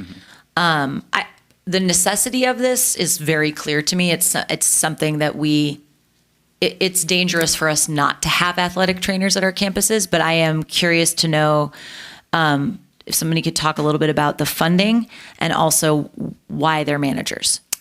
So to cover the funding, it would have to be a general fund, ongoing expense for the necessity, the liability piece. We have a lot of injuries, or we can prevent a lot of injuries. The supervising part of it is to manage the programs, our walk-on coaches, who we have a large number of walk-on coaches, and they are responsible to be in that position. Another reason why a management classification is important is because it's a year-round position with very odd hours attached to the position. They're also they're also overseeing the budget, which... And one of the biggest things is that we've had a long-standing practice of going through the consultant route. We used to have a practice or a partnership with local hospitals, and they lacked funding, so we were scrambling, and we were missing a major CIF compliance bid as well. So this covers all those areas. If the managing the walk-on coaches piece is new to, who's been doing that in the past? That has been the athletic directors, mainly the assistant principals of athletics and activities at both high schools, because they're in a management position. Okay, and so now that would move under this position. That would be the plan going forward, in conjunction working with the high school APs in charge of that, Okay. under that umbrella. I would just say, like, as we, there's a piece around kind of supporting professional development and providing education. I don't see a lot in here around like management of people. So I would just want to make sure that we're probing for that when we are interviewing, because I know that that can be tricky sometimes. No, with our it definitely, walk-on coaches. and part of that is making sure that layered in this, not even layered, it's there, is the actual certifications that we're going to be requiring, which is important in making this a full-time management position, that it will definitely attract highly qualified people who would want to stay with us long-term. So that needs to be shared with you all and for the community at home watching as well. Great. Can I get a motion and a second on this item? So moved. Second. Sorry. All right, moved by Dr. Weisberg, seconded by Dr. Agakanian. Any further discussion? I had. Ms. Olson? I was just wondering about the location and kind of the disbursement of time that this individual will have to do across campuses. Oh, there we are. We're hoping to have 2 full-time positions, one assigned for each high school, Burbank High and John Bros High School. We would need to fly 2 positions, so 2 FTE, one permanently assigned at Burbank High, one permanently assigned at John Bros High School. Am I crazy? I did not see that. Yeah, I mean, I think that would be helpful in the fiscal impact piece of it, that there's going to be 2 of them. I'm also kind of looking at our LACO friend over there, just to see if he's like giving me like a don't do this kind of. Have we, one of the requests from our union partners was that like we run some of this stuff by our superintendent's budget advisory committee. Has that been done for this position? The group has not met since. No, we were planning on meeting not next week or the week after. So this actual position has not been reviewed by them. I mean, it feels like it's a good practice for us to run any new position by them, although I understand that there are time constraints. Mm-hmm. So it may not be possible all the time, but I do think, both having confirmation that there's been conversations with LACO and that we've run it by SBAC, I think it would make me feel more confident too. Because again, I mean, as we continue to have to find places to make cuts, I both acknowledge that these athletic trainers are a necessity for health and safety for our students, but also that we have cut other positions that feel necessary to a lot of people. Maybe not compliance-wise, it's not the same thing, but the more sort of support we have, I think. So you just said they're on the meeting next week. You want to withdraw it? No, he didn't. He didn't say next week. We were scheduled, we were going to do not next week, but the week after, most likely. Okay. That will be before our June meeting. Yeah. Do we want to?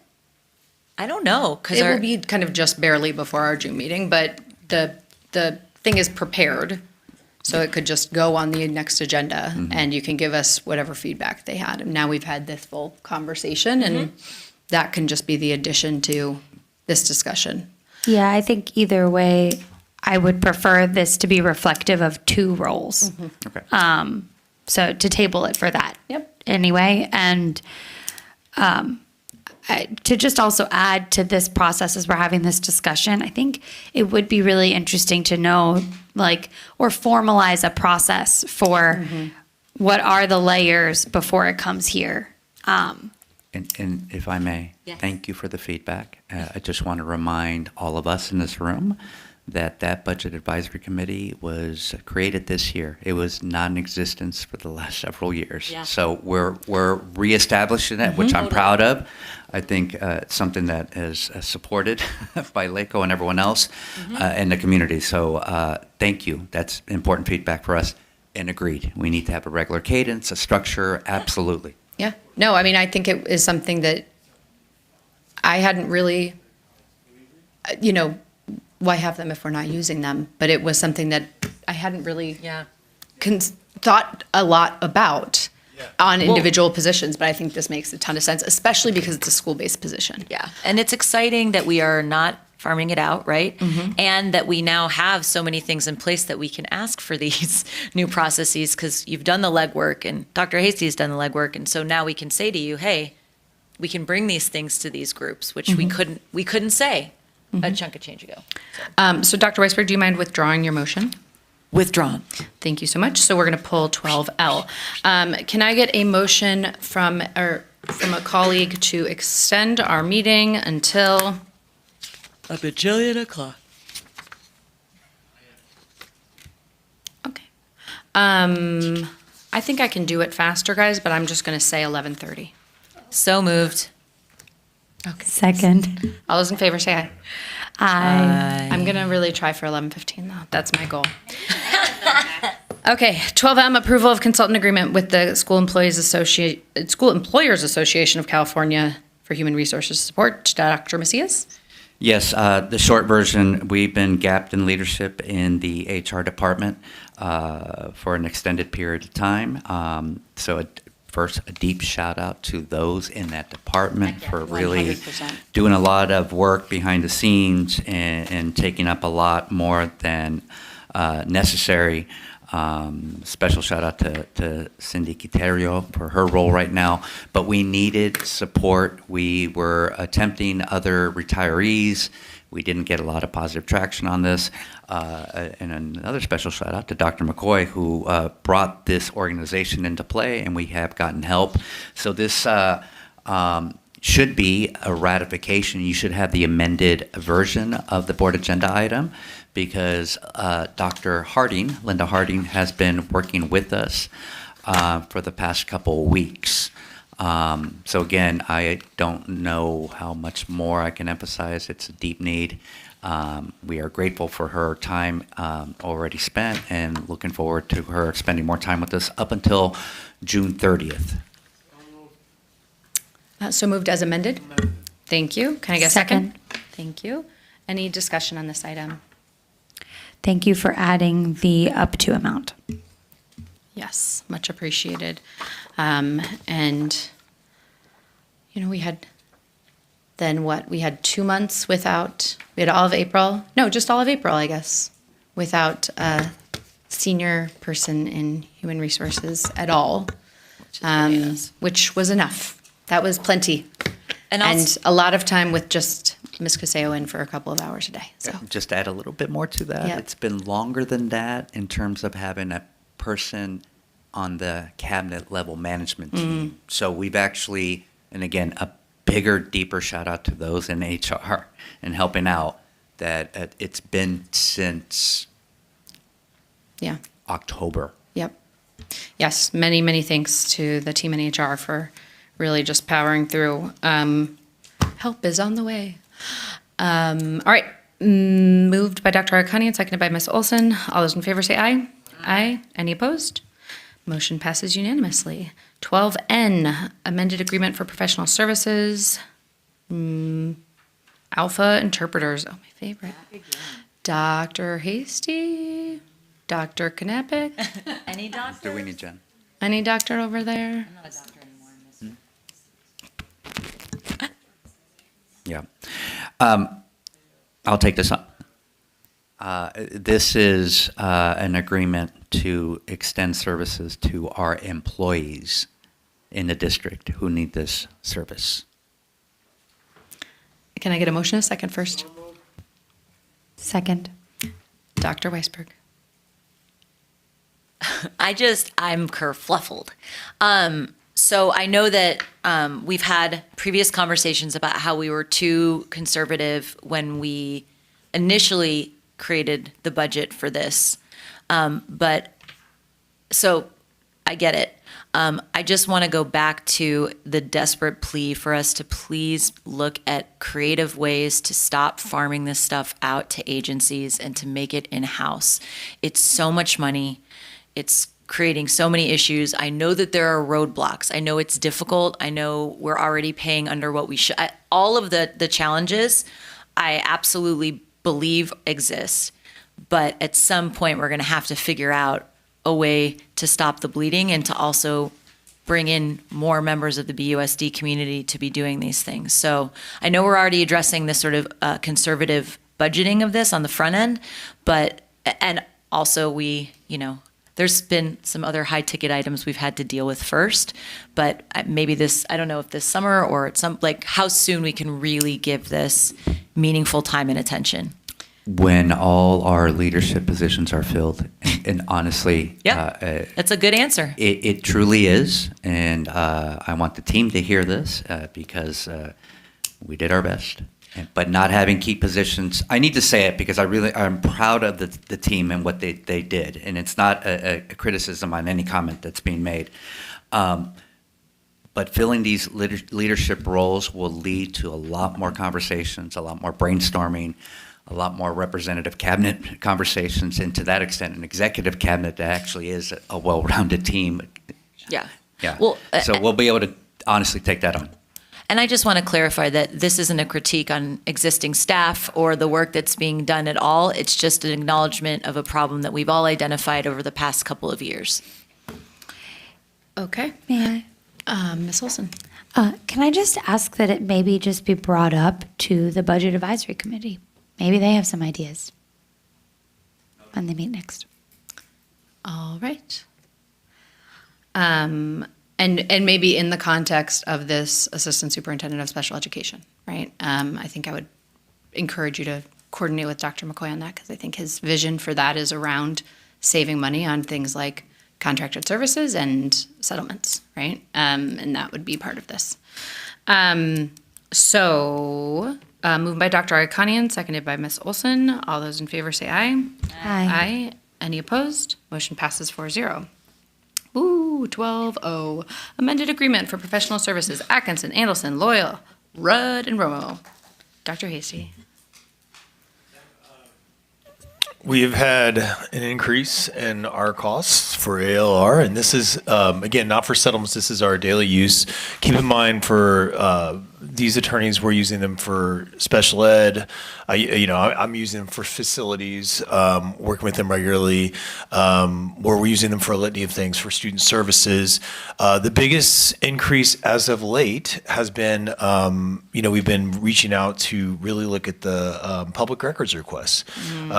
We've had and you'll see there was an increase as of late with them because we also did a training in-house, which they sent a great trainer for a full, I think it was a half day. 2 hours where we had everybody trained on CPRA, California Public Records Request Act. It was excellent, but again, we had to pay an hourly, and we did have an increase, but we've had to really dig deep and figure out what elements of these CPRAs are waivable and where we cannot respond. And so it does take some serious discernment with legal advice. Additionally, we're working with ALR on the bargaining side too, as we get their official legal review, and they have a number of attorneys that have specialized skills. And so, again, all this necessitates the increase for the PO for this time of year. My understanding is and Title IX. Sorry, Title IX. This is the main law firm that we use. I know Lozano Smith is our board counsel, but even ALR is working on the Sobel report, which was recently mentioned, so that will be billed through this. And just a point of clarification, we don't use them for special ed. That's the only thing we don't use them for, special ed? No. Okay. Let me get a motion a second.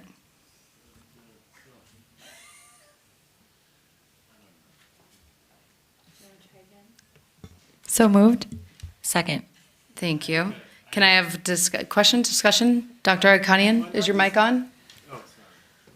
First time? Sorry. I think also for sometimes,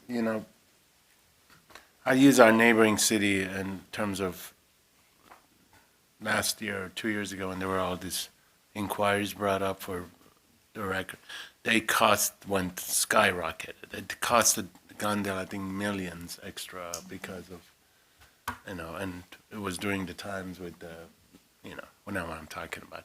So I want to say this because sometimes people think these inquiries, well, it costs the district additional money. Just want to put it out there, That's it. And with that said, Okay. Dr. Weisberg. It came up at the California School Board Association Delegate Assembly brouhaha this past weekend that a lot of districts are struggling with the fiscal impact of CPRA requests, and they being submitted not in a well-intentioned way, right? Like everybody believes that there should be Public Information Act requests, but when they are abused and manipulated in political manners, then it starts to cost districts just an excessive amount, and we're seeing that. And so there's been some conversation about how we can advocate with legislators to put something in place to sort of better guide the CPRA process. But it is a disease that is infecting a lot of our districts, and they don't, the legal people that were giving us the overview, don't anticipate it stopping anytime soon. So I'm happy to hear that we're getting our staff trained, but I'm also really sad to hear that it's the uptick has necessitated that, and the number of hours. I think it'd be helpful when things slow down a bit and we have staff to do this, to start to track how much staff time is being poured into these requests, because it is not what people are hired to do, nor we want them to do the things they excel at.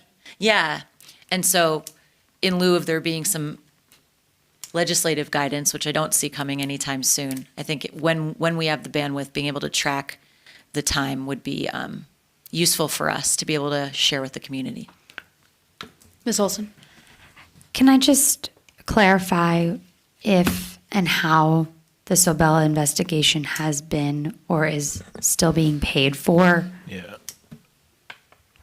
When we get invoices, we process them and pay. I cannot. Right, but it is this fund. That is correct. That's okay, part just of this. confirming From the yes. firm that got, yes. They have subcontracted with Sopel, and they include the invoice. I feel like it was in an email. I thought it was in the board report, but maybe you sent an email. It was in the board report. No, just the number of the kind of legal costs this year compared to last year. Yep. Yeah. I have some numbers. Just looking at the settlements, with settlements and legal fees for 25-26, and this is as of April 30th, we're at 2.9 million. And that's compared, now remember, that's with the settlements. Oh my God. So as compared for total with settlements in 24-25, that we were at 1.8. So we're looking at about $1 million increase from the last year to this year. I thought you said it went from 1.8 million to 22. No. 2.9, 25-26 was 2.9. And that, again, that's 25-26 as of April 30th. Yeah. That's with settlements and legal costs. 24-25 was total year to date was 1.8. Now, if you take all the settlements out of there, for 25-26, without settlements, we're at 1.4. So, but again, as of April 30th. And keep in mind. And the 1.8 is without settlements? Correct. The 1.8 was 24-25 with settlements. Now, again, if you take the settlements out on both sides of this, this is where it's interesting. 25-26, I'll say it again, we were at 1.4, but 24-25, the entire year without settlements, we were at 1.6. So with that, taking the settlements out, again, we're only talking about up to April 30th, so we got some more time to go. We'll probably go over, where we were, but those settlements made a huge, impact with that $1 million. AALR are not a part of those settlements. However, the increase is obviously going to be that Sobel report will be added. Okay, great. This was moved by Ms. Olson, seconded by Dr. Weisberg. Any further discussion? All those in favor, say aye. Aye. Any opposed? Motion passes for 12-0, 4-0. All right. 12P, approval of list of selected firms for on-call civil engineering and land surveying services for the ABC bond program and other district projects. Dr. Hasty, 12P. This item is not new to the board. I put this on the presentation last time. These services were previously presented and also presented to the SFOC.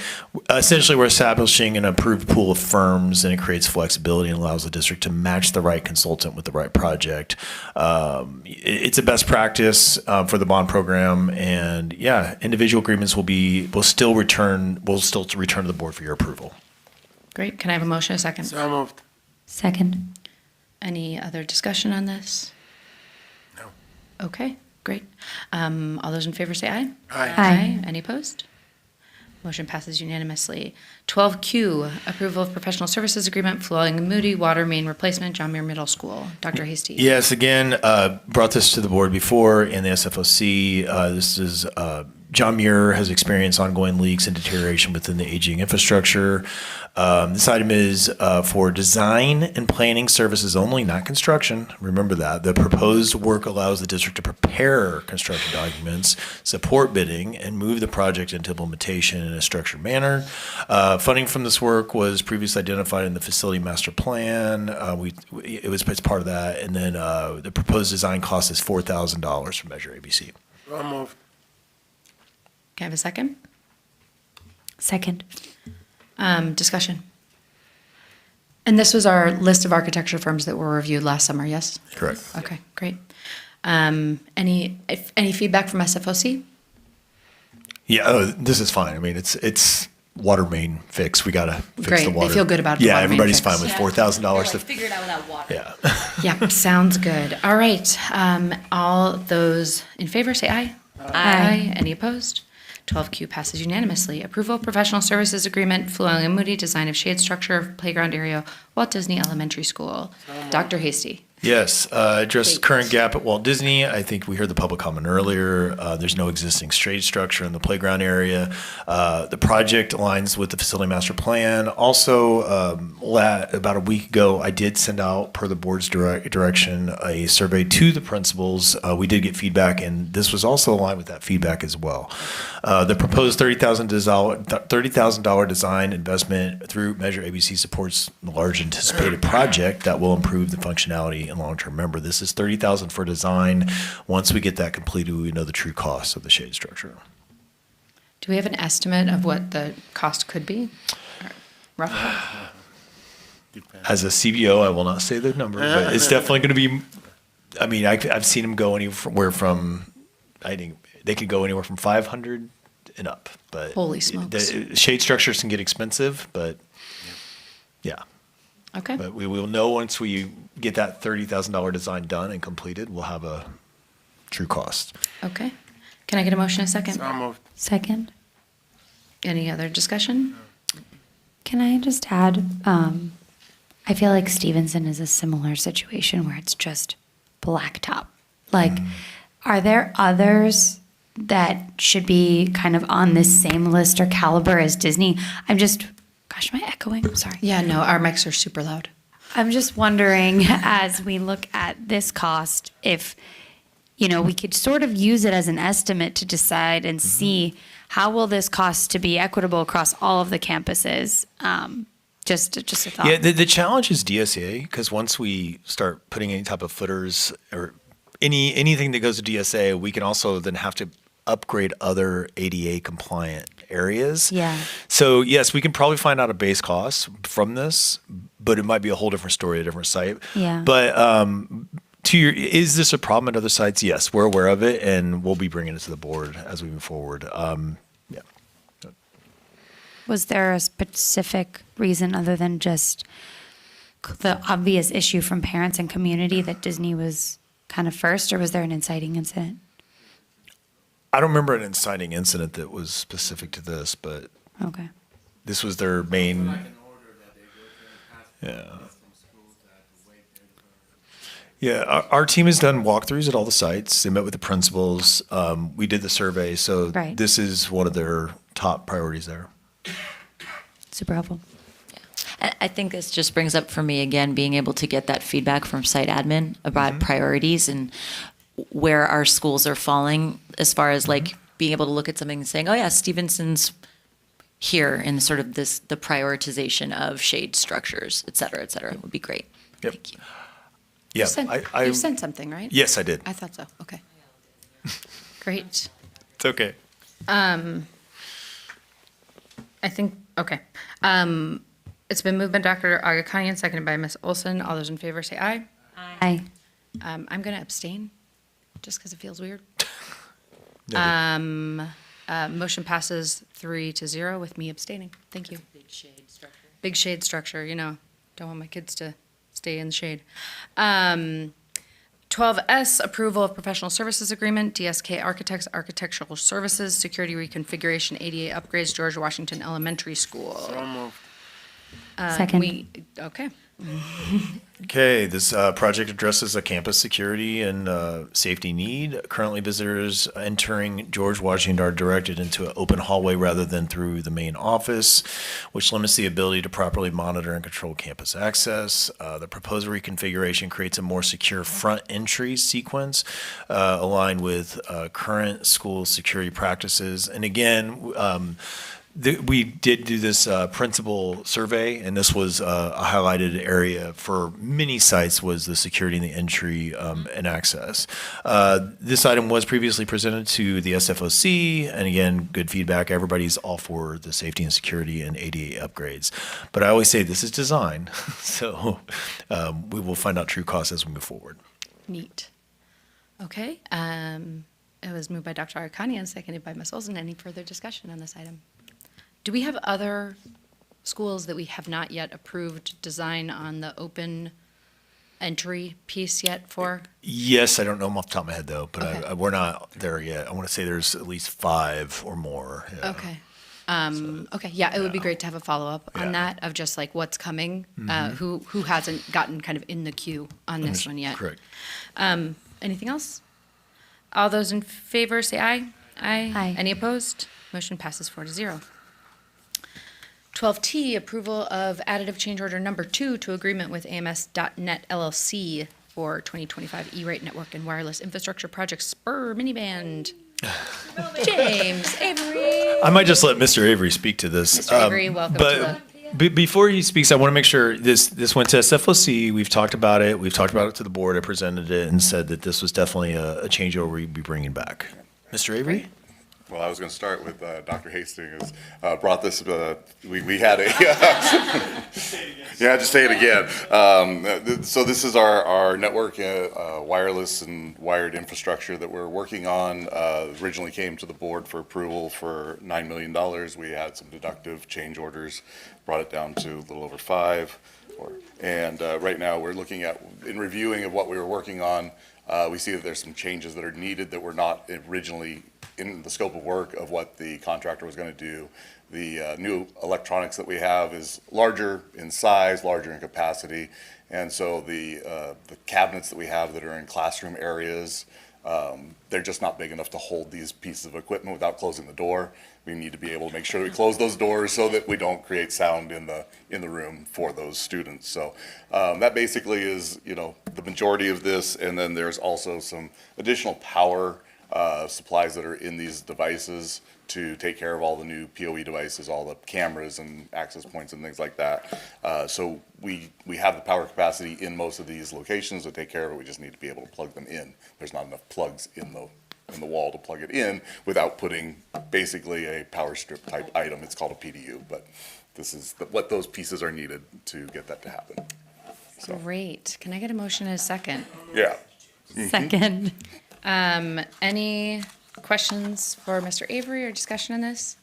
So to be clear, we had approved this, we had a deductive change order that was not about I don't even think that was even about reimbursements, No. right? It was just about like, It was a savings. reorganization of how we were actually asking for the equipment and the software that was being funded for it.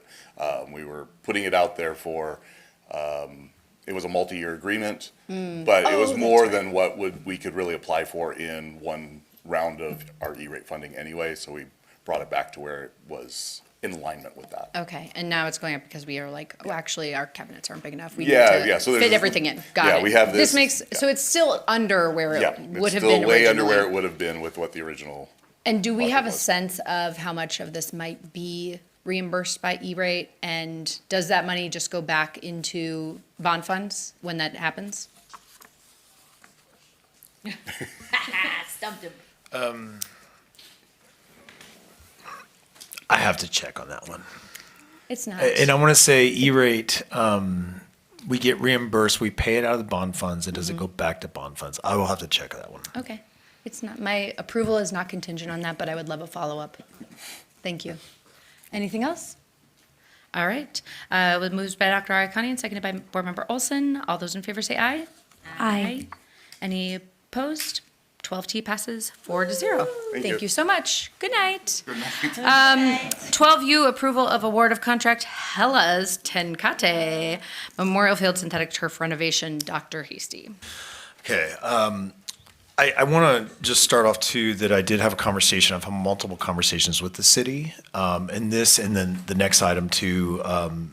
There's a process as far as doing a cost share, but they are very open to a cost share on some of this. Keep in mind, we invoice them approximately $500,000+ a year.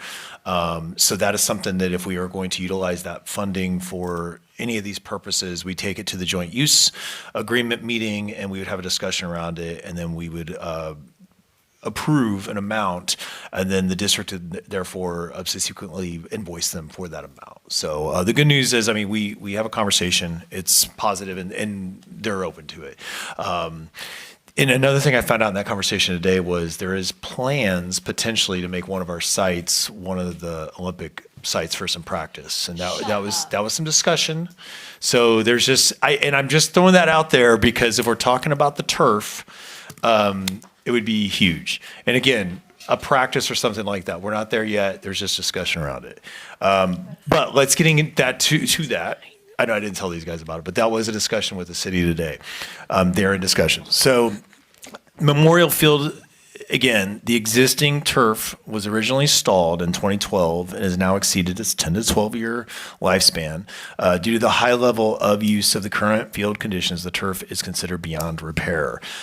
Quite frankly, it is breaking down and it is clogging the drainage system. Valeska Emez, our new director of facilities, has been working hard with her team to check the drainage. They actually hydrojetted it this week. It is pretty bad. But again, not the drain that's bad, it's the clogging from the actual breakdown of the turf that's been causing the flooding. So again, this project, it does directly align with the facility master plan when we talk about safety. There is uneven turf. There's some injuries that have happened. It's just not, it's definitely needs, it's a problem. The project scope goes beyond replacing the turf alone. It includes installation of a shock pad system. So they're going to put a pad underneath it. They're going to upgrade, it's called Pivot Performance Turf Technology with no infill. There is a mineral, it's a little bit of rock that goes in the bottom that actually is used for cooling. And because of that, they don't have to actually water. So the water system that people don't tend to run, that tends to break when they finally run it, will not need to be run and will not be used at all. So the other thing about the pivot turf, it's straight up and it doesn't have an angle to it, so you can pivot better on it. That's why it's called the pivot turf. And it comes with a 12-year warranty as well. The cost in this proposal, I want to be clear, I was asked to look into recycling. The recycling cost is $98,000 if we want to recycle this. And I put that in the not to exceed right now. Now, I want to leave it to the board to make a decision, and we do have to decide if we are not going to recycle, it will save $98,000. The reason why that $98,000 is that price is not even because of the recycling center. It's because the turf we are pulling out has to be hauled all the way to Texas to the recycling center, and it's mainly hauling costs to get it there. So just to let you know, that's part of the process. And gas and emissions. Yes, yes. The gas is at least But $10,000. wasn't there a disposal cost as well? Yeah, and that's baked into the actual original cost in Oh, the okay, quote. got it. So the cost, if we had no contingencies, and that's the other reason why this is 1.1 and change, is we did put another 98,000 just in case there's some type of contingency. You always are safe with that, and we did that. if there are no contingencies, this would come in under 970, and no recycling. Now, David Gerharder did a deep dive on this CMAS contract to make sure it was fully aligned, and even the cost per square foot would put us well over. We're getting a deal, is what I'm trying to say. The actual CMAS contract quoted us at. It came out to around $2 million per like for the square footage we're looking at. We're getting a really good deal on this. I'm not going to say it's 50% off, but it definitely, if you were to pull up the CMAS contract and look at where it is per square foot, we're getting a great deal on this. The other thing I want to make sure, because I know this is a lot of information, it's come pretty quickly. I took the entire facilities team along with the bond project managers to Wiseburn Unified School District last Friday to see their brand new opened sports complex where they did a soccer field with this turf. They did a baseball field, it's Little League, and they did a CIF level softball field. We walked the entire turf and we saw every bit of it. We also were able to go to the soccer field there that is 2 years old now to see how it's worn down and where it is. And again, it passed everybody's test and we were all great, impressed with it. So, we did our due diligence. We've looked into it. This is a part one. We would be looking at doing Burbank High School next year, but that would come at a different, we could bring that then.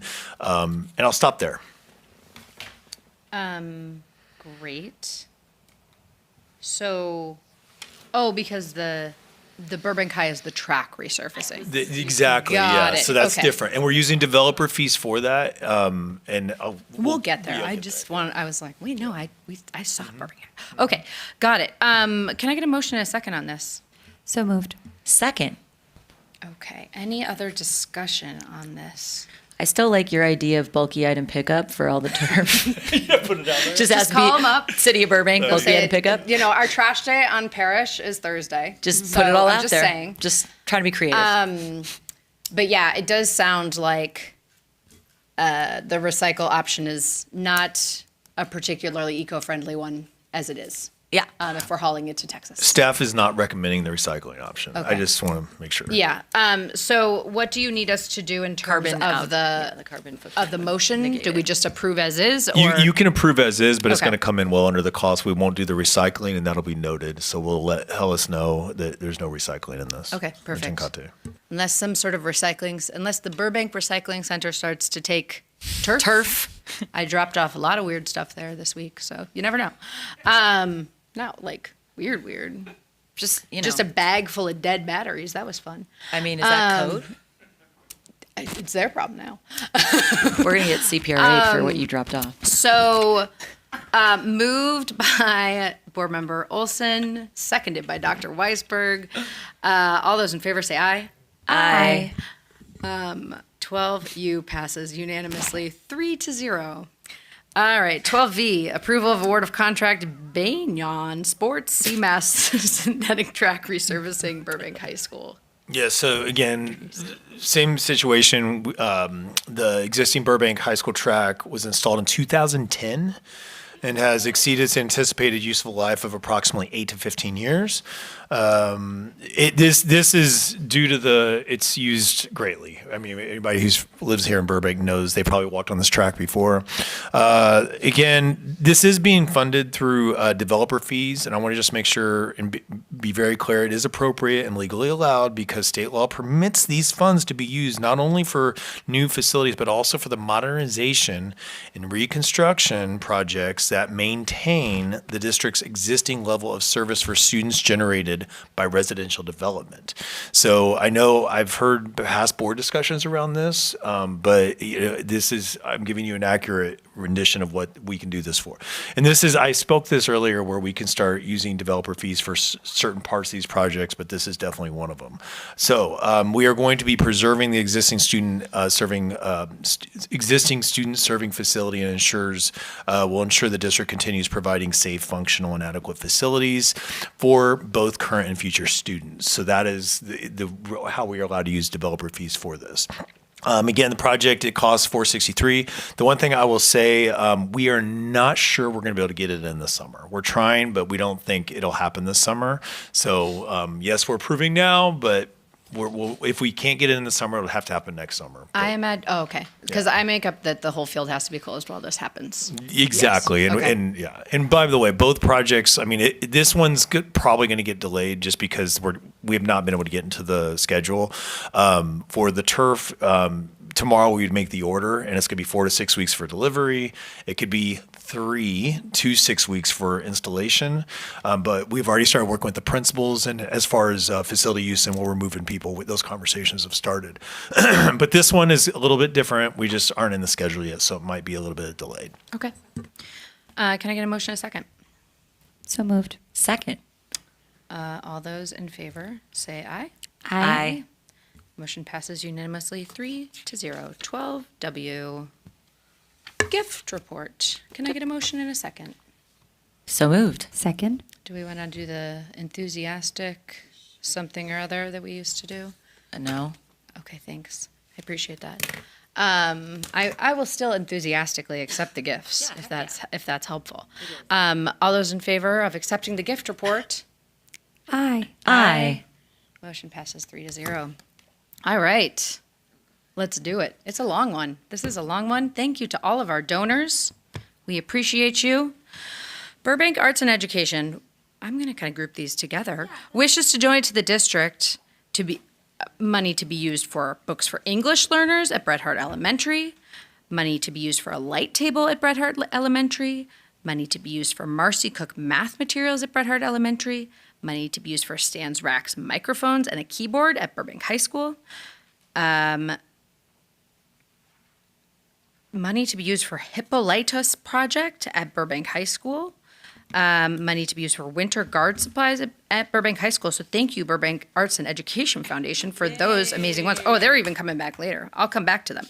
Kroger Cisco Los Angeles wishes to donate to the district $50 to be used as needed. Shake Shack wishes to donate to the district $102.94 to be used as needed. Burbank Arts and Education wishes to donate to the district $2,841 to be used for a digital media upgrade at Dolores Huerta Middle School. They also are donating to the district $500 to be used for library garden beautification at Dolores Huerta Middle School, and $300 to be used for Breakout EDU at George Washington Elementary, and also a kiln at George Washington Elementary, and lunch activity carts at George Washington Elementary. Dual immersion parents, which should donate to the district $3,690 and $4,385 to be used towards the dual immersion program. That must be summer school, yeah. The Home Depot wishes to donate to the district $1,478.20 to be used for materials and supplies at Joaquin Miller Elementary. Miller parents wish to donate to the district $100 to be used for 5th grade field trip admission at Joaquin Miller Elementary. Burbank Arts and Education Foundation wishes to donate to the district $3,000 to be used for a darkroom upgrade at John Burroughs High School, and also another $3,000 to be used for sound renovation at John Burroughs High School, and $4,622 to be used for TV production, film, and lighting at John Burroughs High School. Burroughs PTSA wishes to donate to the district $9,380 to be used for a mural at John Burroughs High School.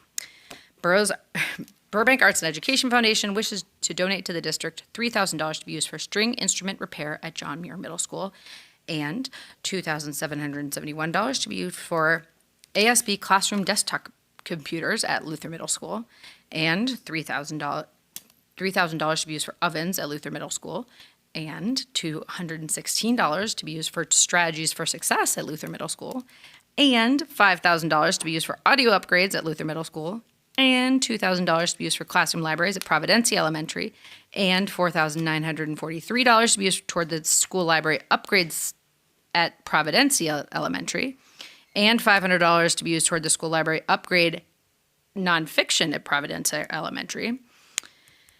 Thank you, Burbank Arts and Education Foundation. Oh, they're coming back again. Readathon wishes to donate to the district $9,825 to be used to purchase books toward the school library at Providencia Elementary. Emerson PTA wishes to donate to the district $15,000 to be used for a partial payment for muralist Kenyon Armitage at Ralph Emerson Elementary.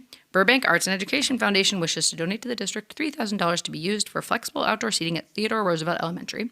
Burbank Arts and Education Foundation wishes to donate to the district $3,000 to be used for a micro forest at Thomas Edison Elementary. Ooh. That sounds cool. Jefferson parents wish to donate to the district $600 and $2,810 to be used for 5th grade Knott's Berry Farm field trip at Thomas Jefferson Elementary. And Teresa Morales wishes to donate to the district one electronic Yamaha keyboard and bench valued at $250. Cool. Thank you to all of our very generous donors.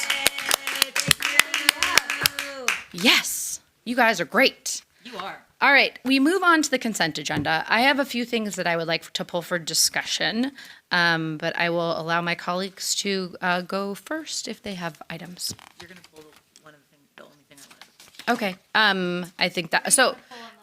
All right. I would like to pull 13C, the warrants report, yes. 13H, the approval of software licenses and maintenance agreement with Smarty Tools, and 13K, the approval of agreement for professional services provided by Paradigm Healthcare for special education. And I think that is it.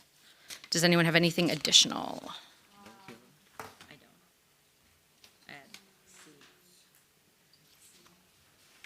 don't. Okay. Then can I get a motion to approve 13A and B, 13D through G, 13I and J, 13L through Y as presented. So moved. Well done. Second. All those in favor say aye. Aye. Any opposed? Motion passes 3-0. Wait, who moved? I'm sorry, I missed that. I moved. Okay. That was moved by Dr. Weisberg, seconded by Ms. Olson. All right, so 13C, the warrants report. When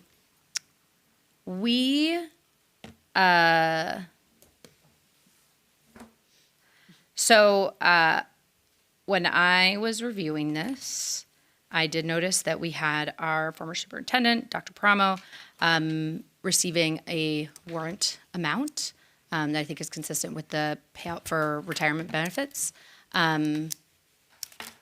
I believe when we discussed that no action had been taken in closed session, we were trying to stop those payments. So I wanted to, okay. So I think that is the direction. Okay. And because the board did not take direction to process the retirement ever in closed or open session, we shouldn't be seeing those warrants come through. We may have other things to do under possible litigation in closed session on what to do with the previous pieces, but I do want to address that part because those shouldn't be moving forward. But I think, my understanding is warrants report, it's already happened, right? These are April warrants, yeah? Okay. Yeah, sorry. Okay, got it. Okay, got it. Anything else on 13C? Okay.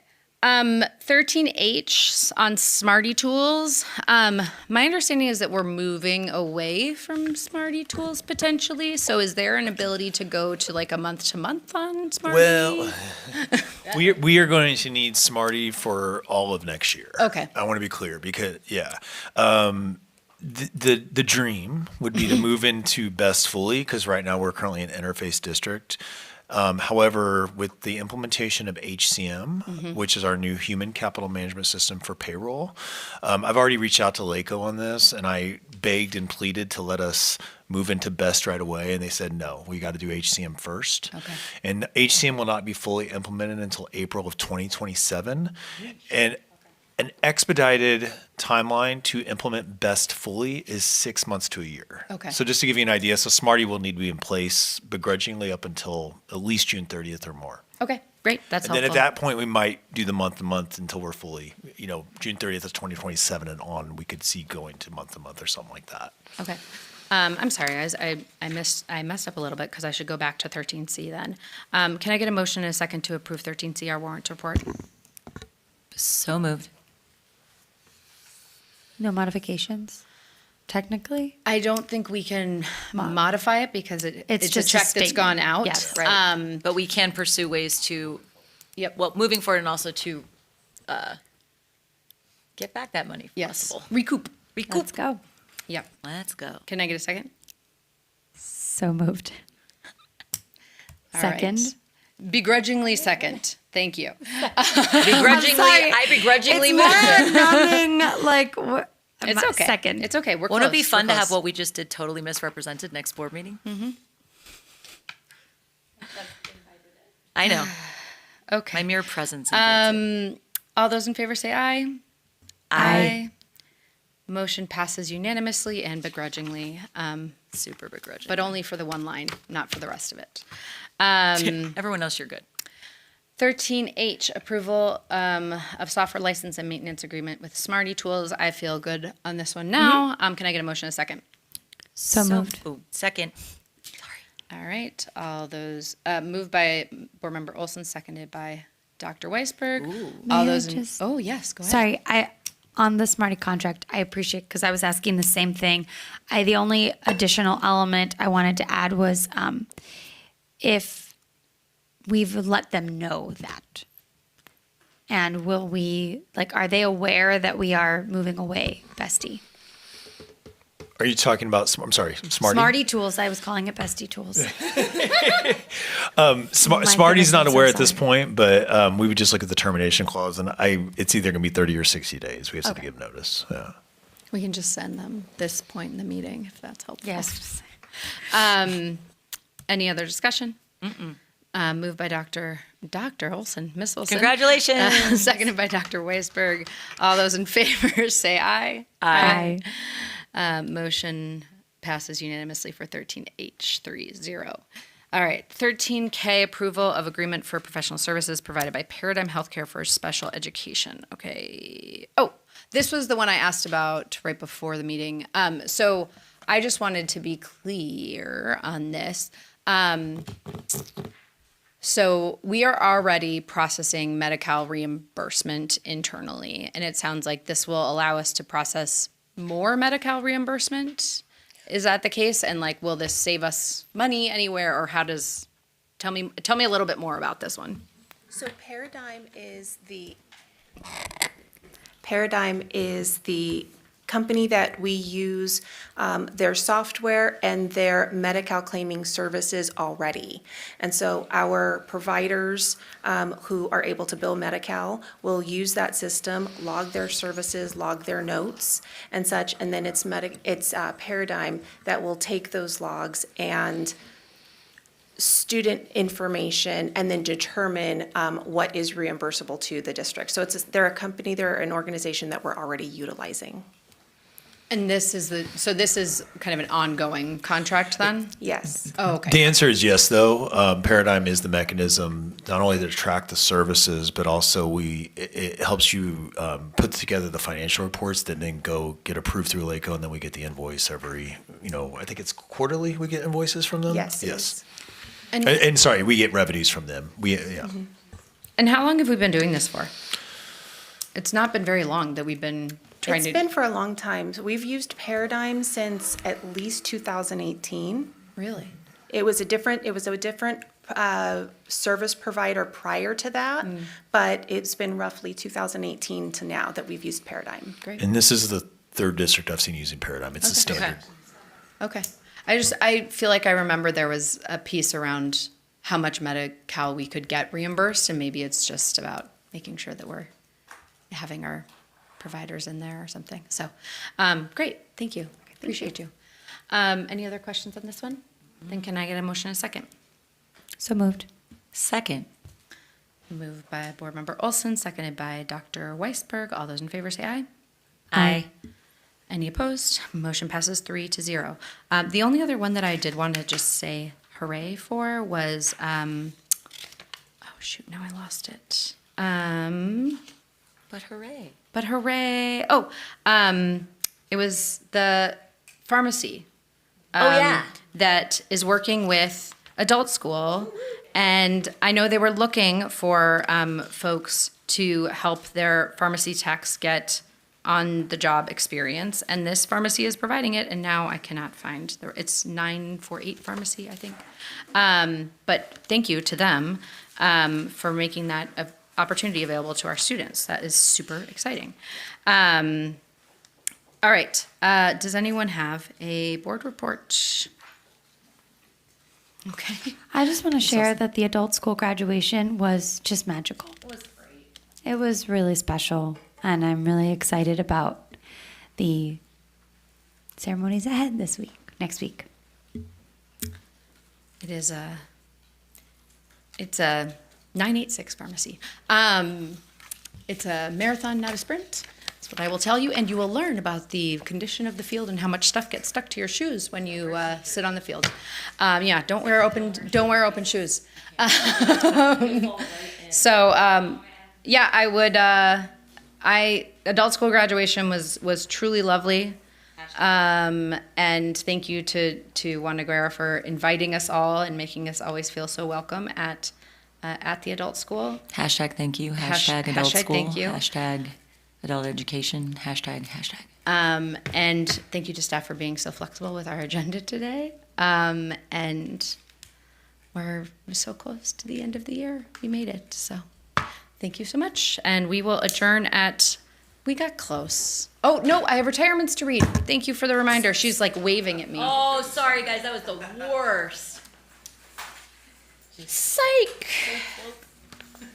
And I like know one off the top of my head. All right. It's just the certificated one, right? Okay. We have one. Peggy Margaret Flynn, Director of Art and CTE, began service September 1st, 1992. One Dr. Peter Knapik, never heard of him, Assistant Superintendent of Education Services, began service April 1st, 2015. And Geraldine Mattern, Intervention, began service December 7th, 2026. So well-deserved retirement that I hope you are looking forward to, and you will be missed, especially you, Dr. Knapik. So thank you for everything you do. All right, we now adjourn at 11:22.